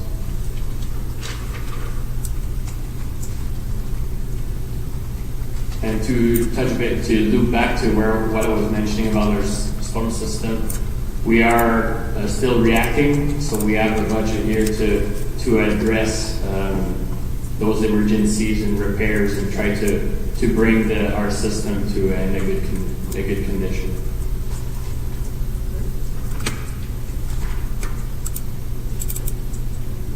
The other one is a municipal drain relocation, and that's in the park, the industrial park. It crosses the land that we did purchase not too long ago. So in order to maximize the redevelopment or the sale of property, we need to relocate that drain. It's a long process following the Municipal Drainage Act. So that's why it takes a long time, but construction will happen next year. Okay,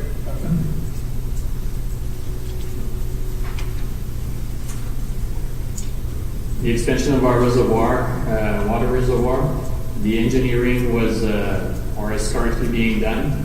Hopefully will be in tender shortly. So again, that's another award of contract that will come in front of council to hopefully get the construction going next summer.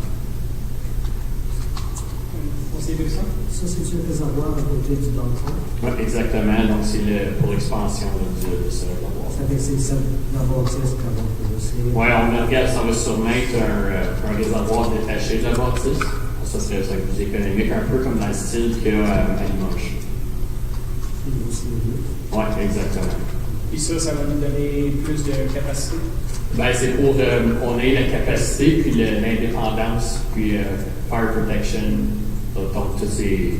Puis que ça soit qu'on est capable de survivre sans l'eau d'Ottawa pour au moins 24 heures de période de temps. Donc c'est pour avoir des réserves adéquates pour qui rentrent en ligne avec la capacité qu'on a. Oui, parce que si on bâtit l'expansion,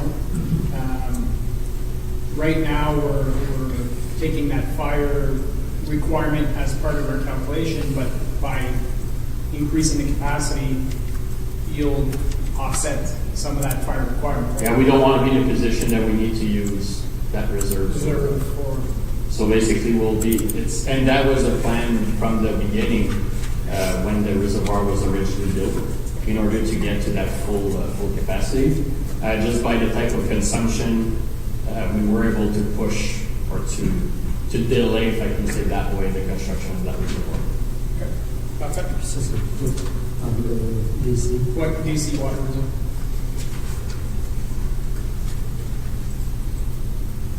Next one, it's another vehicle. And again, we're looking for smaller vehicles, something more green. It's most like that vehicle will be used mostly for to go to the lab, to bring our sample in Ottawa, do the locates. So instead of using a big pickup truck to do those travelings, we'll try to use a That's where your smart card comes in. Make it blue. Blue. And the last one, it's valve repair. We've been doing that type of project for several years now. It's good. It avoids water main breaks, maintain our water system in good shape. Donc c'est le genre de projet là, de maintenance qui porte fruit là, après plusieurs années. Ouais, ça sauve des coûts plus chers. Exactement. Parfait. Je crois que c'est tout, M. Bourgeon? Oui, ça c'est le dernier projet capital. Parfait, merci beaucoup. Monsieur Leduc? Yes, Mr. Manon, this morning was referencing the aviation site software. And as you know, here in this project, there'll be a lot of simultaneous construction projects going on next year. And Mr. Bourgon is quite IT savvy, and the project software will help him keep track of those projects and report to council the status of the construction at a push of a button. So I'm commanding Mr. Bourgon to end up leap in this new software, but certainly there'll be more reporting tools because there's a lot of work involved here in issuing tenders, reviewing tenders, awarding contracts, all these kind of things. So his participation in that is good, and certainly will help council know exactly where we are with these projects for that new software. Merci, Monsieur Leduc. Conseiller Larry? Yeah, just maybe an update or a slight refresh on information. We had a discussion probably about a month ago regarding we'll use the snowplows as an example, and real-time information that other municipalities are using, and that we were going to look into something like that, where people can see exactly where the plow is and when they can anticipate it coming to see them. Is that still something that we're looking at? Well, and it was also one of the requests from the public. We did ask our GPS provider. They don't necessarily offer that platform, but they are looking at what are the options. Like basically, they would need to hire Third party. exactly to build up that platform. So we did ask them that day that we got the public request. So we just didn't get an answer on how much it would be or how it would look. So obviously it's something that we want to show council to determine if it's worth proceeding or not. Okay. Yeah, I mean, just so council, so the request that I had received was essentially there's other municipalities that they essentially name their vehicles, Yogi Bear, Scooby Doo, or whatever, and you can go on and see where they actually are, and you can see, oh, they're coming down my street in 20 minutes, or they're just down the street now. So just a way to increase the level of service for the public. But we did request our provider to prepare something at least as information so I can share with the council afterwards. So our provider, is it something that we have a contract with that will end, and that if we go to tender at one point, we can, put it out there, this is the type of service we're looking for, or it's right now for them, basically we bought the units. Right. And where it's like a month fee to have those units operational. In the truck. So at any point in time, we could always go to. We could go to tender and see where we could go with that. Any other questions for Monsieur Bourgon? No? Quelque chose à ajouter à ce point-ci, Monsieur le Président, Monsieur Cadet? No? We're good? Perfect. Thank you very much, Monsieur Bourgon. Let's take a quick 5 minutes before we start the next one. We knew this one was going to be a little while, and we'll come back. Tell us where to go. I don't know. I've got More ways than one. I've got 60% battery life. That's why he's a financer. Slide 126. Perfect. Welcome back, everyone. So council members will go to slide 126. We're looking at the presentation and discussion of the infrastructure budget section 8.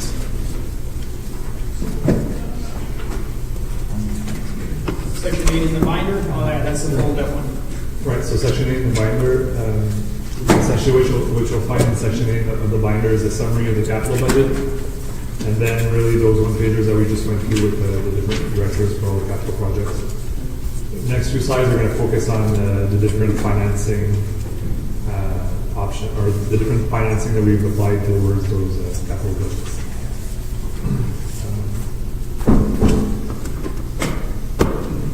So just to start off, and these are new slides that we've added this year. In previous slide decks, we've always included our list of vehicles. We've included in this one a list of all our assets. It's more for reference. I don't plan really on going through all our whole list of buildings and parks and infrastructure, but the list is there for your reference if ever you do. If for the public as well, I think it's important to understand all the assets that we do manage, to understand why there is that need for the infrastructure fund. Mr. Duzic?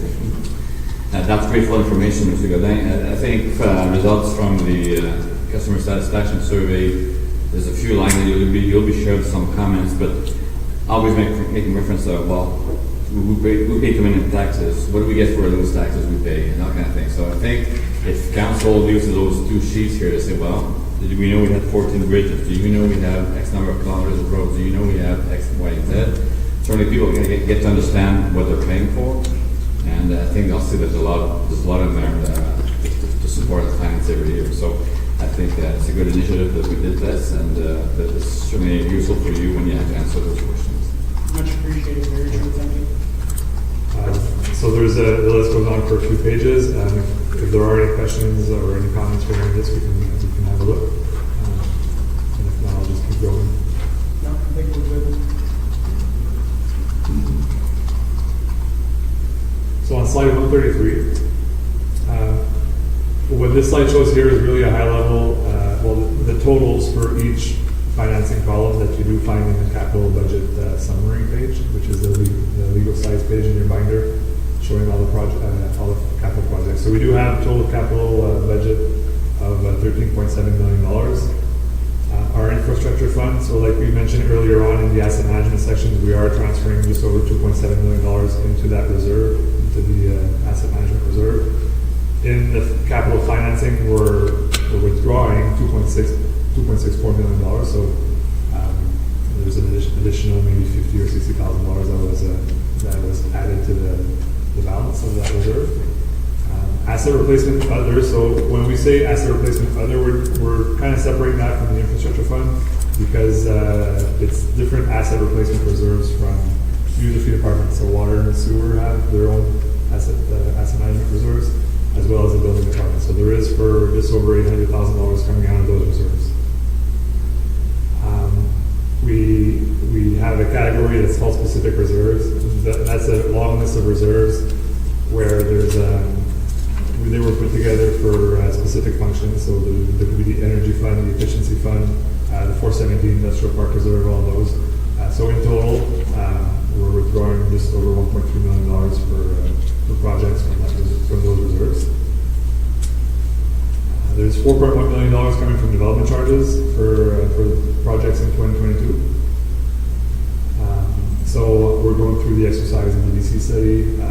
If you have feedback or a question from the development community, why do I have to pay so much DCs? Well, we are using it. There is over $4 million worth of development charges being spent in 2022. As far as grants go, so we do have for $1.4 million of grants. There's the OCIF and the gas tax, which are a major portion, and a few other minor ones or ones that we've applied for.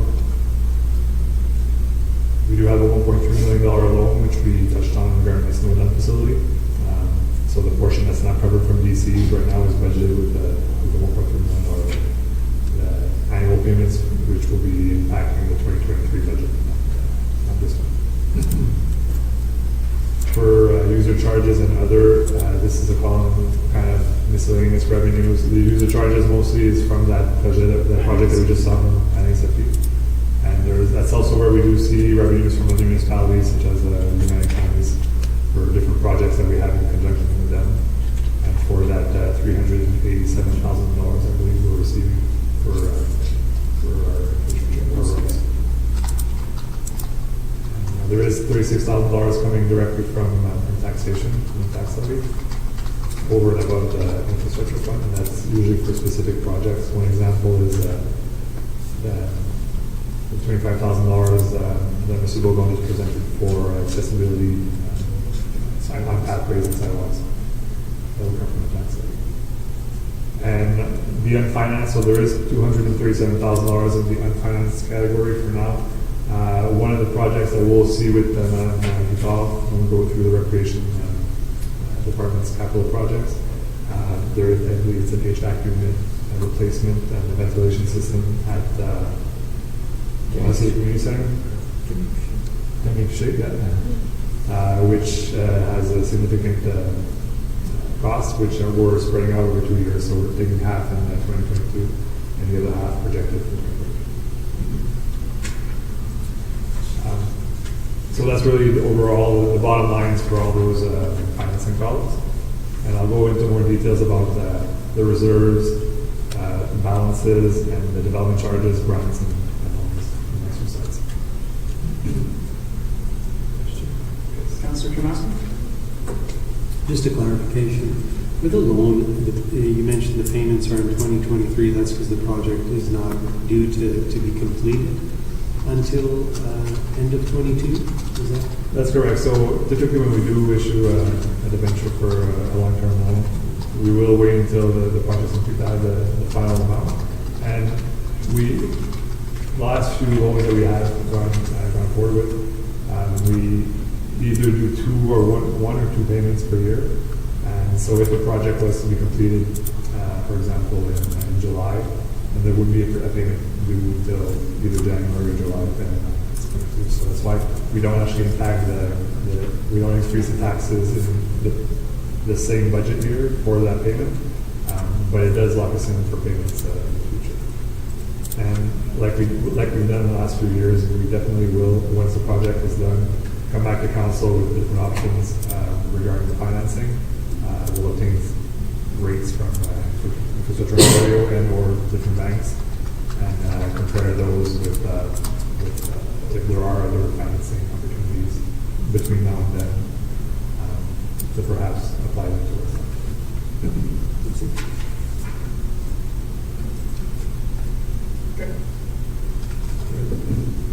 Okay, so next slide is just kind of the evolution. So we touched on this earlier today with the evolution of our infrastructure fund, which was started off in 2010 with $11 million. This is just the increases year over year. So now in 2022, we're at $2.773 million. Councilor Leonard?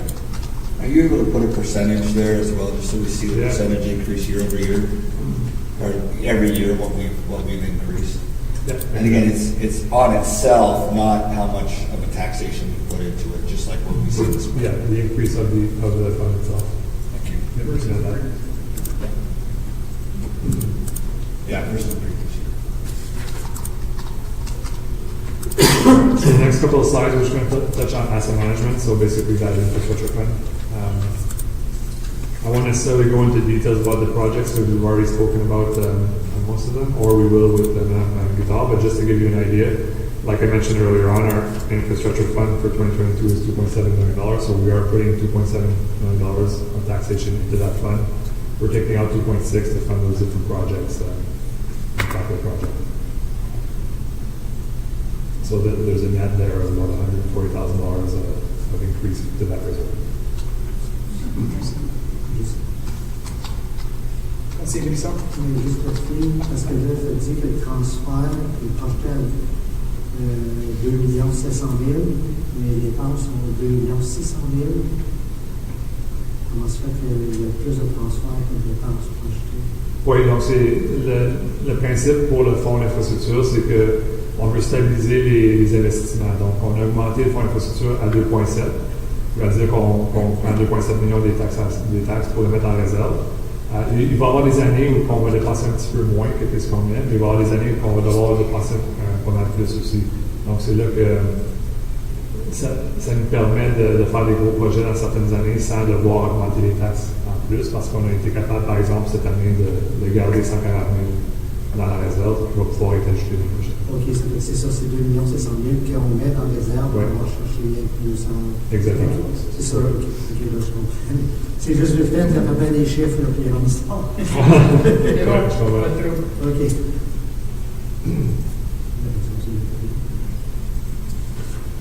So, and like I mentioned earlier on, so we do also have some asset management reserves for other departments, so water and sewer. This is the investments from those fees, so the water fees and the user sewer fees that are collected, the flat fees, and this isn't from the consumption rate. So this year we're investing $575,000 from the water department into that reserve, and $172,000 from the sewer department. And we see that it's increasing year over year by about 5% plus, maybe a bit more if we do add some more assets to the inventory that we could become the one. And that's all part of the financial plan and the financial model that was developed for us. And again, so just to show the same exercise for water and sewer asset management. So like I said, we're transferring into the reserve $747,000, and for this one, we're actually going to get a bit more from the reserve than what we could. So the balance of that reserve will go down a bit. Will go down slightly. Just reverse what we just did on the other side. Exactly. And having those practices implemented, it allows us to have more of a stable increase to taxation and to the water and sewer rates, but we're still able to have some ups and downs in regards to capital budgeting when the need occurs. Right, as opposed to, charging more, charging less, charging more, charging less, it's just stable level. So grants, just quickly to touch on grants. C'est l'étude d'amélioration de la station comptable en Rhône. En fait, c'est la station 1 en Mossel. Je pense que tu as raison, je vais regarder ça à ce diapo-là. Il me semble, c'est la station station 1 de ouais, c'était écrit Russell sur la feuille de devant le muséum. Je suis pas sûr qu'on parle de la même affaire.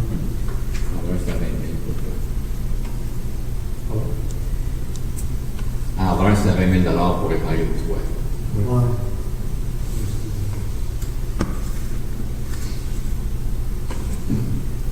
Non, merci pour on va faire comme ça.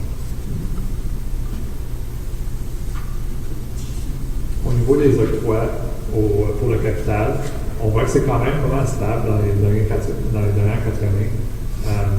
Le CIF, pratiquement identique depuis 2019. Le gas tax a augmenté un petit peu en 2021. Puis la contribution des dépenses unis pour les routes, c'est la participation en vert. On voit aussi qu'en 2019, puis en 2021, on a eu le gas tax, on va faire un one-time 2 fois. Ou qu'on a reçu un octroi qu'on ne comptait pas dessus. Donc, on était capable de faire plus ce projet à cause de ces octrois-là.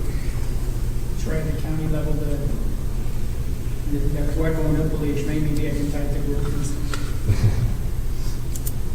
Probably not, but I would be happy. Donc, ça, c'était pour les octrois.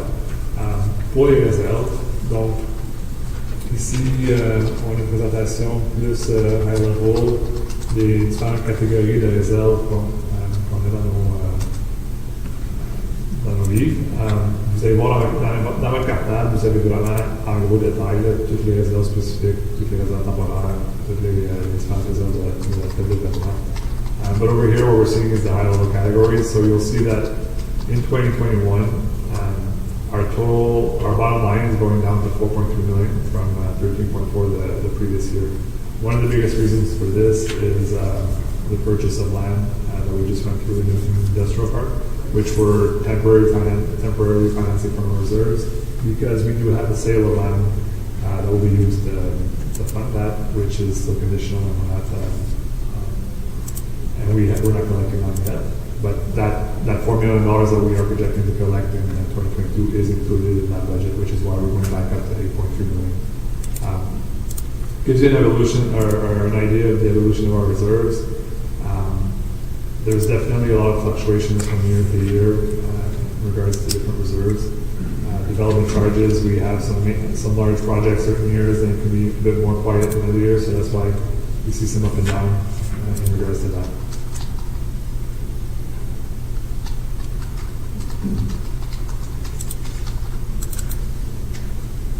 Are there any questions regarding the reserves? No, I think we're good. All right. This is just regarding development charges revenues.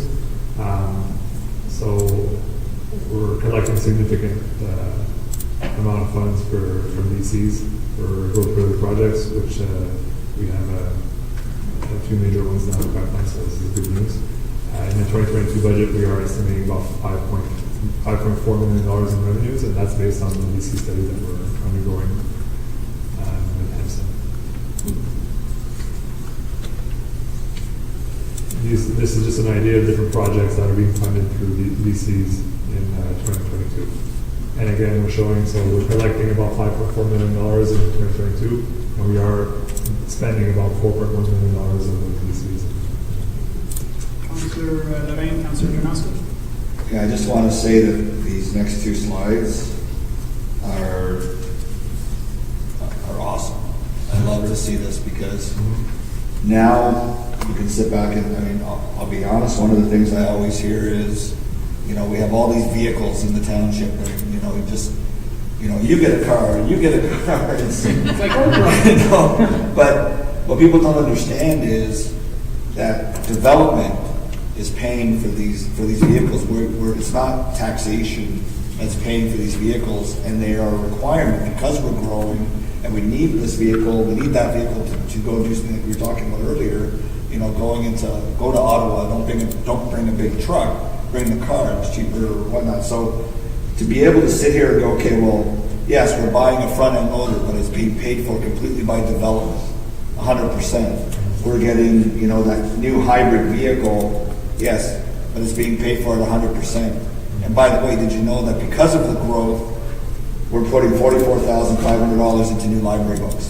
Like it's just an easy snippet to go and take a look at. So I think these two slides, and maybe I haven't seen them before, but I think these are new in the deck, and I absolutely think that they're awesome. Good.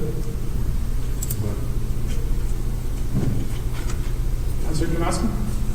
Just a point of clarification, so when we look at the first draft for the DC charges, that's based on the updated rate, the estimated updated rate. Is there any of that that's at risk if we don't get that? I don't know if that makes sense. If the revenue's at risk, if we don't so the new rate? So the DC is based on what we're asking? Yeah. But so are some of those revenues at risk? I'm not sure how the policy works when we do the DC study, because it's my first one. Yeah, so, well, definitely, if the DCs aren't adopted as presented, so the rates right now aren't final, so they're not adopted, but we presented drafts, and we'll be coming back to council shortly to have them adopted. If they aren't adopted, and it could be from council per request, and we want to reduce them. It could also be from the development committee challenging. There is a 60-day appeal period where they could appeal, and we could end up not being able to increase those rates. So yes, there is a risk of not collecting that $5.4 million. At the same time, and I don't want to say that the study is too conservative, but I think it's safe to be. You don't want to be too aggressive.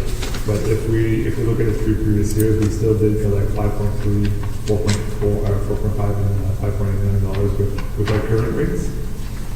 So that leads to so that means that in 2022 there is an anticipation of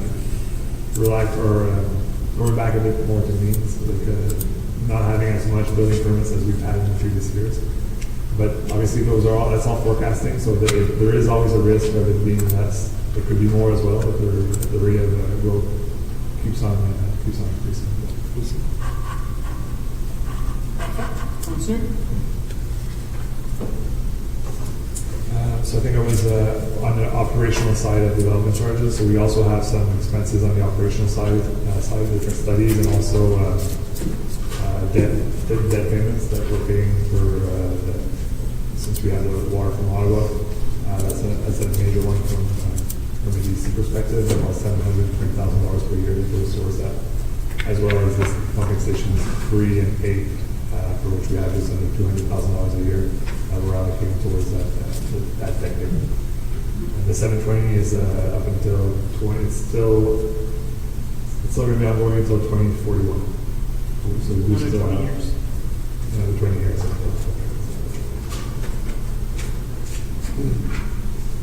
And so speaking of that, Question, Councilor Sosi? Yeah, I just wanted to know what the phosphorus removal plan was, like, someday.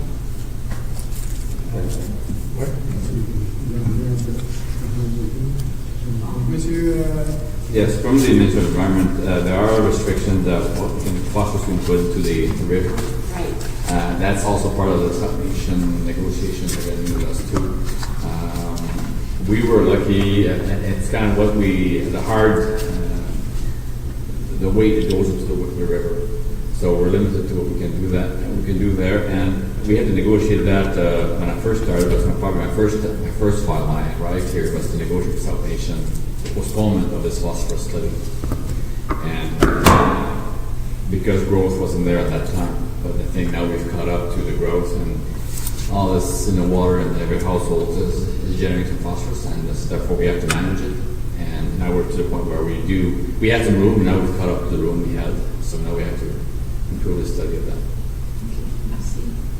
Je pensais que c'était de quoi qu'elle avait fait dans la commune pour faire baisser.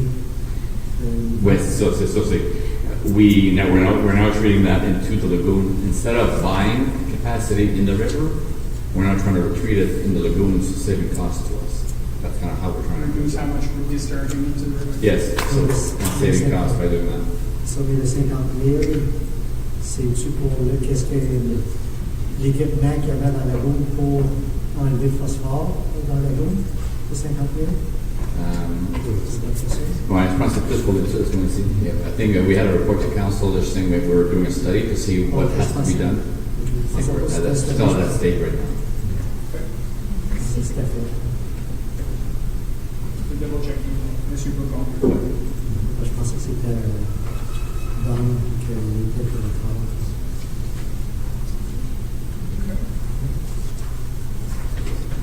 And then we'll just have a few slides to touch on debt and to present the graphics that we bring back to council always at the budget time. So just regarding recent and upcoming loans, so for 2021, we did have 2 loans in the budget, but we did go to council on Monday of this week and got approved 2 internal. So we actually borrowed from our own reserves for those 2 projects. The one for 417 Industrial Park purchase is more a temporary internal loan until we do have confirmation of that sale of land, and we do know the bottom line of what needs to be financed, and we'll have another report at that point in time. The small centers at Bridge, like we presented, we have some annual payments of $100,000 in this budget to fund that back to our reserve. Sorry about that. My mic was off. Did you hear? Yeah, I heard. You're good. We're good. We're good. And for the 2022 budget, so as mentioned before, we do have one loan budgeted for $1.3 million.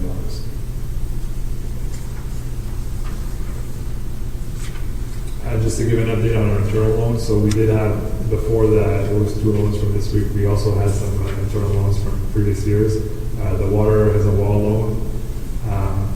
When it was time to renew our term with the bank, we had proposed to fund it internally. That's now paid off completely. That was one that was paid off from the water DC reserve. So every time we're collecting development charges from water, we would apply it there. So that's it's paid off in 2021.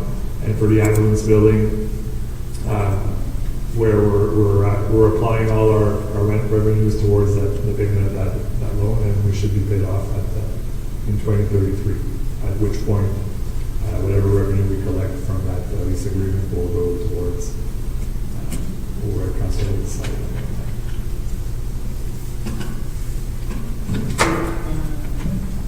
Remind me, if I'm drawing a blank, the $100,000 for the 2021 loan for the smaller bridge.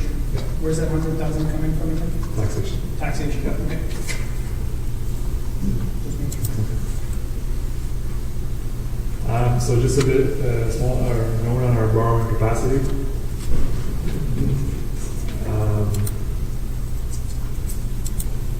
So with the proposed loan of $1.3 million, that's going to add an annual repayment of about $88,000 as of 2023. So that's going to be added to our annual payment capacity.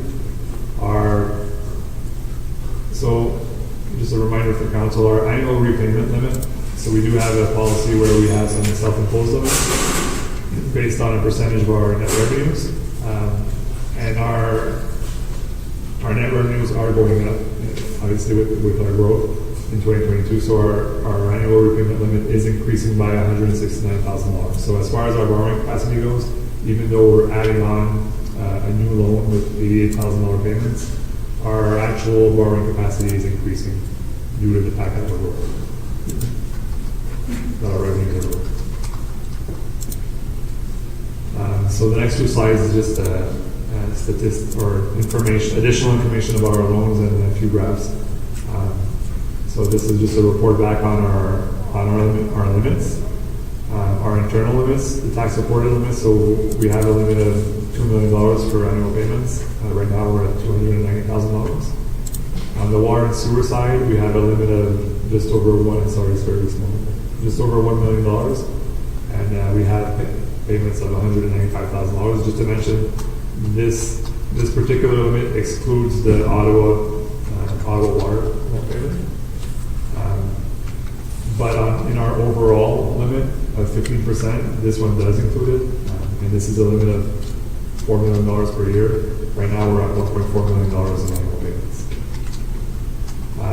To give council context as to what's coming down the pipeline potentially for loans, we do have the complex center, the Snowdon facility, and phases 1 and 2 of the industrial park, which are worked into the following graphs that you're going to see.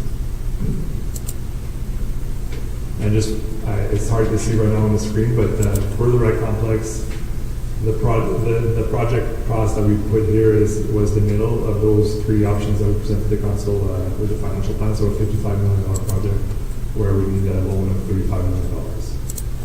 It could be more than that, it could be less, depending on where we go from here with those discussions.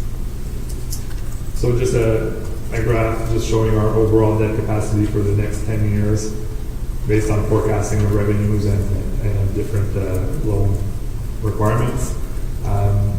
The orange line is our internal limits. The yellow line is our provincial limits. So we just see that in 2026 and 27, we slightly go over that line, and that's due to both the rec complex and the 417 industrial park coming into effect.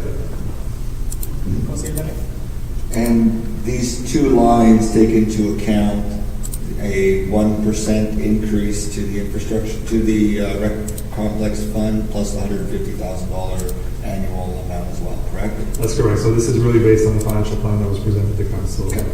Just wanted to make sure that we're all on the same page. Thank you. So this graph here is for our overall debt. Capacity. The next graph is really for the tax supported debt, which has its own debt limit as per our policy.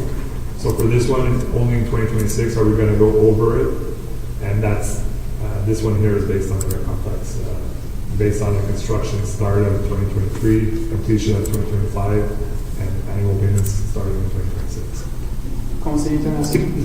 Just looking for clarification, if we further explore what Councillor Morin had mentioned earlier on in terms of using the 1% for road as a debt repayment, so let's say we would take on an extra project of $800,000, that would impact our overall, obviously, as well. Yeah, that would have a direct impact on that, and it would have an impact on tax supported debt capacity. Exactly. So those are the two graphs that would be impacted. If we're having an actual external loan, if we analyze our reserves and that allocation of 1% for 6 years, for example, and we don't actually need to borrow, that blue line is not going to go up. Like we're not going to add on those internal loans. Because when we say internal loans, we're essentially borrowing from our reserves, right? So we're reducing our reserves temporarily. So those aren't included in here.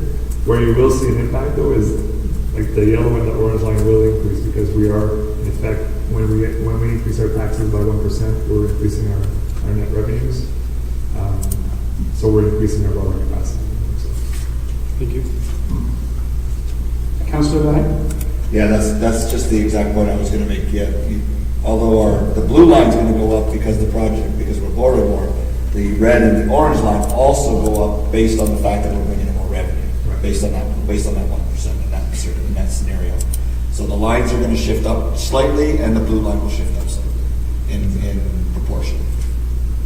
Councillor Kanaski? Just to be sure I understand. So I get that, but understanding if we just find the savings in the current budget, and allocate that 1% from savings of the current proposed budget, then that increase in revenue is not going to happen.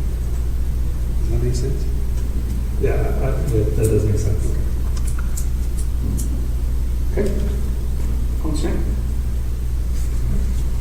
So So that's kind of an image of where we are at. This last one is for water and sewer. We do see that we do go over our limit for water and sewer and debt capacity.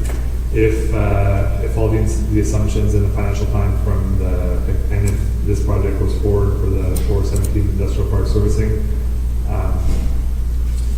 we would, as of 2024, go over our self-imposed limit, kind of catch up by 2026, but then there would be the phase 2 in 27, which would come, which would bring us above that level once again.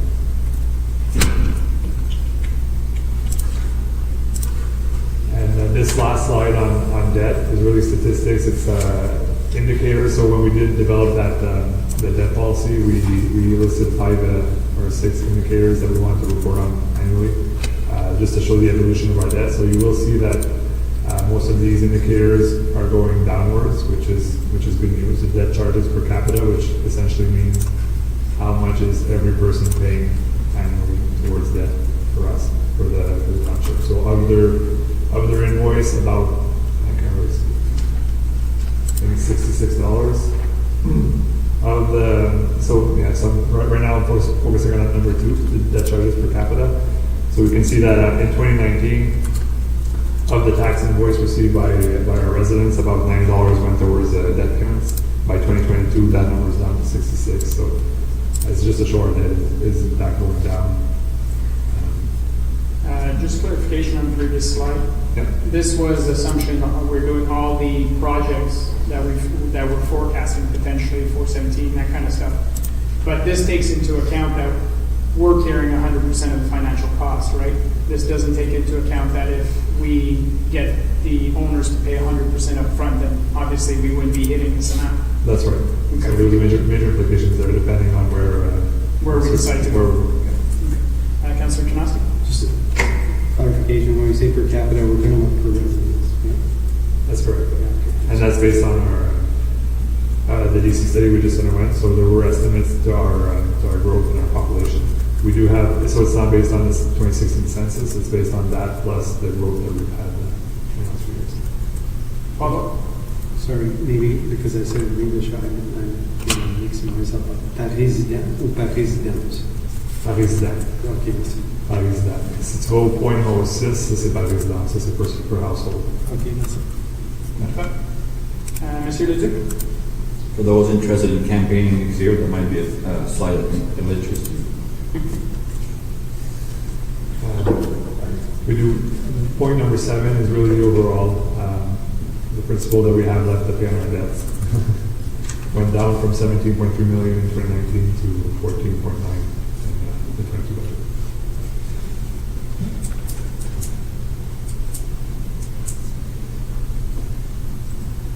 Okay.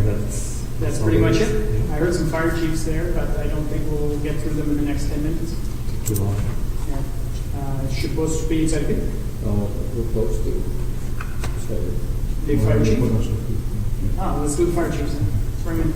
Are they here? I heard their voice. I heard at least one from the chief. Worst case, no, just paging. Good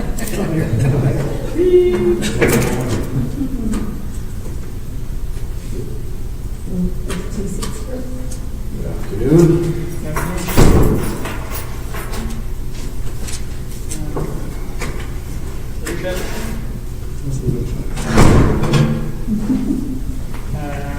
Quel slide qu'on s'en va?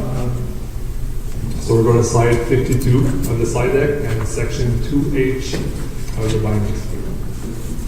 2H. We were told you guys to do this in 10 minutes.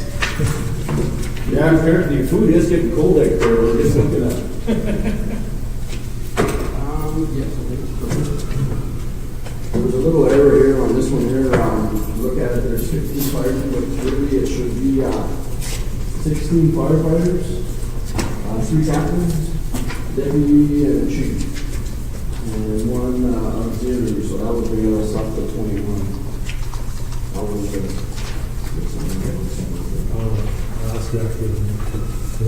fix that one up later. So that's that. That First slide, I guess, would be, nothing very much going on for us on the operational side. Everything is the same, as we had it, as we did, just kept all the numbers the same, for 1%, I guess, the little adjustment we put in there. So everything about that is the same. And for the capital side, for mine and for Ember Fire, it's we're going to be doing one bunker here this year, and that's the same thing. That's our 10-year rotation. That's to get them back up in 31st, so they have all the 10 years, and but we do still send them out. All the other ones sent out to Washington, certified, sold, and all that good stuff. And then the tanker was on their last year's budget with to be replaced this year. Due to COVID, it's not done yet because we're supposed to have one in January. So now they're coming. They're not yet there, but they're coming. So we're looking into that, and the trucks are coming. They're I think that we've got some chips made. The chips are there, so they should be coming onto the line pretty soon. So that's it for the question on that? Bunker gears coming out of asset replacement, and same thing reserved for asset for the tanker. Any questions, members of council? Yeah, Councilor Solson? I just missed your correction on the org chart. Oh yes, it was we're 21 firefighters right now, and we have 16 firefighters, 0 lieutenants right now, but we're in the process now of hiring 3 internal lieutenants. We have 3 captains. I had only 1, but we have 3. And then we're going to be doing a recruit, as you see on the page, and then we'll be hiring some new recruits there, 5 new recruits at least. We'll be updating that in the next version of the slide deck, Mr. Gooding. Merci.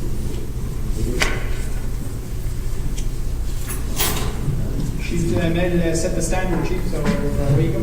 Yeah, that's it. Just walk in and say ditto. Basically the same, we have that's our org chart, that's with us being full. So as Chief Duhamel said, we're in the hiring process this fall too, so that's our full, and we've got a full staff. As far as operating, basically the same as Chief Duhamel, very few changes. The first one is just we both departments bought into new software that we're quite excited about. We're getting into, so both are standardized with all our reporting and collecting the information. It was just a matter of changing a new GL. Both departments have asked for $1,000 more for training courses. One-time thing for steel door, and of course on our work chart we're looking for that administrative assistant for both 20 hours a week. And I always like to throw in the $3,500 that we always get from Orange to maintain the helipad. For capital, only 2 things. One, the bunker gear, the helmets are the same thing. There's an NFPA standard that we replace them after 10 years for the firefighters, so that's the cost of $12,000, replace 26. And then we continue to repair our parking lot every couple of years to make sure we maintain it to a good level. And as Chief Duhamel said about the tankers, so ours was due at the end of December. It was the first one to be made. We're looking at probably the earliest, the end of March, if not maybe a little bit later. So I know we'll have to ask Richard to hold that cash back for that time. So, Quick question, Chief.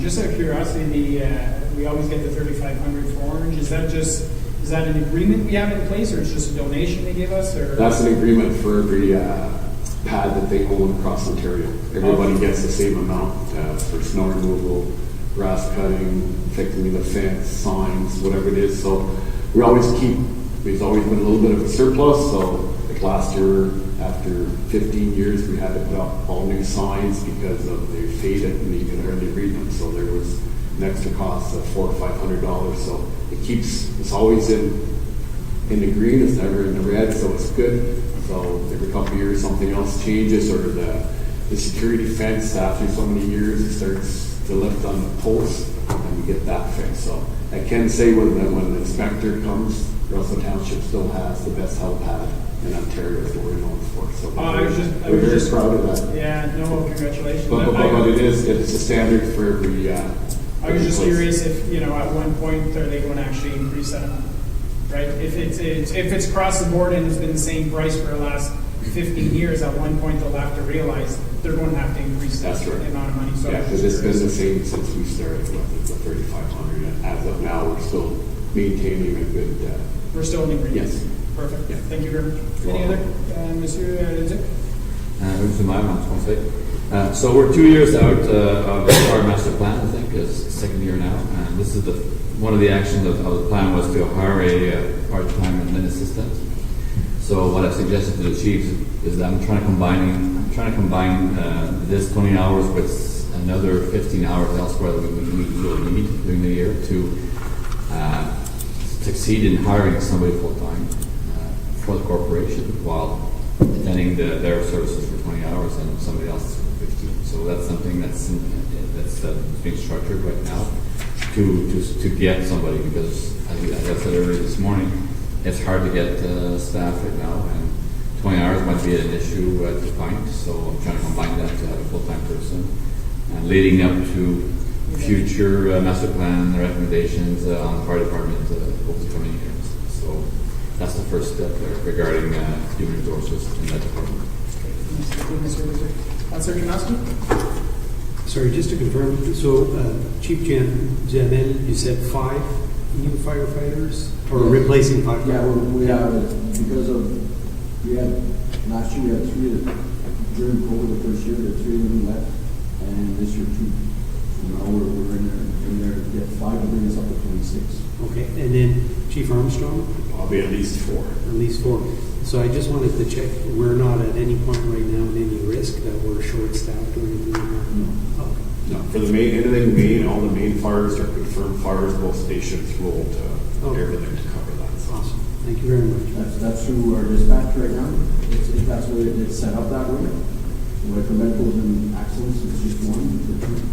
For major calls. Monsieur Leduc? Yeah, we're also always trying to look out for daytime volunteer firefighters to help out, because that's our big concern. Is if we keep losing our evening and weekend with volunteers, it's one thing. If we start losing daytime critical firefighters, that's when it's a big issue for us. So we're hoping that we can draft and recruit additional daytime volunteers so that we can secure that level of service that they're concerned with. Hopefully with more people working at home now, that a little bit more options out there. No, we're putting a big push on daytime people, like for people working from home, shift workers, stuff like that, because it's as some of the information we provide to you, our biggest call volume is still daytime, late afternoon, supper hours. So it's daytime people that we're really trying. So even if they're in half a shift, started at 12 or 10 or whatever, any kind of daytime availability, we try to get the best candidates and keep juggling those numbers to get the best response. Perfect. Any other questions, members of council? No? Thank you very much, chiefs. Appreciate the swiftness of the presentation, and keep doing what you guys are doing. It's very much appreciated. Well, on behalf of Chief Duhamel and I, we appreciate the support from council and Mr. Jean over this, because it means a lot too. We again, we both like the helipad, we both stations. We're very well equipped in that, because you guys listen to what we promote, and it's great. Thank you. Thank you. With that, Conseil Buisson? I just wanted to say that I'm glad to see you well and to welcome back again, because I know that you have quite a challenge this year. So Thank you. I wasn't ready to give up yet. Good man. Thank you. Thanks. All right, with that, anyone watching, we're going to take our supper break. How long do you guys want? Half hour, 45 minutes? 45 minutes good enough? Il a fermé sa caméra. Yeah, his camera's off, so it's okay.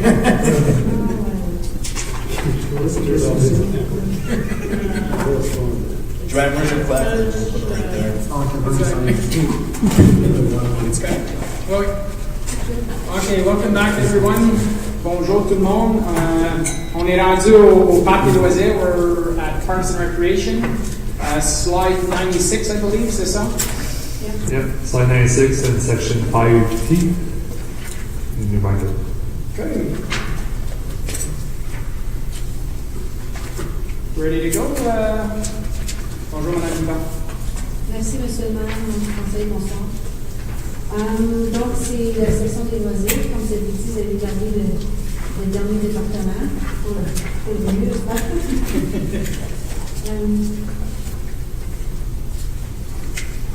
Donc, vous pouvez voir l'organigramme. Je voudrais juste peut-être apporter votre attention sur l'organigramme. Il me manque une boîte en dessous du Daycare Manager, qui est une boîte quand même assez importante, qui est toute la section du service de garde avant et après l'école, le parascolaire. Donc, il y a quand même à peu près 27 temps partiels dans cette boîte-là. Donc, je pense que c'est important que je le souligne. On va apporter une correction dans les prochains jours. Oui, Councilor Dumasco. Juste confirmer que dans les FTE, c'est inclus par là. Absolument. Merci. Oui, j'ai revérifié ça aujourd'hui. Conseiller Buisson. Je vois dans le carré, il y a juste une cuisinière. La cuisinière, c'est pour le service de garde préscolaire. Avant et après l'école, on n'est pas là durant la journée, donc il n'y a pas besoin de cuisinière dans ce service de garde. Ça, c'est pas rien de nouveau. Absolument. Je pense que même qui par la loi, d'avoir une cuisinière. Oui. Parce que les enfants sont là toute la journée. Il y en a qui arrivent vers 6h, 6h30 et qui repartent à 6h le soir. Donc, on donne le déjeuner, le dîner et les collations. Conseiller Lallet. Yeah, no, it's just, I think for Councilor Brisson to turn his mic on when he speaks. Is it That's on? one of the. Just that Oh, you brush. yeah, just because it was hard to hear, maybe just me. So. Thank you. Sorry, I didn't know you turned it on. Oui. Ok, parfait. Je vais continuer, Madame Dupin. Merci, M. le maire. Donc, à la page 97, je parle un peu du service de garde parascolaire, qui est le service de garde dont je viens de vous parler. C'est un service où on avait un peu plus de 300 inscriptions avant COVID. Et depuis le début, on avait ce nombre d'inscriptions-là. Par contre, depuis COVID, parce que les parents, la majorité encore travaillent de la maison, nos inscriptions ont beaucoup descendu. En 2020, quand on a repris en septembre, on avait 124 inscriptions. Et cette année, ça a monté un peu à 146. Donc, on entend parler que le gouvernement fédéral, il y a des employés qui vont retourner en janvier, dans d'autres au mois de mai. Alors, on estime que, et on espère, que nos inscriptions vont aller à la hausse. Aussi, durant le COVID, on avait changé le système d'inscription un peu. Donc, les parents doivent maintenant s'inscrire sur une base permanente, si vous voulez. Ils ont encore la permission d'être là lundi, mercredi, vendredi s'ils veulent. Par contre, il faut maintenant que ça soit sur une base constante. Et on a dû commencer ce processus-là en raison de COVID parce qu'il fallait respecter les groupes, si vous voulez. Donc, ça nous a amené à ça et je ne pense pas qu'on va changer la façon de faire parce que ça va très, très bien. La façon dont on était avant, c'était beaucoup d'administration parce que c'était jamais les mêmes groupes, jamais les mêmes enfants. Alors, c'était vraiment compliqué pour la cédule des employés. Alors, mais à partir de maintenant, c'est comme ça qu'on va fonctionner. Et les parents étaient tous d'accord avec ça parce qu'encore, on permet les temps partiels. Conseiller Lallet. No, just for the next slide before we should get to the next slide. Okay. You go to the next slide. Oh, sorry. I think you were done with this slide, right? Oh, back in. Yeah, I think the header's wrong. This isn't before and after school anymore. Oh, no, that should have changed. Yeah. Right? Sorry about that. Yeah. Okay, I just wanted to make sure I was. Yeah. I'm reading on wait a minute. Yeah. Our eyesight's going. I didn't realize there were 10 infants. There were a in lot school. of eyes that looked at that, but we didn't catch on this one. So that should be section 640. in the budget, and that's the preschool. So that's our little ones. So that's the full-time daycare that is open all day long. So on this one, I think what is important to mention is that we had 269 names on the waiting list. That's the important part of it. And also, by reading all the comments on the survey that the municipality did and the report that we got from council on Monday night, there were a lot of comments that they need some daycares, extra daycares. So this is something that is part of the business plan that we're working on for now. We've been approved with the Eastern Ontario School Board, Catholic School Board, for an expansion at our preschool for 49 more children, but we're still waiting from the Minister of Education. We've been waiting since March 2020. Of course, it was COVID, but still a year and a half later, we still don't have any answers from them, and we're still waiting. So at one point, I think the department will have to seriously look into having an expansion maybe somewhere else. So that's part of my business plan. Conseiller Brisson? Quand il a mentionné 40 de plus qu'il avait demandé, mais on a plein, parce que ça c'est à l'école, ça aussi. It's 49 children more, and the school will be expanding at their own cost. We don't have to pay anything. Mais comme c'est là, il n'y a pas de place pour les Non. parents. C'est juste qu'il parlait de rebondir l'école. So the school board presented some different projects they had for the whole school board area, and our daycare was part of the project that they suggested to the Minister of Education. Ça, on a juste en un, le pas Russell. No, in Russell, it's a different daycare. She is expanding there. Finally, I think it was being done this summer. I'm not even sure if it's done. She had been waiting for 2 years. So this is Mother Teresa? No, Saint Joseph. Saint Joseph? It's a private. It's a private daycare, but it's licensed. You have something? No, I just said Russell Public School, that's one also, so there's 3 in. Yeah, there's one at Mother Teresa. Like almost every school in Ontario now has to have a daycare. It's part of the curriculum, you know. And part of the preschool also, that was we forgot to maybe add a slide because we're proposing a small increase in the price because we have not increased the price at the preschool for 4 years, I believe. And that is the most expensive daycare to manage for the township. So I did have a little spreadsheet. If council want, I can distribute you the sheet. I should have made a slide. I realized that this afternoon. So I did print the spreadsheet if you're interested in seeing the price that we're suggesting in the user fee. Can you just tell us what existing is now and how much you're suggesting? So we're for the pump, the little ones, we're at $50. We're proposing $55 increase. So that's $5 more a day. The bond bank, we're at $36. We're proposing $40. So that's $4 more a day. And preschool, we're at $36 and we're proposing $38, which is $2 more a day. So it's not, and we're still very competitive with counties, with the United Counties of Prescott Russell. So I think we have to do this. Okay.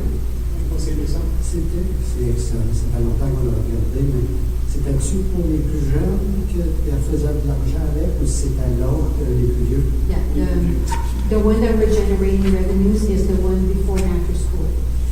Right now, because we've lost a lot of registrations, it's not as feasible as it used to be. It still is feasible, but not as much. So that's why we're hoping, because it helps to alleviate the loss that we generate from the preschool. So roughly about a 10% increase. Again, you mentioned we haven't increased in, 3 years? 4 years? 4 years. 4 years. So, okay. Conseiller Tenantier?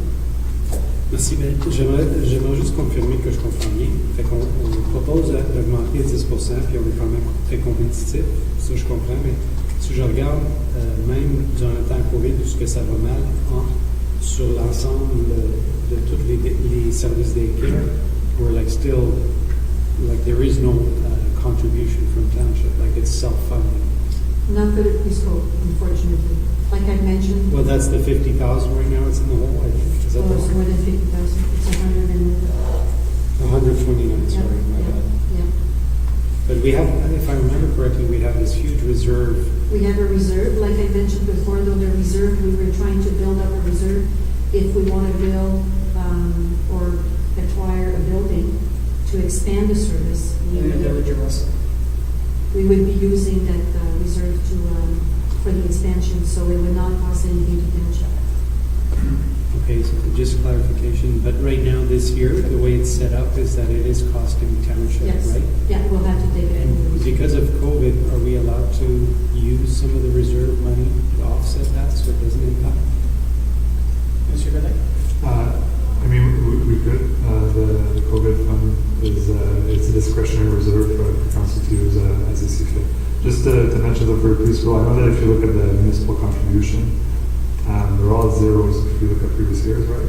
Yeah. But if you move up, like if you go up to the previous page in the revenues, you'll see that we're allocating some money from reserves to be able to get to zero. So if the bottom line shows zero, but really if you look at the allocation from reserves, for the preschool in 2019, it cost 82,000, and in 2020 it cost 52,000. I don't know if you see that.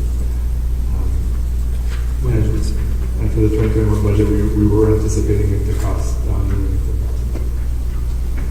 Whereas the parascolaire, il apporte de l'argent.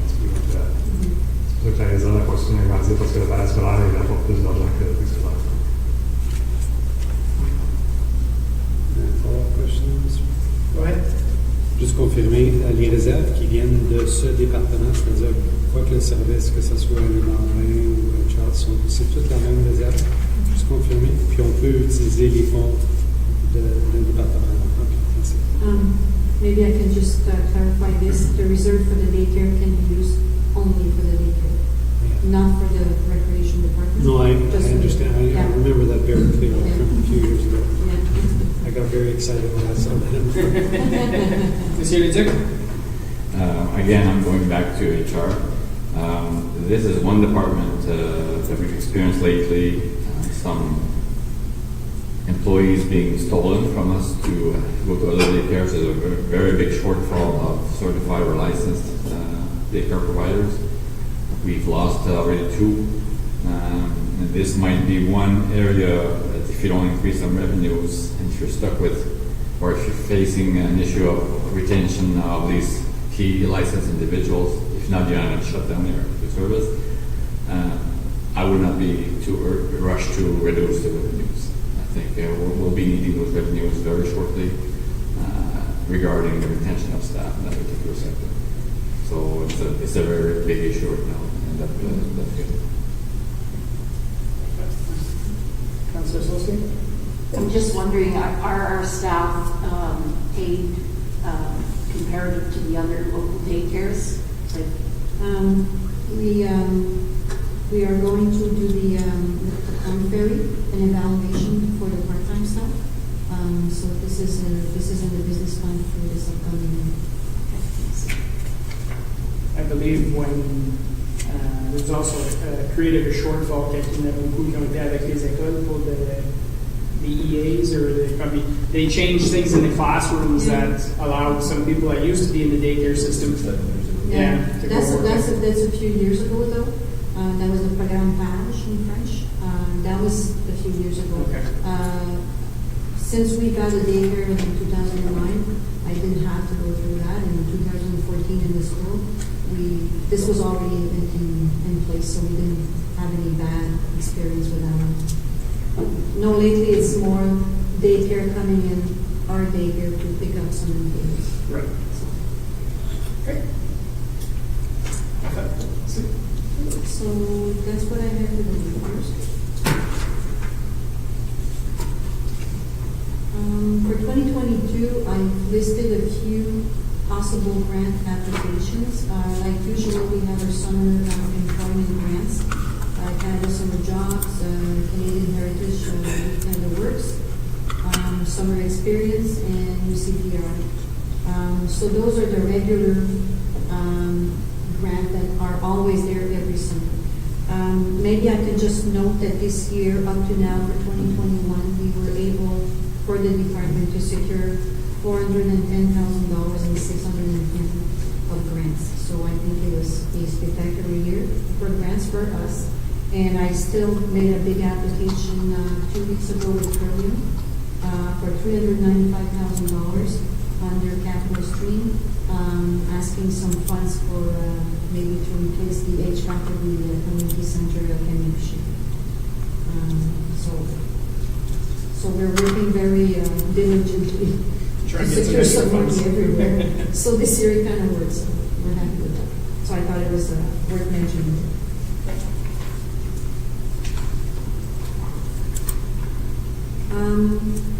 At section 720, we have our parks. So we listed a few items that we've added in our parks this year.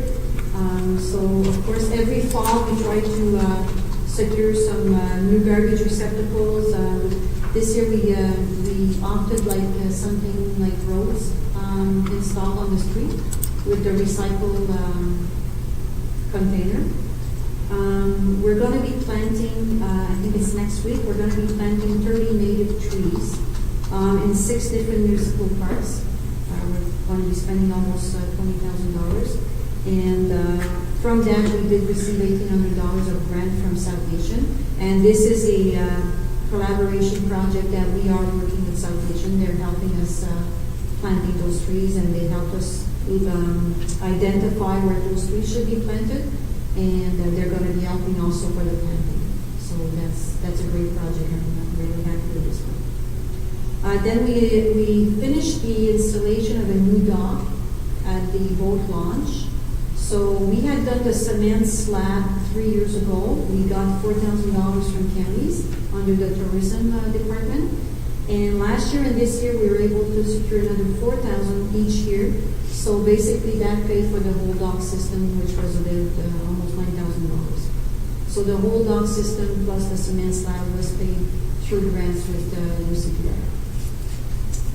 And then we did install the new half-pipe structure at the Russell Skate Park, which was worth $50,000. So that's a few items that you can now find in our parks.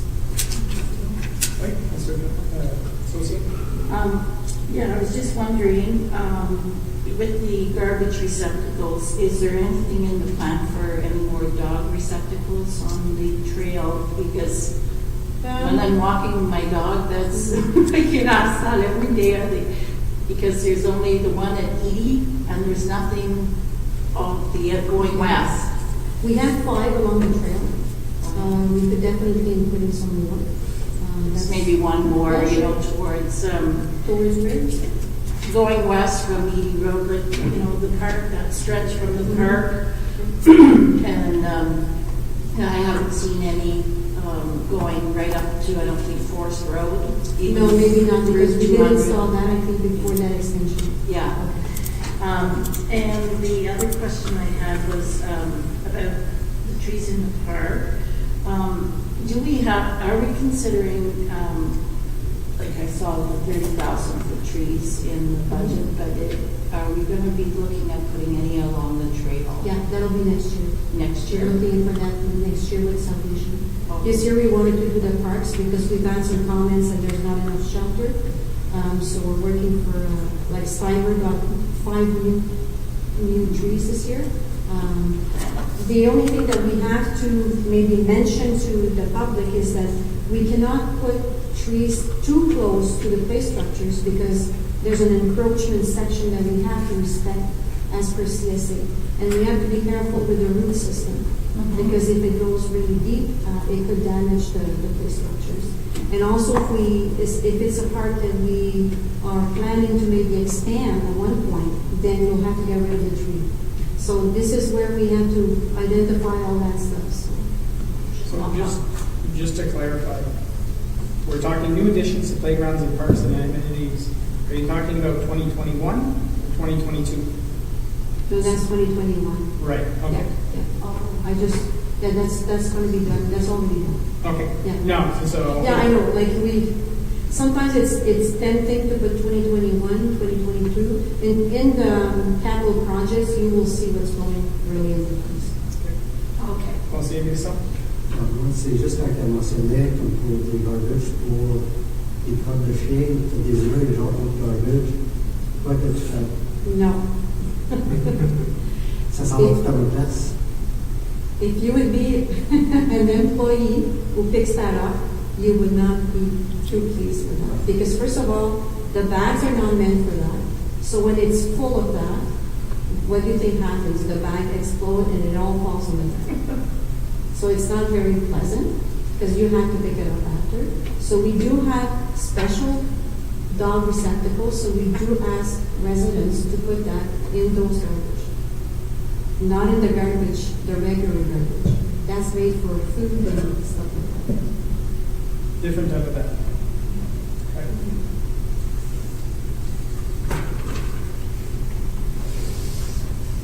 So programs, so there we did list a few programs that we already have, but we also listed what we are planning to do for 2022. Of course, the programs were highly affected by COVID. Like there was a start, a cancel, but we still were able to offer programs, which we were happy because the residents do appreciate that. So for 2022, we are working in cooperation with the library staff. We want to start some online programming. So we're hoping to be starting that for our winter programs, which usually starts the first week of February. And then some different variety of adult and kids workshops. Lately, we've been having some hard time to secure instructors for children programs, and that was the reason that our instructors give us is because of COVID. So we're hoping that this will relax and then we could go back a little bit more to the normal programming that we used to have. Okay. So here we gave you a few numbers between 2020 and 2021 because we wanted you to see how well the programs did this year compared to 2020, of course. So we had a total of 3,159 registrations in 2020. That's including adult and children programs, the day camps, the swimming lessons, the pool. So that's including all of that.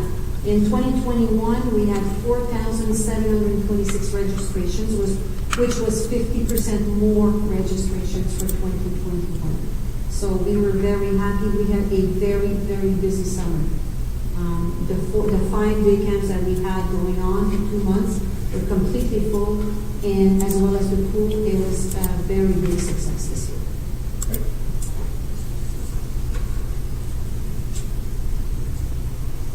The arenas, so we are recommending to keep the surcharge rate at 18.75% because we thought that if we raise that over that price, it would become a very substantial increase for our users. So we do recommend to council to keep it at 18.75 for the surcharge.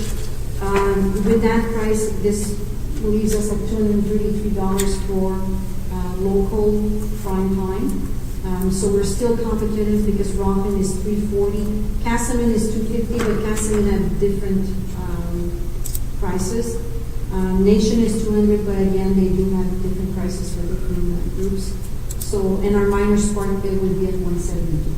So we think that at that price we should be okay for 2020. Everybody's good with that? Perfect. Then the bowling hall, that's the one that has been, I think, the mostly affected by COVID because we still are not open.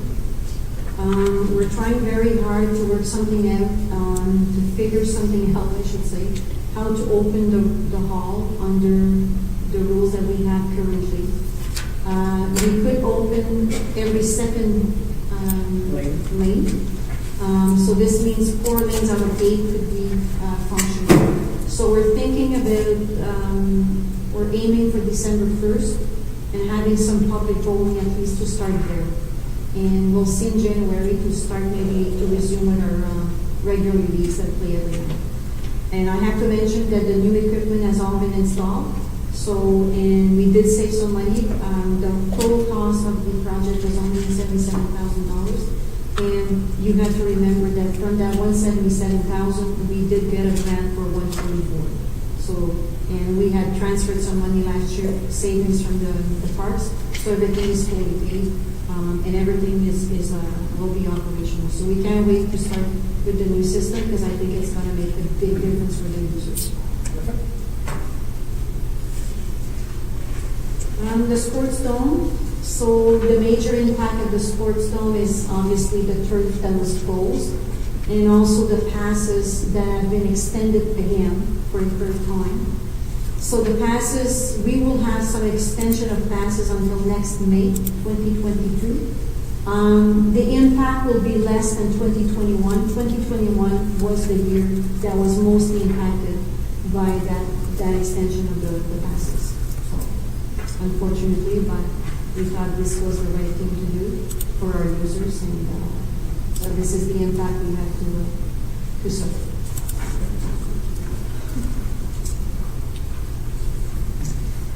And last but not the least, the recreation complex. So I did list what was done since December 2020.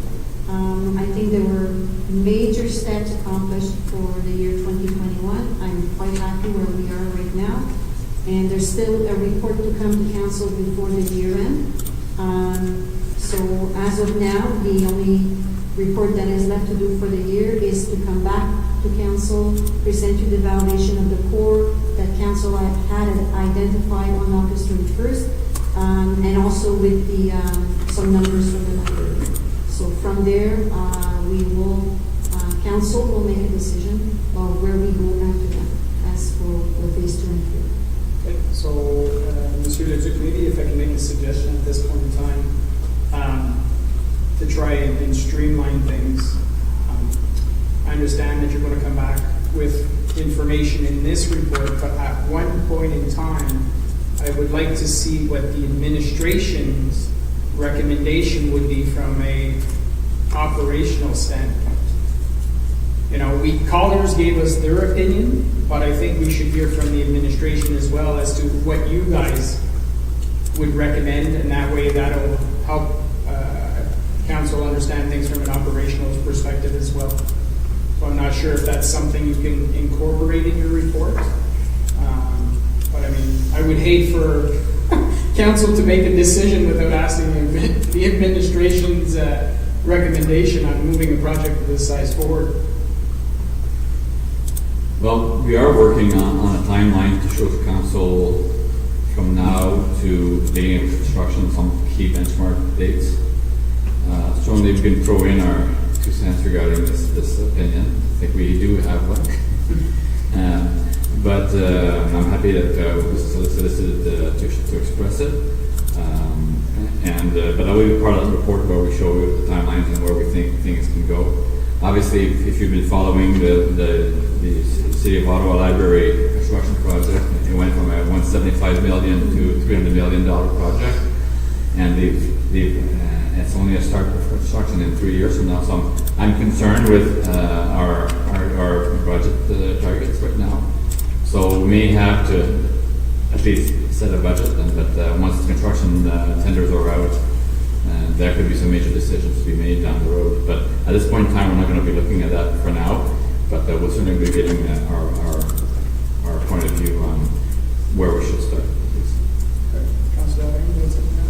Yeah, I think as part of that presentation too, which obviously will come with a proposed process for financing, so that finance plan that we talked about, the continuation of the $150,000, the 1% annually to 2027, 2028. I think it'd be important that there's a resolution there or a bylaw that gets put in place at the time that the council makes that decision, so that everyone knows what the plan is from a financing perspective, and it really cements the fact that this is what we're doing, this is what we want to do, and this is how we're going to pay for it, so that the public understand as well that, we're looking long-term, we're looking, we started a couple of years ago, and now we're going into the future, and this will cost, was it 8 or 9%, but spread out over 8 or 9 years, and then there's no big jump at the end like there was if we'd have done it a few years back and we didn't have the money in the bank. Mm-hmm. So I think it's important that we can sit there and go, council has resolved to this plan, and the plan is a 1% increase year over year until 2027, 2028, whatever that number is. And then people know that that's what we're doing. And the councils know, the next two councils know that that's part of the plan in place. I think if we don't put that in place, we leave ourselves open to councils coming in saying, what, I don't want to add that 1% or that 2%, whatever it is. So I think we need to make that decision. I think it needs to come with that at that meeting as well as part of it. I think it's, go ahead, Mr. Wizard. Yeah, I think it's a good strategy to put it in bylaw. Obviously, bylaws already being amended by the council, but certainly being put on paper and passed by council. I think it's and then the public's aware of it, and we can circulate that. So certainly that's something that we'll be working on to prepare.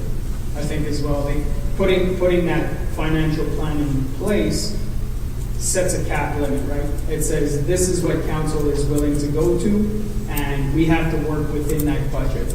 We can always choose, or following council will always choose to go above and beyond that. If, like the City of Ottawa Library, it comes back and says you're not going to ever happen in this amount.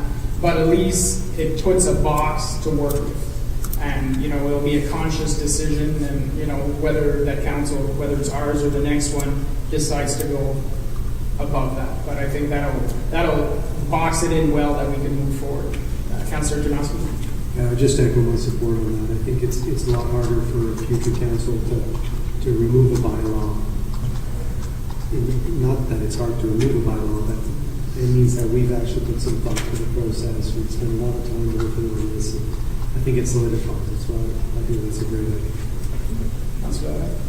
Yeah, I mean, at that point, it's a conscious decision to remove it versus an unconscious decision because they don't know about it, right? And all of a sudden, it's like, oh, no, we don't need to do it. But now it's a bylaw that has to come to council that would have to be removed and repealed. And I think it just adds more teeth to this project, and I think it's a good idea. I think as well, we all know next year is the election. And this, I'm sure, will be an election issue.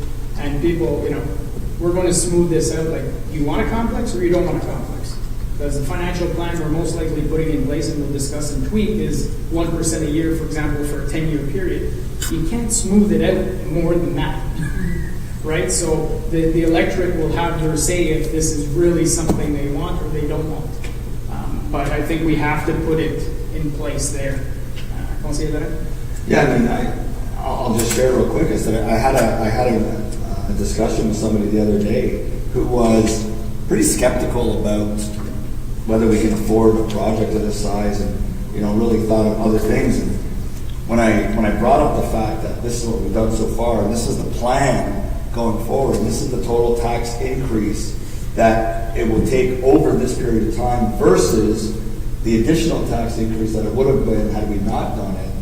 And all of a sudden he went from being a skeptic to being yeah, absolutely, that makes a lot of sense. Like, good on you guys for thinking about that. Good on staff for bringing this all together. And, you guys are doing it the right way. So it went from I don't know to yeah, that makes a lot of sense. So I think we continue on that path. It makes, it'll be a lot easier to talk to when we go, whoever does decide to continue on, and they can talk about it reasonably.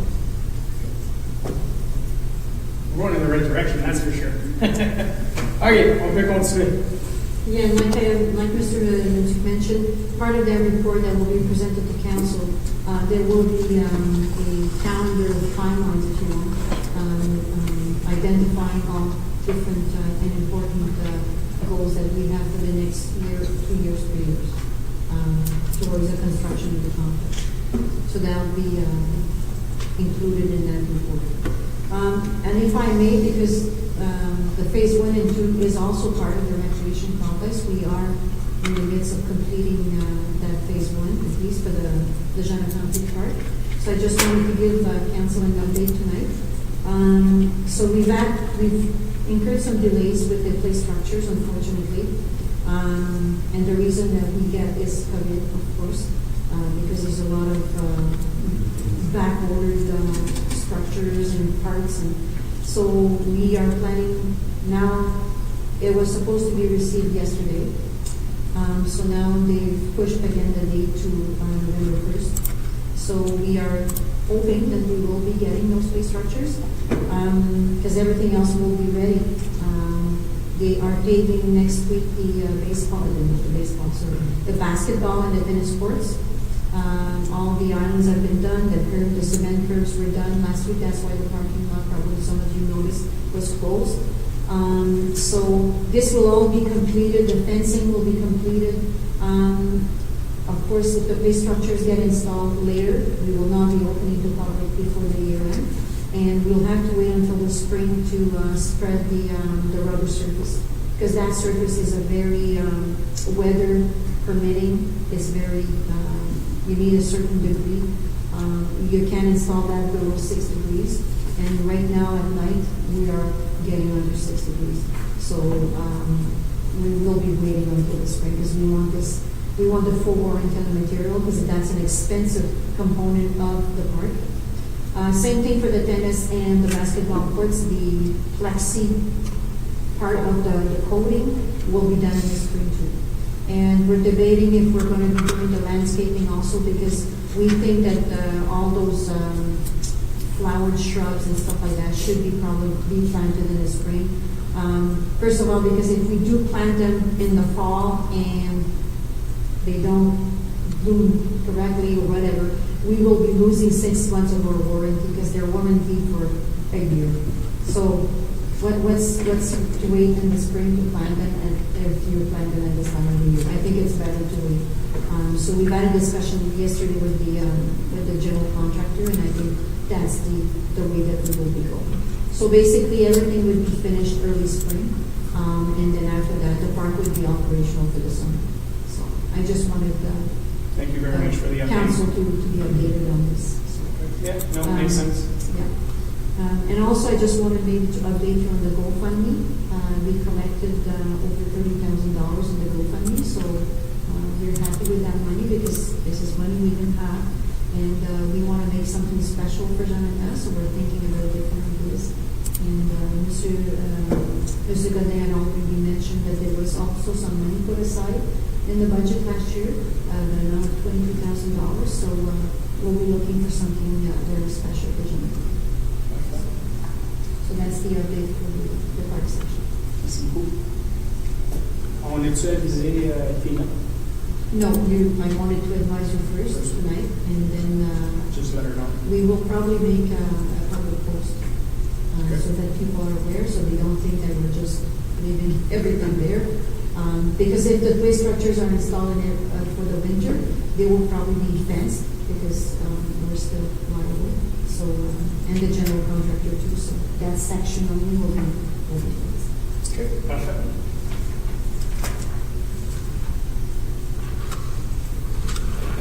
I guess that's it. Yeah, that's Mr. Godin's section. So we just want to update council as well regarding the rec complex reserve. Before I get into it, I just want to mention, maybe disregard the 2024 column. We're going to correct that. I just noticed that the rec complex reserve increase isn't showing, so that's not accurate. But what we're seeing here is by the end of 2023, we're going to have a total of $3.2 million into that reserve. These are the same numbers that were presented to council with the financial plan a couple months ago. So it's just a recap to include that in the budget presentation. So it's, and just also to mention as well, like we said earlier on, so if this budget does include a 1% increase, as well as the additional $150,000 we're allocating to that strategy.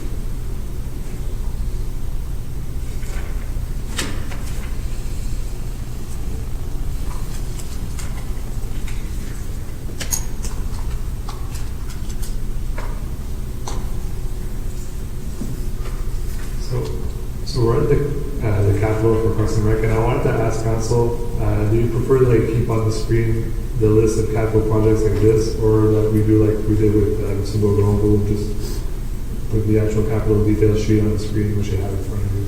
I think that's good. That way we can just follow with these. And you like that on the screen? You guys like that on the screen? Yeah, that's good. Great. And we'll follow along with the individual pages. It's not the same word for me, but that's okay. So for the Russell Tennis Courts, we've added a $4,000 because we did meet with the contractor. He's supposed to start next week. That's what we heard. I can just say that we've had a lot of delays with a lot of contractors, and this is one of them.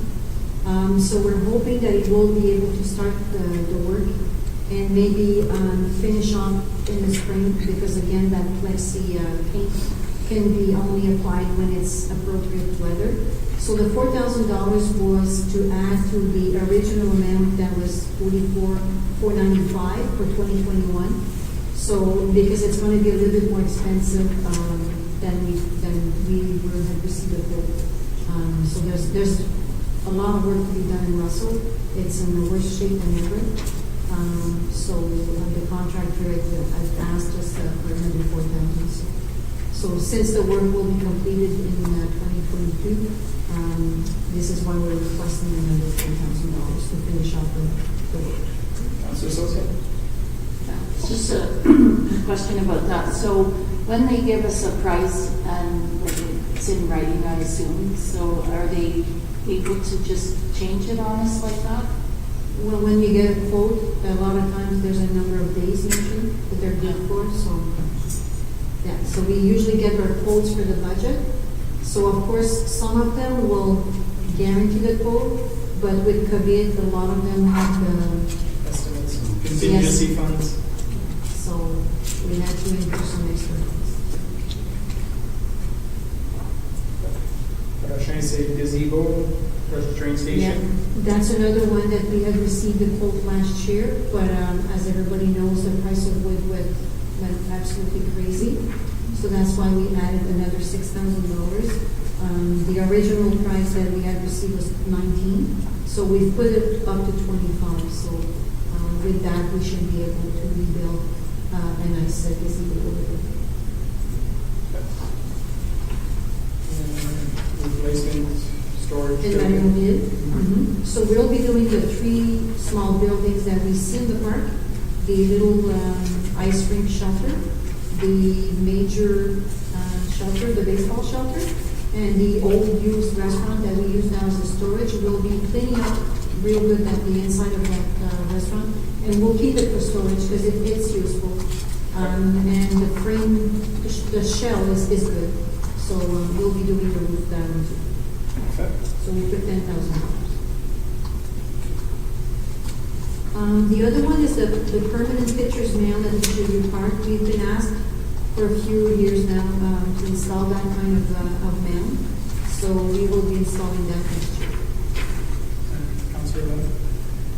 Yeah, so that field is a cedar field, correct? Yeah. So, and I know that as part of phase whatever of the complex, there are baseball diamonds there. Mm-hmm. Can I assume that those will be junior diamonds and also look at this type of technology, Yeah. and then leave the 4 ball fields for slow pitch and softball? Yeah. Okay, excellent. Thank you. And then for the Russell Ball diamonds, we will be changing the lights for LED lights. We've done Emblem, the whole Yahoo section arena Emblem this year. The only sad part of this, we can't have an incentive anymore from Hydro. That project is over. So until further notice, there's nothing available for an incentive. Is this the savings from this type of project go back into the same fund, Mr. Goodrich? Yeah, that's correct. Okay. Then for Emblem, we have the new rubber flooring in the hallway, the hallways. So that needs to be changed. It's becoming a hazard. It's bubbling up, so people will just trip on that. So this is not something that can wait till the new complex? No. Okay. No, it's been like that for 3 years. We've been pushing and pushing. The other one is the LED sign at the Inter Marina. I know there was a tender being done for that. So maybe Mr. Godin can update us with this. I'm not sure exactly all the details. I know that there was a tender issued for this one, also signs at both fire halls, I think. And if I'm not mistaken, I think it's going to be opening, the bids are going to be received today or this week. Maybe you already have some information in our emails.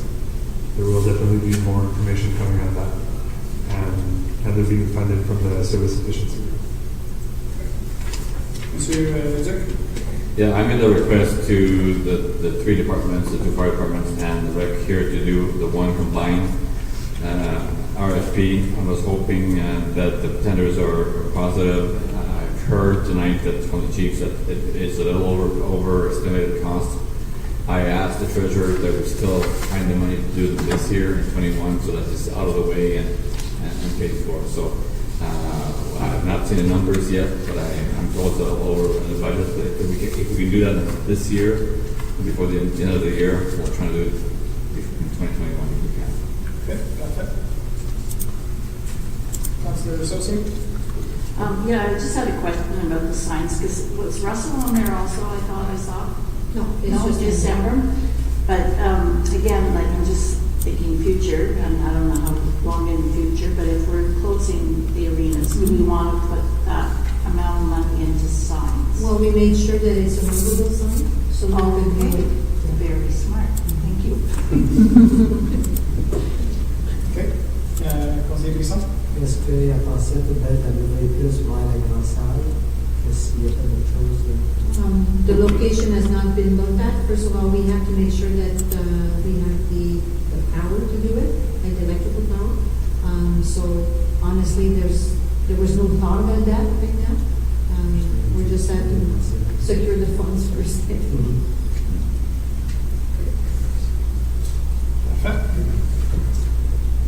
So the next one is the HVAC replacement at the Kanichi Hall. So that's the last building to have an HVAC replaced. We did the Inter Marina, we did the bowling, now it's the hall itself. It's very expensive because it's older buildings and we have to redesign the whole way to receive the equipment. And that's the one that I applied for a grant from Trillium, and I believe we should have an answer by the end of December. And I know that I don't think it's funded right now. It's funded partly, but mostly by the grant if we do get it. Like last year, I did mention to council that we had some talks with our contractor that do look after the HVAC system. We said we should be good for a couple of years, but there's no warranty on anything. So yes, it could fail. If it fails, yes, we could still probably repair it at some cost, of course. This is where we are. So we're presenting it to council. Okay. So in regards to this one, if we don't get the grant, I'm not sure we want to go ahead. From my perspective, it's already a facility that loses money every year, and we don't know what the future of that building could potentially be at this point in time. If we get the grant, then we're getting a good portion of the grant, so I'm okay with it, but I think that if we're not getting the grant, I'm not sure if we want to, we'd be talking about $475,000 into this building. With everything going on with the future rec complex, this building might be either repurposed or completely, could be changed altogether. So, looking for feedback from council. Do we go ahead and invest this money? If we get the grant, it's a no-brainer because why wouldn't we? But if the grant doesn't happen, do we want to go ahead with the project next year? We'll see something. Moi, je comprends. Juste que l'air conditionné est vraiment en condition très... Like I mentioned to you, the useful life is done. It's systems that are 40 years old, but we've maintained it during a lot of years. So it's like anything else. If you maintain it, yeah, you might be extending the life cycle, but at one point it might die. And nobody can guarantee that, and nobody will, because the life cycle is like way over the expected life. So. Because I guess from a financial perspective, Monsieur Bedin, ultimately, even if we did unfinance at year end, for example, we don't get the grant, it'll come out of taxation at one point, correct? Yeah, it would come out from the infrastructure fund, so it would be funds that could be available to allocate to another project. They would be taken. Monsieur Leduc? Obviously, we've discussed that a lot before presenting to the council. Some options here would be see how movable is that HVAC to another building. If it's movable to the new construction site, for example, rec complex, and we recycle that. Could we recycle that HVAC? The new one. If ever that building was to be sold off or repurposed when it's useful in that building, or maybe if it's not needed anymore, that item HVAC could be sold again, resold. So there are ways here to recover some expenses from this project. So that's why it's not a win all or lose all kind of thing. But we certainly discussed this and its significant expenses because there's 4 units on that building or 3 units on that building. That's 2 units. So we already have one repaired, but now the second one at this price, we've been discussing this for 3 years. How do we present this to council and think if this is movable or sellable? I think we should be coming back to council before if the grant is being declined. Again, asking you the question, should we still continue? We will have a level of service result probably by then, so you'll have a better idea as to where we're going with costs. So then at this point in time, leave it in the budget, and then a report will come back. If we get the grant, then it can move ahead. That's not a problem. Yeah. And if it doesn't, if we don't get the grant, then a report will come to council. We can have further discussion on how to move that forward. I think it's one of those conditional projects that we have in the past where if we get a grant, we proceed. If not, then we have to go back to council if it's something else happens. Councillor Janowski? Just looking for clarification, when we're talking about the grant, we're talking about the 238,000 that we're trying to cover up? No, it's a trillion one. Okay, so maybe it's on. 395. Okay, but it would offset the 475. I have one other question. It says that part of it right now is planned to be financed through federal gas tax. I'm not sure I'm getting the link of how that's possible. Monsieur Godet? So for the federal gas tax, which is I think it's 540 that we receive every year. Those funds are eligible to be used for infrastructure projects or for recreation projects. So given the financial need for this project, we allocated a certain portion of that. If it's not used here, it could be reallocated to a different project. So if I understand correctly, we applied for 395. Right. If we get the 395, then there's a lot of funds here that can be reallocated elsewhere. Correct? Like the 150 for the federal gas tax. No, that's right. This project right now it isn't considered that the trillion application. So it would be bonus. Yeah, okay. So that would be part of the. So a report will come back either way to say, okay, we did get the grant. We have all these funds. Where do you want to put these funds? Conseiller Bisson? Moi, je suis d'accord. Alors, on va voir aussi quelque chose. Mais je crois qu'elle n'a pas une très grande utilité, même si on a le prétexte d'avoir la grande salle. Peut-être qu'elle va être modifiée quand la caméra ne sera pas là. Mais je crois que c'est de quoi qui est important d'avoir pour un conditionné. C'est sûr qu'on peut. Moi, je resterai là toujours, puis on reviendra avec un rapport. Mais je crois que cette salle-là peut garder avec l'air conditionné. Right. Well, j'ai pas de trouble à garder là. We'll have the discussion with the report's going to come one way or the other. So we'll deal further with it at that point in time. Councillor Johnson?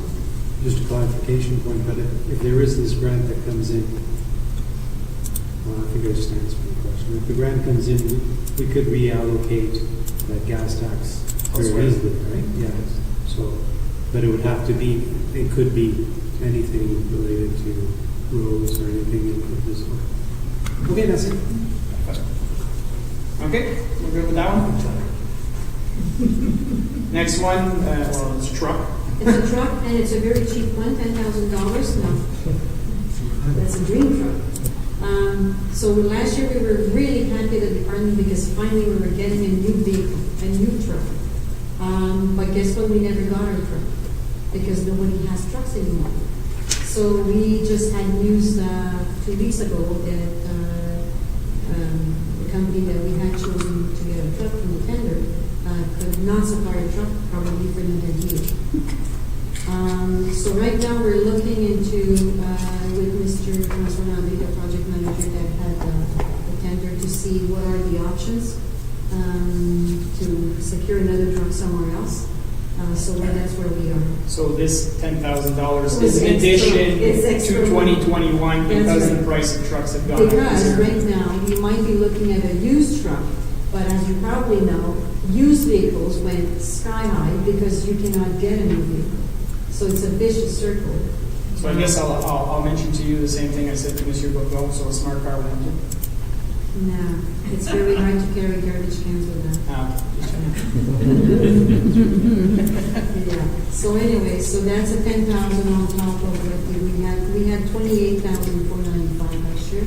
So we've been at 10,000 to add to try to secure a truck some, because the old truck is like falling into pieces. Okay. Fait que là, c'est rien que 38 000. I'm sorry? Comme c'est, ça serait rien, c'est rien qu'un truck de 30 000. Tu disais que c'était 28 000 qu'on avait là? Oui, on avait reçu un prix qu'on pouvait acheter avec 28 000. 38 000. Oui, c'est un Dodge Ram de base, mais on n'a pas besoin de rien de spectaculaire. nous autres. Mais là, avec le COVID, Ouais. on peut bien plus penser. Okay. We'll see where that goes. Okay. All right, next one, compressor 1 change oil separator. C'est ça? Oui, c'est ça. Oui. C'est le compressor, that's a compressor in muscle, the number 1. With the oil separator, it's important to mention because it has to be changed also. So that's worth $29,000. That's the one that did the break last time? No, that was a brine pump. That's a completely different component. It's coming from asset replacement, so we're good. And then we have the dehumidifier replacement and also the working platform for the dehumidifier. And if you remember, that was the other situation we had at the beginning of the year. The dehumidifier broke, so we have 2 dehumidifiers in the arena. So we did change one. We have a brand new one, so we're changing the second one because we don't want to have to go through that situation again. And to put the dehumidifier, we have to get a platform to sit the dehumidifier on it. So that's all funds to allocate towards that project. So we have one, it's the working platform, and then it's the dehumidifier itself. That's right. Okay. Perfect. Then we had the front entrance flooring / bathroom. That's at the Russell Arena.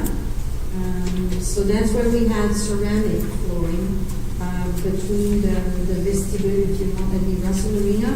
It's in perfect shape, but it was the wrong material to put in an arena.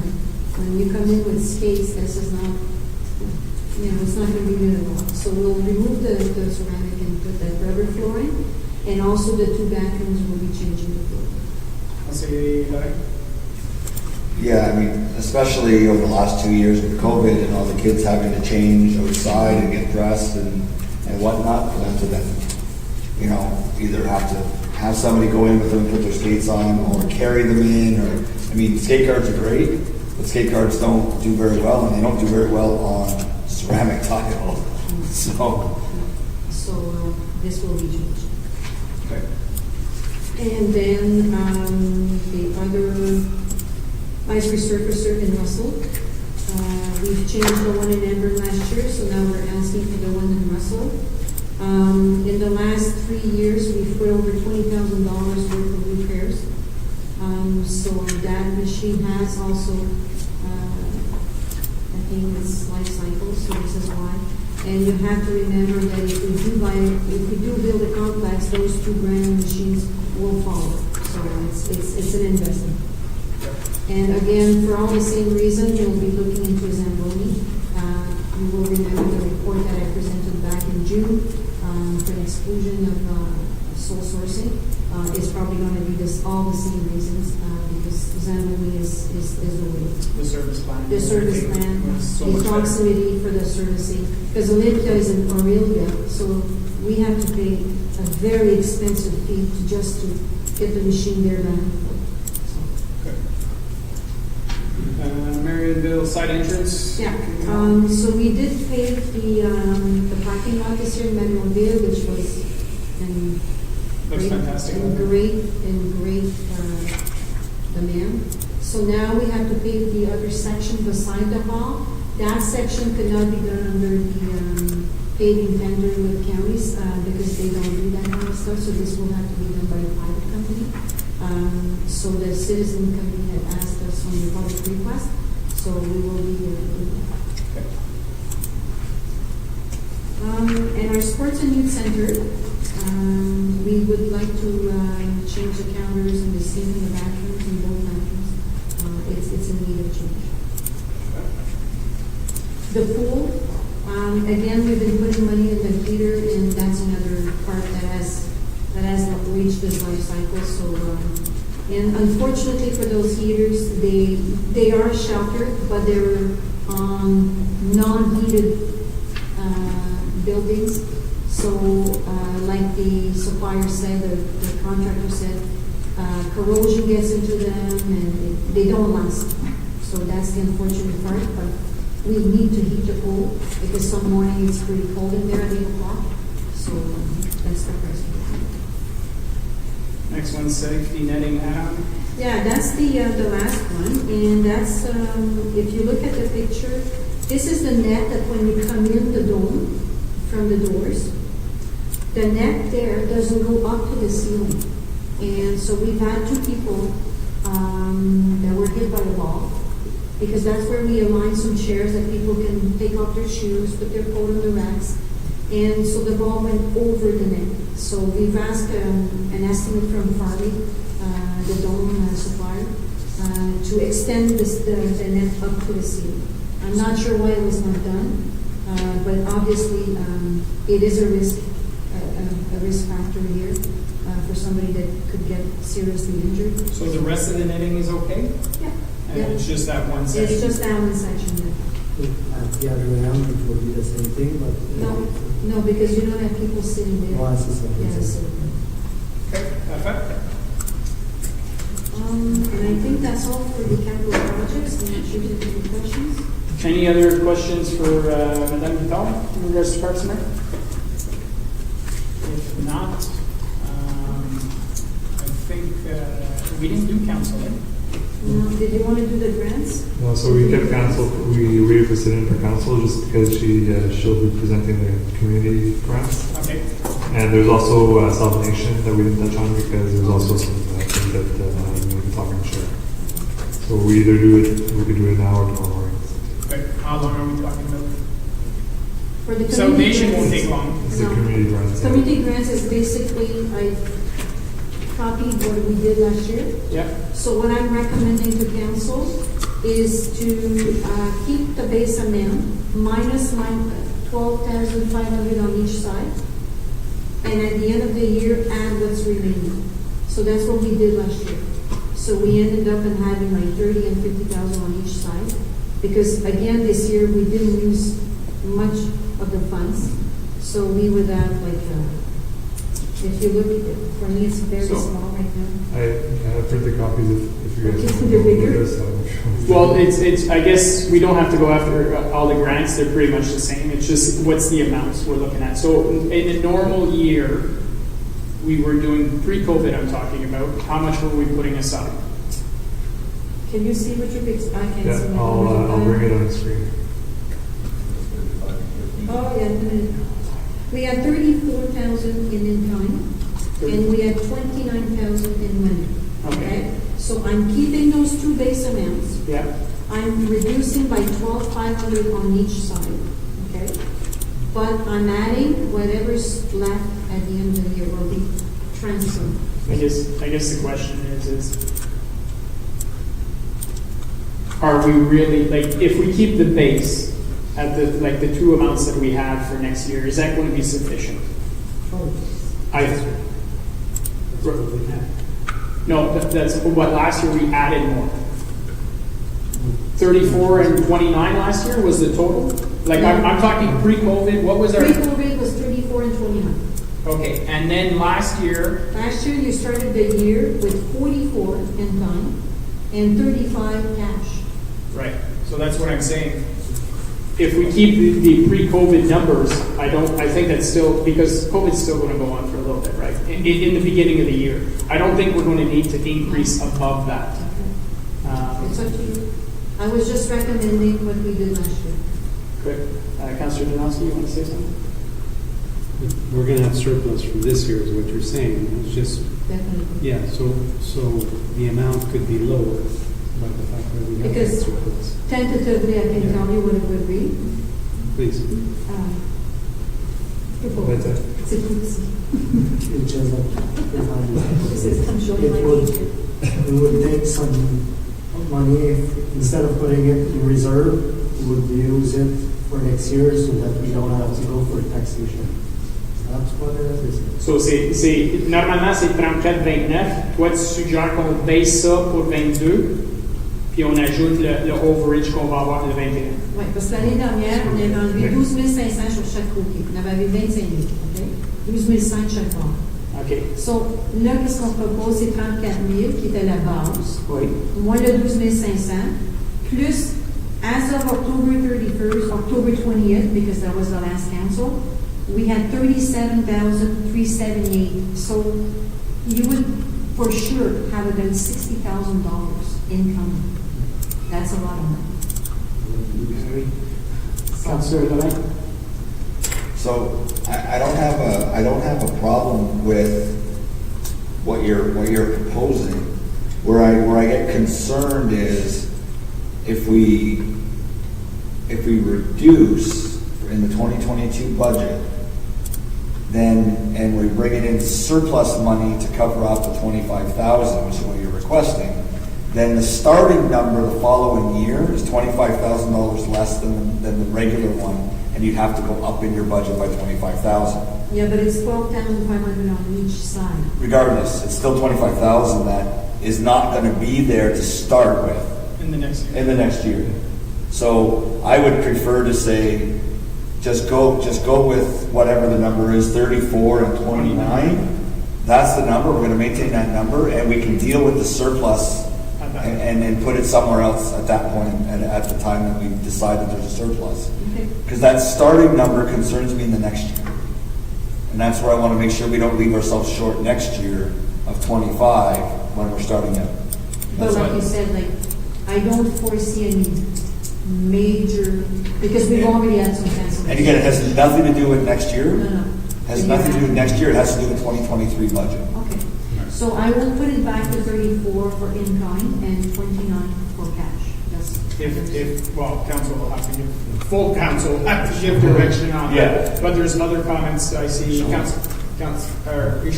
it's comments. I just wanted to clarify one thing. So the reduction was done in 2021. So the 2021 budget already has that reduction. What's being proposed right now is to keep the same thing as 2021. But I understand your point, and we could go back to the normal 34 and 29. Councillor Donowski? That's what I was going to say, because I believe we had this exact same discussion last year, and we brought up this point, which made total sense, and that's why I think this was considered last year as well, which makes sense, but.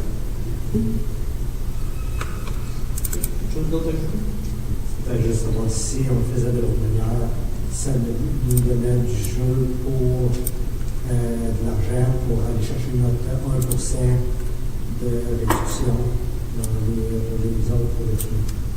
Oui, puis si on fait 34 et 29, les montants que Mme Guitard parle, qu'on va avoir un overage, that's probably funds that could be used for public requests, for example.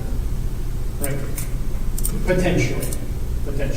Conseiller de la Then again, you know, I have no problem if we were to do what the department is asking, but I would want to ensure that the 2023 budget starts with 34 and 29. So, the only comment I'll make to that, the only way to ensure that's the starting point is to do it this year, because if we're not on council in 2023, the new council That'll be an can, increase of 25,000. the new council can say, no, we don't want That's to do right. that. So then, yeah, then we need to do that we need to do it the other way then. Councilor Janoski? So the other way is almost saying, like, because we're at budget time, it's almost like saying we are going to sell Etienne, so at some point we're going to have money for that. So it's almost like, it's kind of the same way, right? So it's in the budget. We know there's money coming this year at some point in time, because we're not really going to spend that money. It'll be surplus from this past budget, so we could still technically use that money. We could put it, yeah, based on, see, the 3429, it's in the budget, for sure. It's in relay, if we tie it to a project, it'll be based on the sale. The project won't go ahead unless the sale happens. At least the 3429 is there regardless. The extra money that Madame Vital is talking about, that'll be seen at surplus time. And we can tie it knowing the surplus is there, or roughly. How much was the surplus, Bella? Because right now, right now we have 37 left in the income, and we have 20,000 in So we cash. have- So you will have definitely. 57. Well, we can still get some grant requests before the year end. With 50,000. So let's say 50,000, 50,000. That is surplus. That we will not use. That is a good one. Richard's eyes are squinting, so I'm thinking his brain is working with what we just said.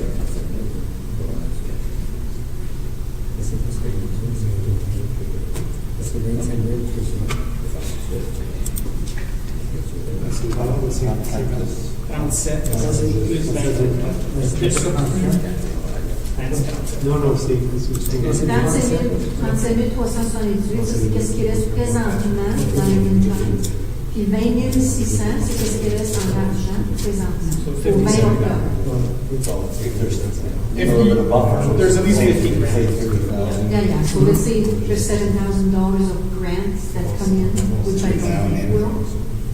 I know we have this discussion all the time because what's the actual value in kind? But we do attach a value in the budget because if we do give in kind, you're still, the funds are still going to your department. They take the revenue. Yeah, that's it. Unless you're telling us different, we don't have 50,000 roughly. I'm sorry, I didn't follow that. There's 37 in kind and 20,000 cash. We're saying there's a total of 57,000 that's going to be surplus in 2021. Even if we give 7,000 from here till the end of the year, we roughly got about 50 grand to play with. So what we could do is bring those two expense lines back to the 3429. Yeah. And fund the difference from that reserve, from the transfer for payroll. C'est ça, exactement. From the surplus of payroll. Yeah, because we're bringing back up, so it's not quite 50 we have to play with, because we have to bring those two. Yes, amounts because back we up. brought those two, so it's actually half of that's 25. Because we brought it down by 25. Right. So we got about 25. At least now we're not. Put that 25 away somewhere. It's on the list. Yeah. Okay. That's it. Yeah, they know.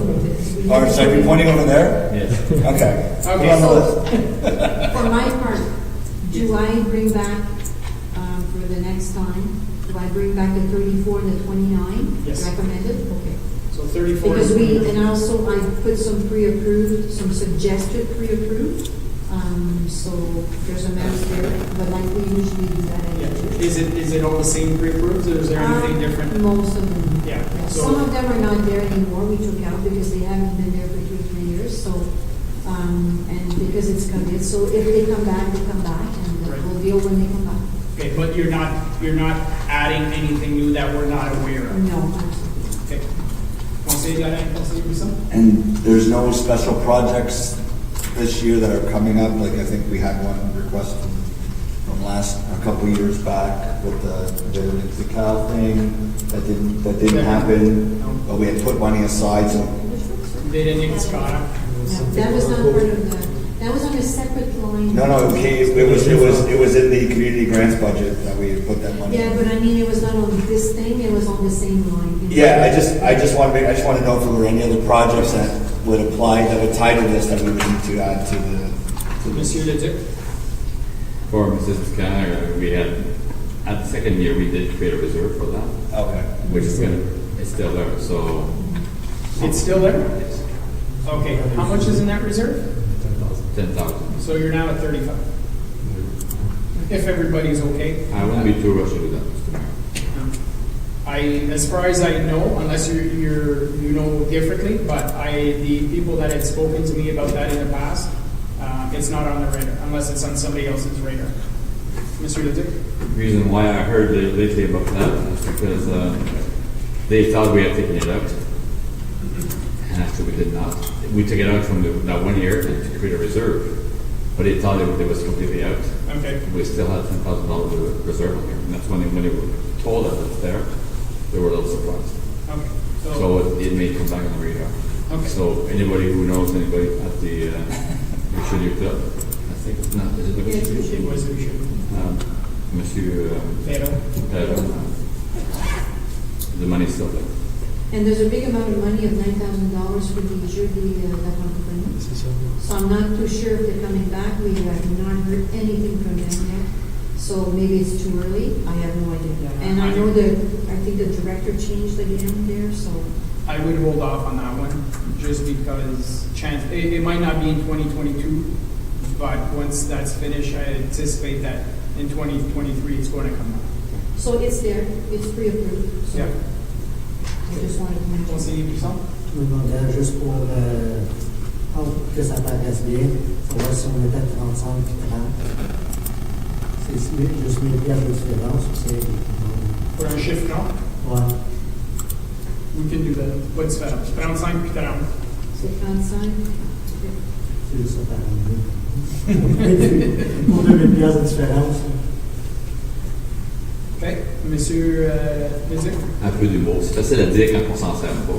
Quand on charge 2000 piastres. C'est bon qu'il soit là. You know where it is. Okay, so that was for the. Okay.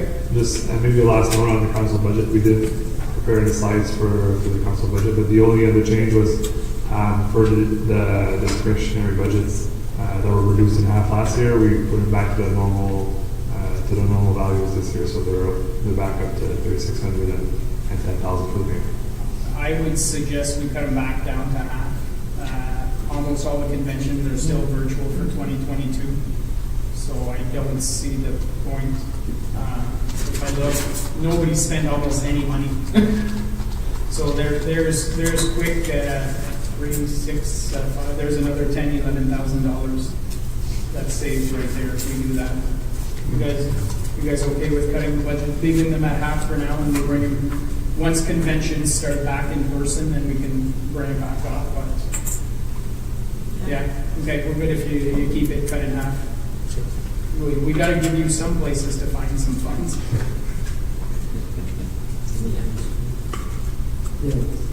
Oui. Juste la ligne 63-23, téléphone, communication, que les autres années, c'était autour de 4 000 à 3 000. Cette année, c'est projeté à 10 000. Pourquoi? Si je m'en rappelle bien, c'est à cause du nouveau conseil qui va rentrer, tout le monde va avoir un nouveau téléphone. Oui, c'est exactement aux élections, puis aux besoins potentiels pour l'équipement. Monsieur Leduc? C'est-tu les deux, ça?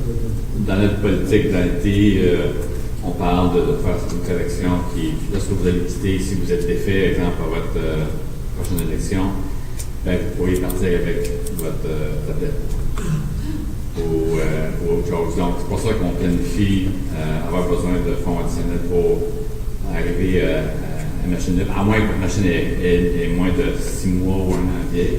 On va la garder, on vous donne une plus vieille. mais le plan, c'est que if it's been used quite a lot by the member, I think the member should be leaving with it. if it's very recent and broken recent and replaced, then we would keep it. But if it's something that's a little more used, council members, departing members would be Mine's very used. Mine's from the first.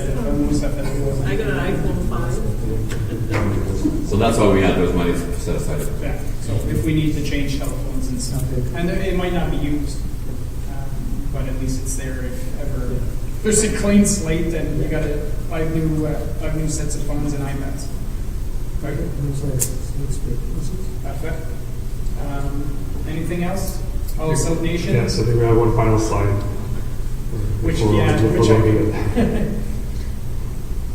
So yeah, it was brought to our attention last year. We had some concerns on that.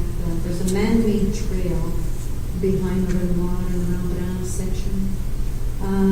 So some people, and it started a long time ago, so people walk through alongside the river. And then some properties have some chain link fencing. And it's very narrow. One section is very narrow between the ridge and the fence. So when people go by on bicycles or whatever, they tend to, grab the fence. So the resident complained that this fencing was going down because people are always grabbing it. So we went to we had a little day trip, if you want, with South Nation, and we visited the whole area. This is a property, if I can explain where this property is coming from. This is when the subdivision was done in that section. That was like the buffer zone, if you want, or the floodplain. The floodplain, which you're not supposed to do anything on. Okay? So that's the floodplain section that people use to create a trail, and some people are using it for all kinds of stuff also, but that's another subject. And unfortunately also where the ridge is, there's a lot of erosion happening right now. So South Nation wanted to work a project with us in order to build up the bank, because we're losing a lot of land. There's a lot of erosion being done right now. So they're willing to do the work, but we do have to help them finance the project. And it's fairly extensive work that has to be done. So at first it was brought to the recreation attention, but after visiting the site and everything, we kind of realized that this is not a recreation section of land. It's mostly considered asset management because it's like surplus land that we have. So that's why we worked this out with Monsieur Godet, because asset management is under his direction. But I'm willing to work with him because we have more resources to help him out on this project. So with the South Nation, we worked out a plan. So for 2022, to be able to stabilize the shoreline and do the whole section that is really. It's also getting dangerous. That's why it's been closed for the whole summer. People are still walking. People are still cycling through it. But we've put some barricades. We've tried to close it down because we're afraid that somebody might get injured. So at this point, we wanted to show council the cost estimate that we got from South Nation, and to ask council if you want us to proceed with this work and you want us to keep that trail. Because this trail was never planned, it was never done by recreation or any other department. But people would be, I think people would be disappointed if we take it out. So at this point, this is to make the trail secure and also to correct the erosion issue that we have. So you're talking about $120,000 in 2 years. So I guess I don't think I've ever been here, so I guess I just need clarification from my point of view. Mm-hmm. So these are people's property that go up to a certain distance, like the trail, and then we own a certain section behind it. That's right. How far? Oh, it's a big distance. Like I'm just wondering. From my first thought is, would it not be cheaper to give, because it goes to the water, right? It goes to the ridge line. to the ridge line. Would it not be cheaper just to say to all those households, we'll pay the legal fees and this becomes your property? Well, you can't, because it's floodplain, you can't do. But they can't build, for example, the honey farm project. The lots that are on the river, there's a floodplain area there, I get that. But it's like, all right, is that what we're creating over there as well, where we're just going to have walkable areas? Monsieur Leduc? I guess if you would be considering to give that property to the owner, if that was legal, the issue now becomes people that have used this access for many years, thinking it's still theirs to use, and then now trespassing on private property to get somewhere, creating another issue. So I think that's the issue here is either we give it to them if we could, but how do you secure that area? Do you put fences across so that nobody can cross anywhere? And you'll have to like subdivide each section, because right now, it's like a big parcel of land. Oui, je comprends, mais si, par exemple, je regarde ma subdivision, say, right? They all go down to the river. It would be the same. There's a section that there's a shoreline. All of a sudden, people just start walking across everybody's yard. I'd be like, I bought this property going all the way to the water. So if they bought the property going all the way to the ridge. Well, honestly, I would have to check first with South Nation if this is doable, and with planning, how the subdivision was transferred to township. We would have to check the whole legality of this. From my perspective, I'm just saying, for $120,000 for something that was never planned, like how many other issues are we going to find that people decided to make trails here and there, and we're just going to increase those costs down the road? Conseiller Gibson, conseiller de la Sauce. Je sais que tout, comme sur l'autre côté, avec le projet routier, ça a tout été séparé comme ça, que les propriétaires n'ont pas jusqu'au cric, parce que c'est donné de buffer pour que le monde puisse avoir une trail pour marcher. Puis il y a même des pathways comme dans le Oui, mais c'est un pathway que la municipalité a accepté qui va être là. Oui, il y a des pathways par le projet qui va en arrière. So this is an instance where I say, I hope Recreation is talking to planning to make sure that this is actually part of our plan. Because they might have put a fence, but I'm not sure that it's planned anywhere that it's ours to become a trail. I never heard of that on the Ben, je sais qu'il y a des pathways, il y en a au moins deux pathways. Yeah, but a Quand il y a celui, il y a pathway avec le pont, mais plus loin, il y a au moins un autre pathway entre les deux maisons pour avoir accès. Je sais que sur le côté cloutier, c'est la même chose. Les maisons, Dominique loue pas les maisons d'avoir de l'eau jusqu'à la rivière, parce qu'il fait le cric, il est bien proche aussi, là. Mais il arrête pour qu'il y ait un buffer zone. But the buffer zone is not, it's not supposed to be used by recreation. Non, mais c'est le buffer zone que... Well, I think part of our official plan, in an effort to bring pathways along the water in the future, that's why planning is severing that property up until a certain point. But it's not something that's planned already. It's nothing we've done yet.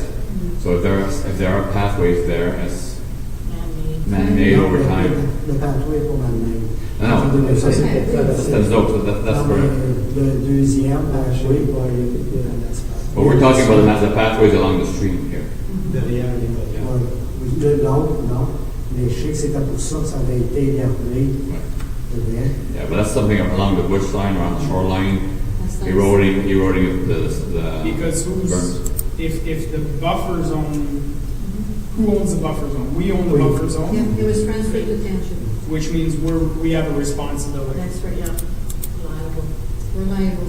So that's why we need to correct the situation, because if somebody gets hurt, we're gonna be liable. That's why I closed that, because right now, it's not safe. Yeah, you put the snow Yeah. fence. It's been there all summer. Parce qu'il y avait une rue, la Roche, qui avait été bien aussi, tout ça. La roche, c'est où ce qui est le pont. Non, mais... Après, c'est l'autre côté, ça n'a rien à faire avec le... Non, mais il y a la rue, la grosse roche, de l'île où ça se mange. Oui, mais ça, c'est le pont. C'est après le pont.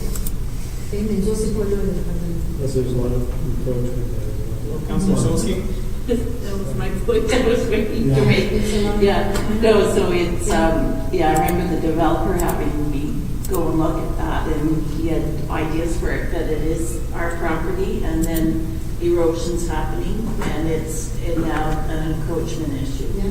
And so when you have anything from, on a shoreline, you know, you're supposed to be set back so far before, so if you're putting a trail, it should be away from the edge. And then you got children there, and, you know, that can fall down into the ditch.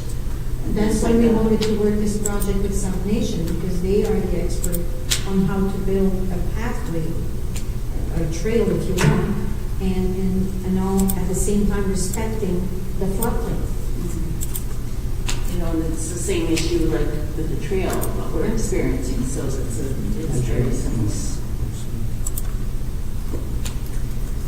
Monsieur Leduc? But we can certainly look into the issue of planning and legal regarding transferring, but if you do that, it means if you fence off everything, it's no longer. Moi, je suis quand même de leur donner. Parce que c'est Ben, trop- comme je dis, moi je connais pas, je sais pas la distance pour ça, but I'm just saying, if we want to have, if we were planning to have a pedestrian trail there, that's one thing if we want to do that. But I'm just saying, if it's all of a sudden, it's just because people are doing things naturally, and then after the fact, we're stuck going, oh, well, you know, now we have no choice because people have been doing this, now we have to invest in it. Parce que It's not proper planning. C'est juste que des régions qui n'ont pas large, d'autres qui ont plus large. C'est ça. Parce qu'il y a des places qui ont tout bien 50 pieds pour le cric, puis la barrière, puis d'autres places qui ont tout bien 200 pieds. Là. Parce que le cric est vraiment bien proche. Mais je pense que c'est important de le garder. Il y a des places où tu penses que tu es dans, chez le voisin, dans la propriété, parce que déjà, tu as des cabanes. So that's another section that we discovered last year that was full of encroachment. So now, with the report that will be coming to council, is like, we have another section of encroachment to deal with.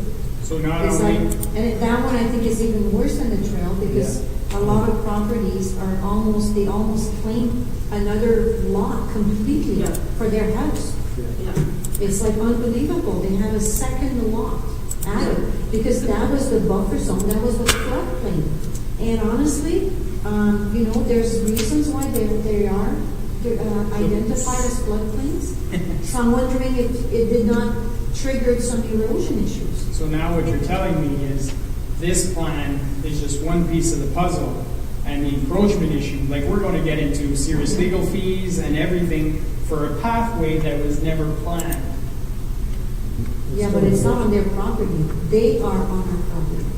Oui, mais ça, je dis, mais on est dans une situation, on va dépenser 120 000 pour arranger la trail, and then we're going to have to deal with whatever other amounts we're involved with in regards to encroachment or deals or legal. Those were, at that section, there were never any deals. The deals that we were done years ago were for the trail. That section, no, because that's a new subdivision. That was never done. Okay. So people just installed their thing because they wanted to. Two questions. I think the encroachment issue is a township-wide issue, so whether we deal with that or don't have to deal with that, it's still, we have to put a proper policy in place to deal with encroachment, so I don't think that has an added impact. And I have another point, but I'll just walk away. Thank you. Oh, but you made one comment, right? When you're walking this trail, you almost feel like you're in the person's backyard because of the encroachment. But there are areas where you said the fence is right there and people are holding onto the fence not to fall in the creek. Well, is the fence on encroachment? No. So that's what I'm saying. So you have an area where you're almost in the person's backyard. Like he put a fence in. That's because of the erosion. It's because it's like this. It's like a big snake, you know. So some areas you're like, yes, like Mr. Councilor Johnson said, yeah, you feel like you're the guy's backyard, but that's where it's like at the very end, and he took the whole lot to become his lot. No, but you're saying the fence is not encroaching. No, That's for his that, property. for that specific gentleman, no, he's not encroaching. He's home. All right. Well, basically what we're looking at is, do we want to make a trail with this? If we do, it's 20 grand, is it? Well, spread on 2 or 3 years, yeah. Parce que je pense, excuse, c'est juste que je sais que dans qualité, comme des Georgiennes, tout ça, c'est de quoi qui attire le monde avec des trails dans le bois et ces choses-là. Je crois que c'est un plus pour la communauté d'avoir cette possibilité-là d'avoir. C'est pour ça que je dis, c'est de l'argent bien placé. C'est un peu comme dire, à cause qu'on a vendu la train, les choses pour le train, qu'on n'aurait pas dû le vendre. C'est un peu que j'aurais élevé puis leur donner aux autres. On aurait le même problème. On l'a comme c'est là. Donc, ça serait bon qu'on l'utilise. C'est pour ça que je n'ai pas de problème à remettre un peu d'argent parce que si on n'arrange pas ce problème-là, ça va même quasiment embarquer sur le terrain de l'autre personne. Ça va remplir chaque année. So I guess the question is, it becomes the issue, right? If there's erosion up to the person's property line, who's responsible for it? Is it the property owner or is it us? Because we own that section. Well, that's what I'm saying. Once it's eroded, Yeah, well, first of all, we need to take care of it, because right now, we're just letting the erosion be done. So this gentleman, at one point, will probably be complaining. losing his fence. Because, yeah, and if he would have not been owned, we would have asked him to move his fence, and we would not even bothered about his complaint. But he is owned. It is his property. Okay. Well, look, the simple fact is, whatever we're doing it, but I'm saying from the portion of, we want to make it a viable trail, we're increasing that level of service. We're adding a new asset for public use, which is fine if that's what we want to do. I'm just saying that with all the stuff that people are asking, public requests and stuff, I didn't see this thing. I don't remember seeing this as a major request from us to create a new trail in this section that was never a trail to begin with.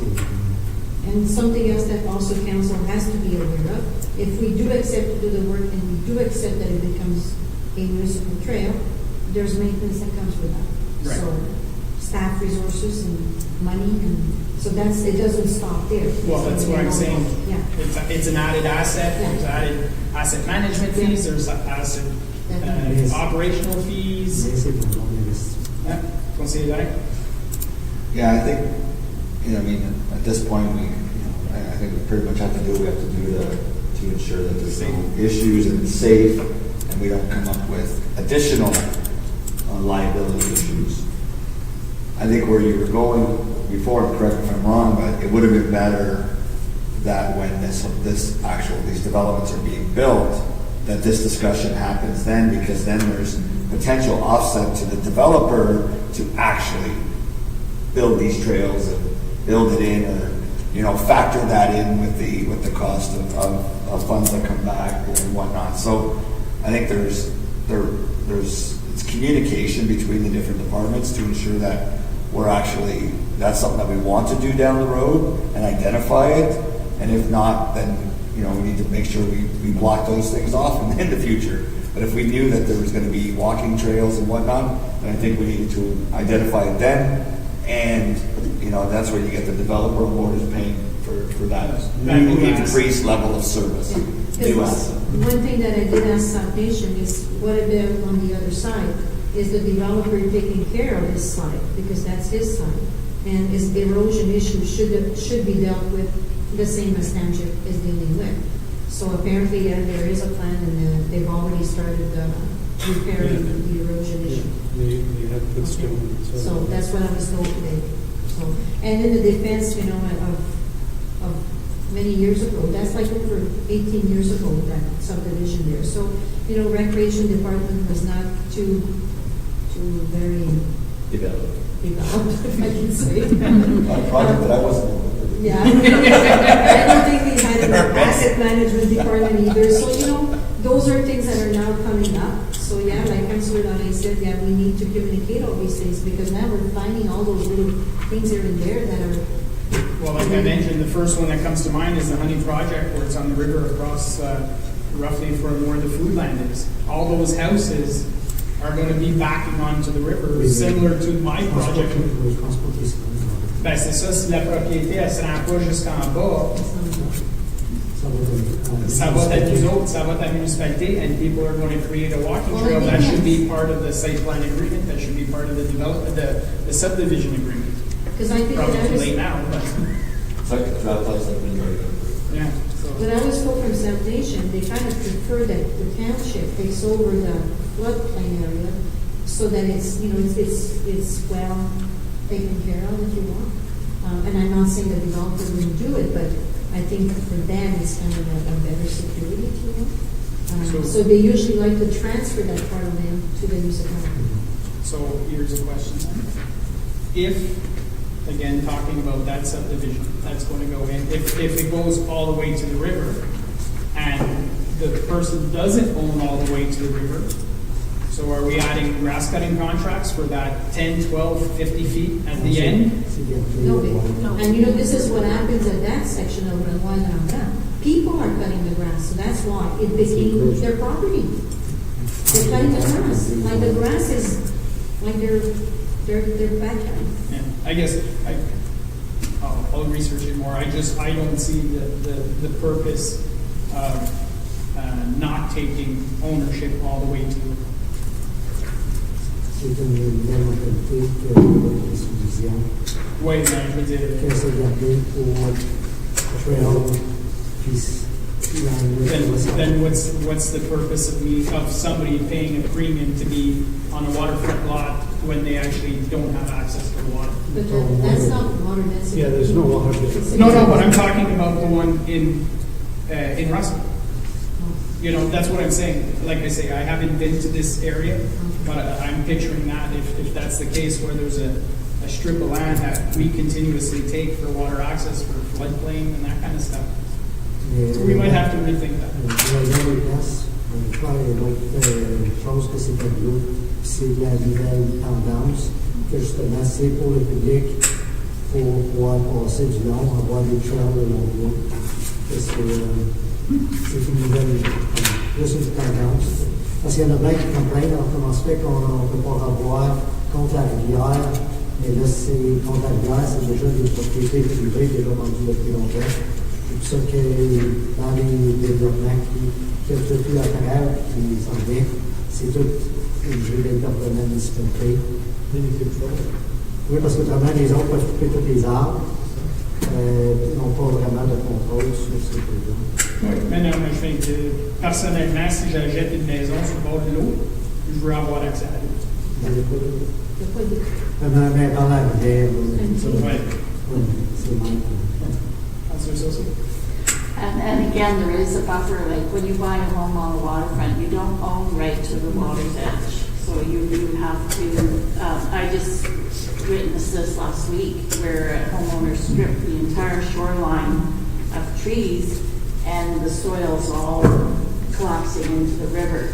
So this is the importance of having these buffers. And I understand that aspect of it, Yeah. but turning that buffer into a pedestrian trail for people to continuously walk through the backyard, I'd be like, Oh, no, I get that too, and I know that's been discussed for the new subdivision. I don't know what meeting I was at, but they were, and then they were talking, well, they're gonna have to put a fence along there because the drop is huge from that Church Street subdivision, like it's like 20 feet down or something. So they're saying if kids are going along that trail, there is a trail plan along the river, so that then they said they'll probably have to fence it off, which is, I'm just saying, there's going to have to be communications between Yeah. the departments when we're planning that kind of stuff. It might be a new planning mentality, which is fine, and they might be putting that in subdivision agreements, which is fine, but if the other departments aren't aware, do we find ourselves in the same position 10 years, 15 years down the road saying, well, yeah, now we have to deal with all these issues that we did not plan for. So that's all I'm saying, is that we have to coordinate moving forward on this issue. Okay, Monsieur Leduc? Well, that's why we have those official plans, plus now we have trail development plans and park studies and master plans, so all these things now need to speak to each other. Again, going back to my information site software, saying, don't forget this, don't forget that. And that's that will be useful in the future. But it's in the budget. But you say it's actually half, and there'll be another half next year, correct? Well, hopefully it's going to stay the same price, but what they've done, it was like rough estimates for 2 or 3 years. Next year is they're pretty close. So depending on what happens with the erosion issue. Right, so are we talking 2 years, or are we talking, like, do we get, like, you know, I'm just saying, we're putting $60,000 in the 2022 budget. You're anticipating in 2023 there could be another 60,000. What about 2024? Is there a potential for another 60,000? They did not mention anything about 24. So in 2 years' time, 120,000 it should be done. Roughly. That's what I do. That's in the budget. One more point on that. I mean, I have no problem with stabilizing the shoreline. I think it needs to be done because, like you said, the people can start losing part of their backyard in the fence. But I don't know if I want to create a trail where we are responsible for the maintenance of it and the liability and, you know, right near the creek. I don't know. It's I have no problem with that. It's just, and council will make that decision because I am absolutely sure people will not be happy about this. They were not happy that we closed it for the summer. I think we had to go and put the barricades 20 times this summer because they were throwing it out in the creek.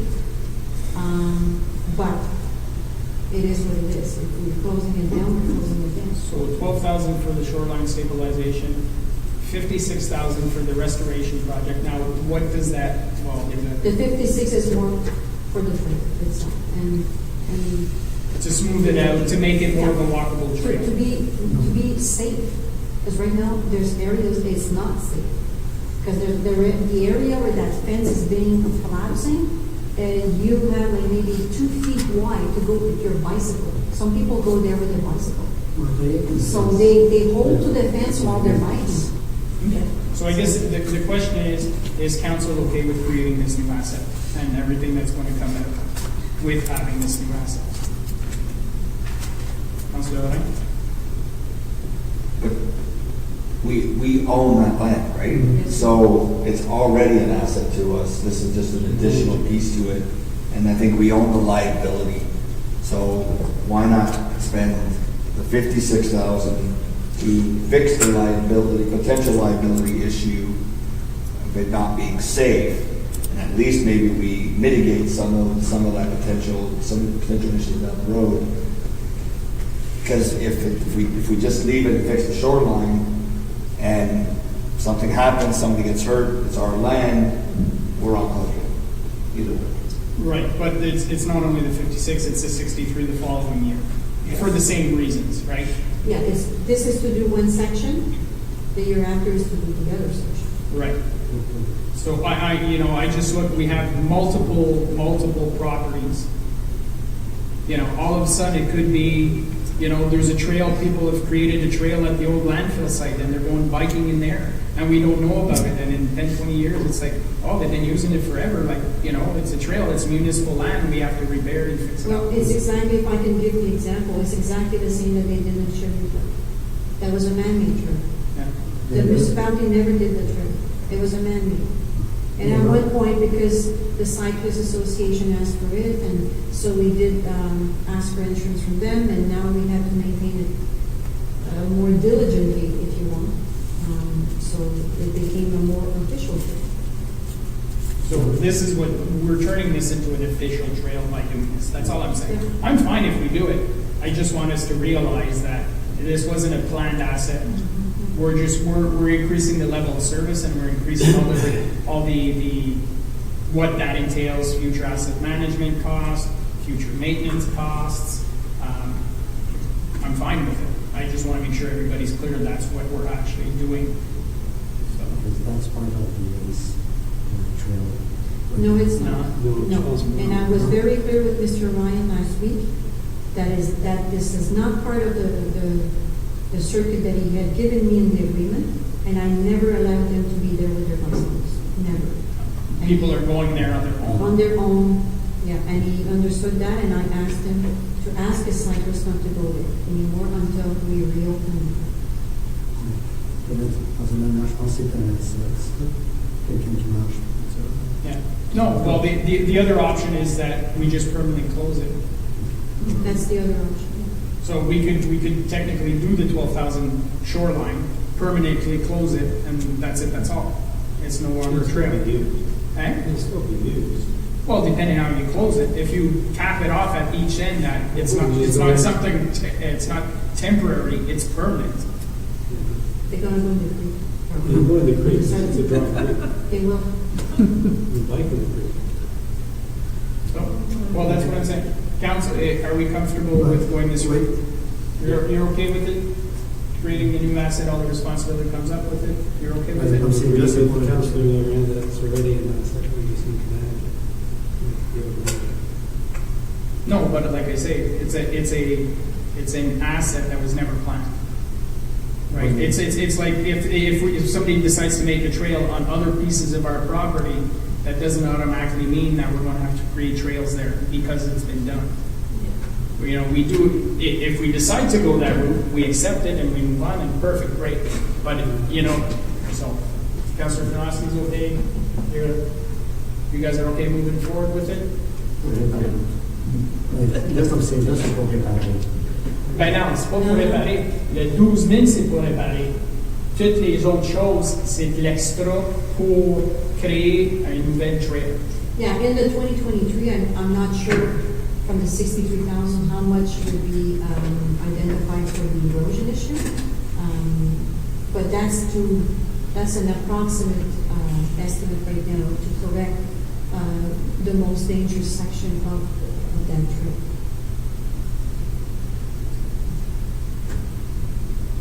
I just kind of agree with you, you know, it's just like if people are going to start making trails all over the township and then suddenly we're responsible for all these trails, you know, that somebody's cut through a bush or cut through, I mean, that's kind of, and then I'm thinking, you know, the way it is right now, so everybody's grabbing onto this fence, the whole fence could come down on top of somebody too, you know, like. Well, I'm looking at this like I see $56,000 that potentially could go to public request, right? I've never had anybody ask me to fix this, but I've had people come to public requests and send in public requests saying, we want this, we want this, we want this. So I would consider that portion a part of the public request, and we can decide whether we want to go through with it or not. Councillor Janoski, Conseiller Larry? Just to clarify, so the 12,000 would stabilize it and would make it safe, and whether we leave it unattended for the next 100 years, that's perfectly fine. We wouldn't need to spend any more than that. Is that what you're? That's just to do one section, because there's more work to do in 2023. But I understand, but that 56,280 is. Well, like South Nation mentioned, it was for the restoration, which is basically restoring the whole trail. And in that particular area where that fence is, that's the worst area. Non, mais je comprends que c'est pour la restauration, mais la restauration, restore it to its past state, how it was, and then we just leave it unattended. But once we restore it, it's going to be stabilized, so it shouldn't.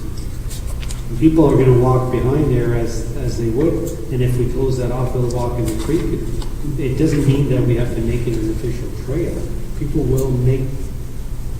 No, but that was the impression I got from Madame Vitale is we're doing this to make it a trail, to a public trail. Well, the first thing that we wanted to do was to correct the erosion issue, okay? Right. And then when we started looking at the trail, we saw that people were walking there, and there were some dangerous areas, and then the complaints started coming in. And all those complaints were following the bridge issue that was installed there with that neighbor on the corner. So it was like a big snowball effect, okay? The bridge that was never supposed to be there, right? Is that the bridge we're talking about? The bridge. Okay. So anyways,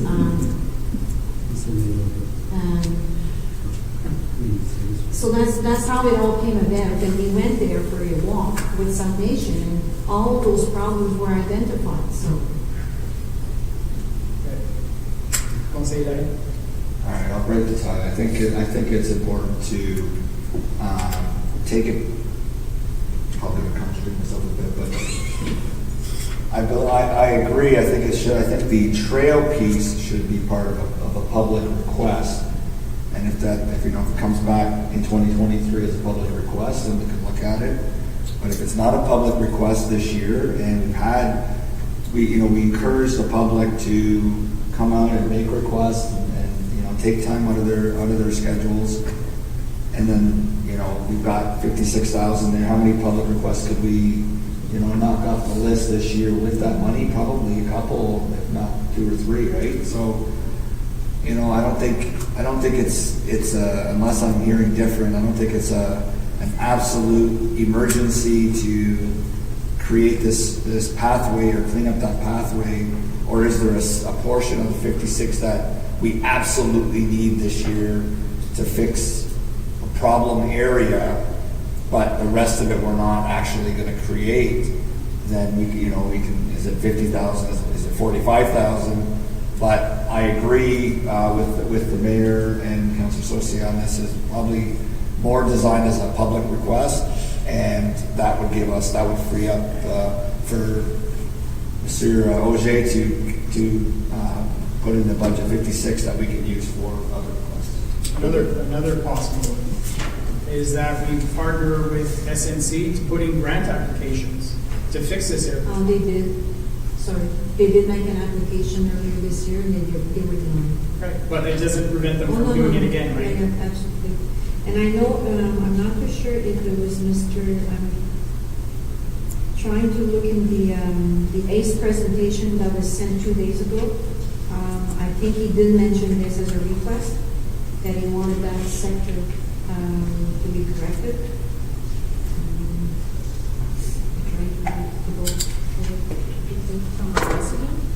From the ACE group. Mr. Ryan. This was sent, I think, to Mr. Mayor, I think 2 days ago. Sent to Mr.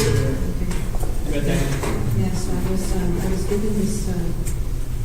But I think it was more. There was like $7,000 or $8,000 in my head that they were asking. That they're asking for equipment, but he also asked, maybe it was part of the citizens' request, public request. They wanted a couple of bridge in different areas in that area. And he wanted that area to be fixed because right now they couldn't go there. And that's what I'm saying. They're asking, if that's a request, they're asking for what I get onto that trail, the ACE. Councillor Janoski? Mr. Mayor, I don't mind continuing, but I need a break.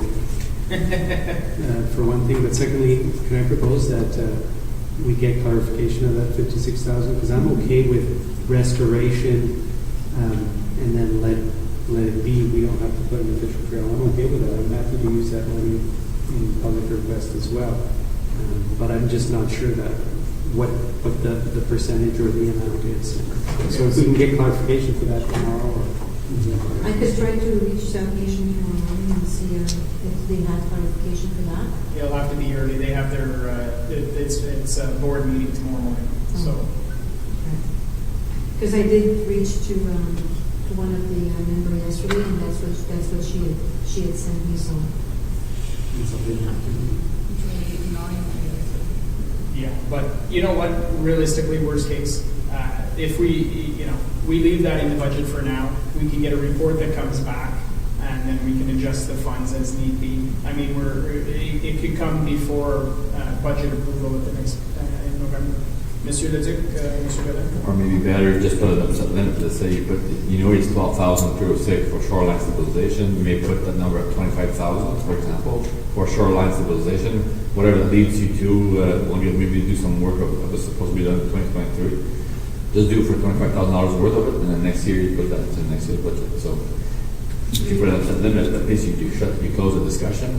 That's the maximum this year. You do whatever you can with 25,000 or 30,000 or 40,000, and that's it. Mr. Godet? I'm listening. So I was just going to suggest also, so we put this in, so there's $70,000 in the operational budget, in the SNC budget. But with this discussion, this is a capital, it's for an asset, right? Right. I would probably recommend that we put this in the capital budget, and it could be funded from asset management reserve instead of increasing taxes by $70,000. and another $65,000 next year. Even better. So it's, I think that option just went over everybody. And then we can have, it could be in the budget as asset, and then we'll have a report at one point to clarify a lot of these questions. Savoir c'est quoi cette There's a reason we got a Minister of Finance.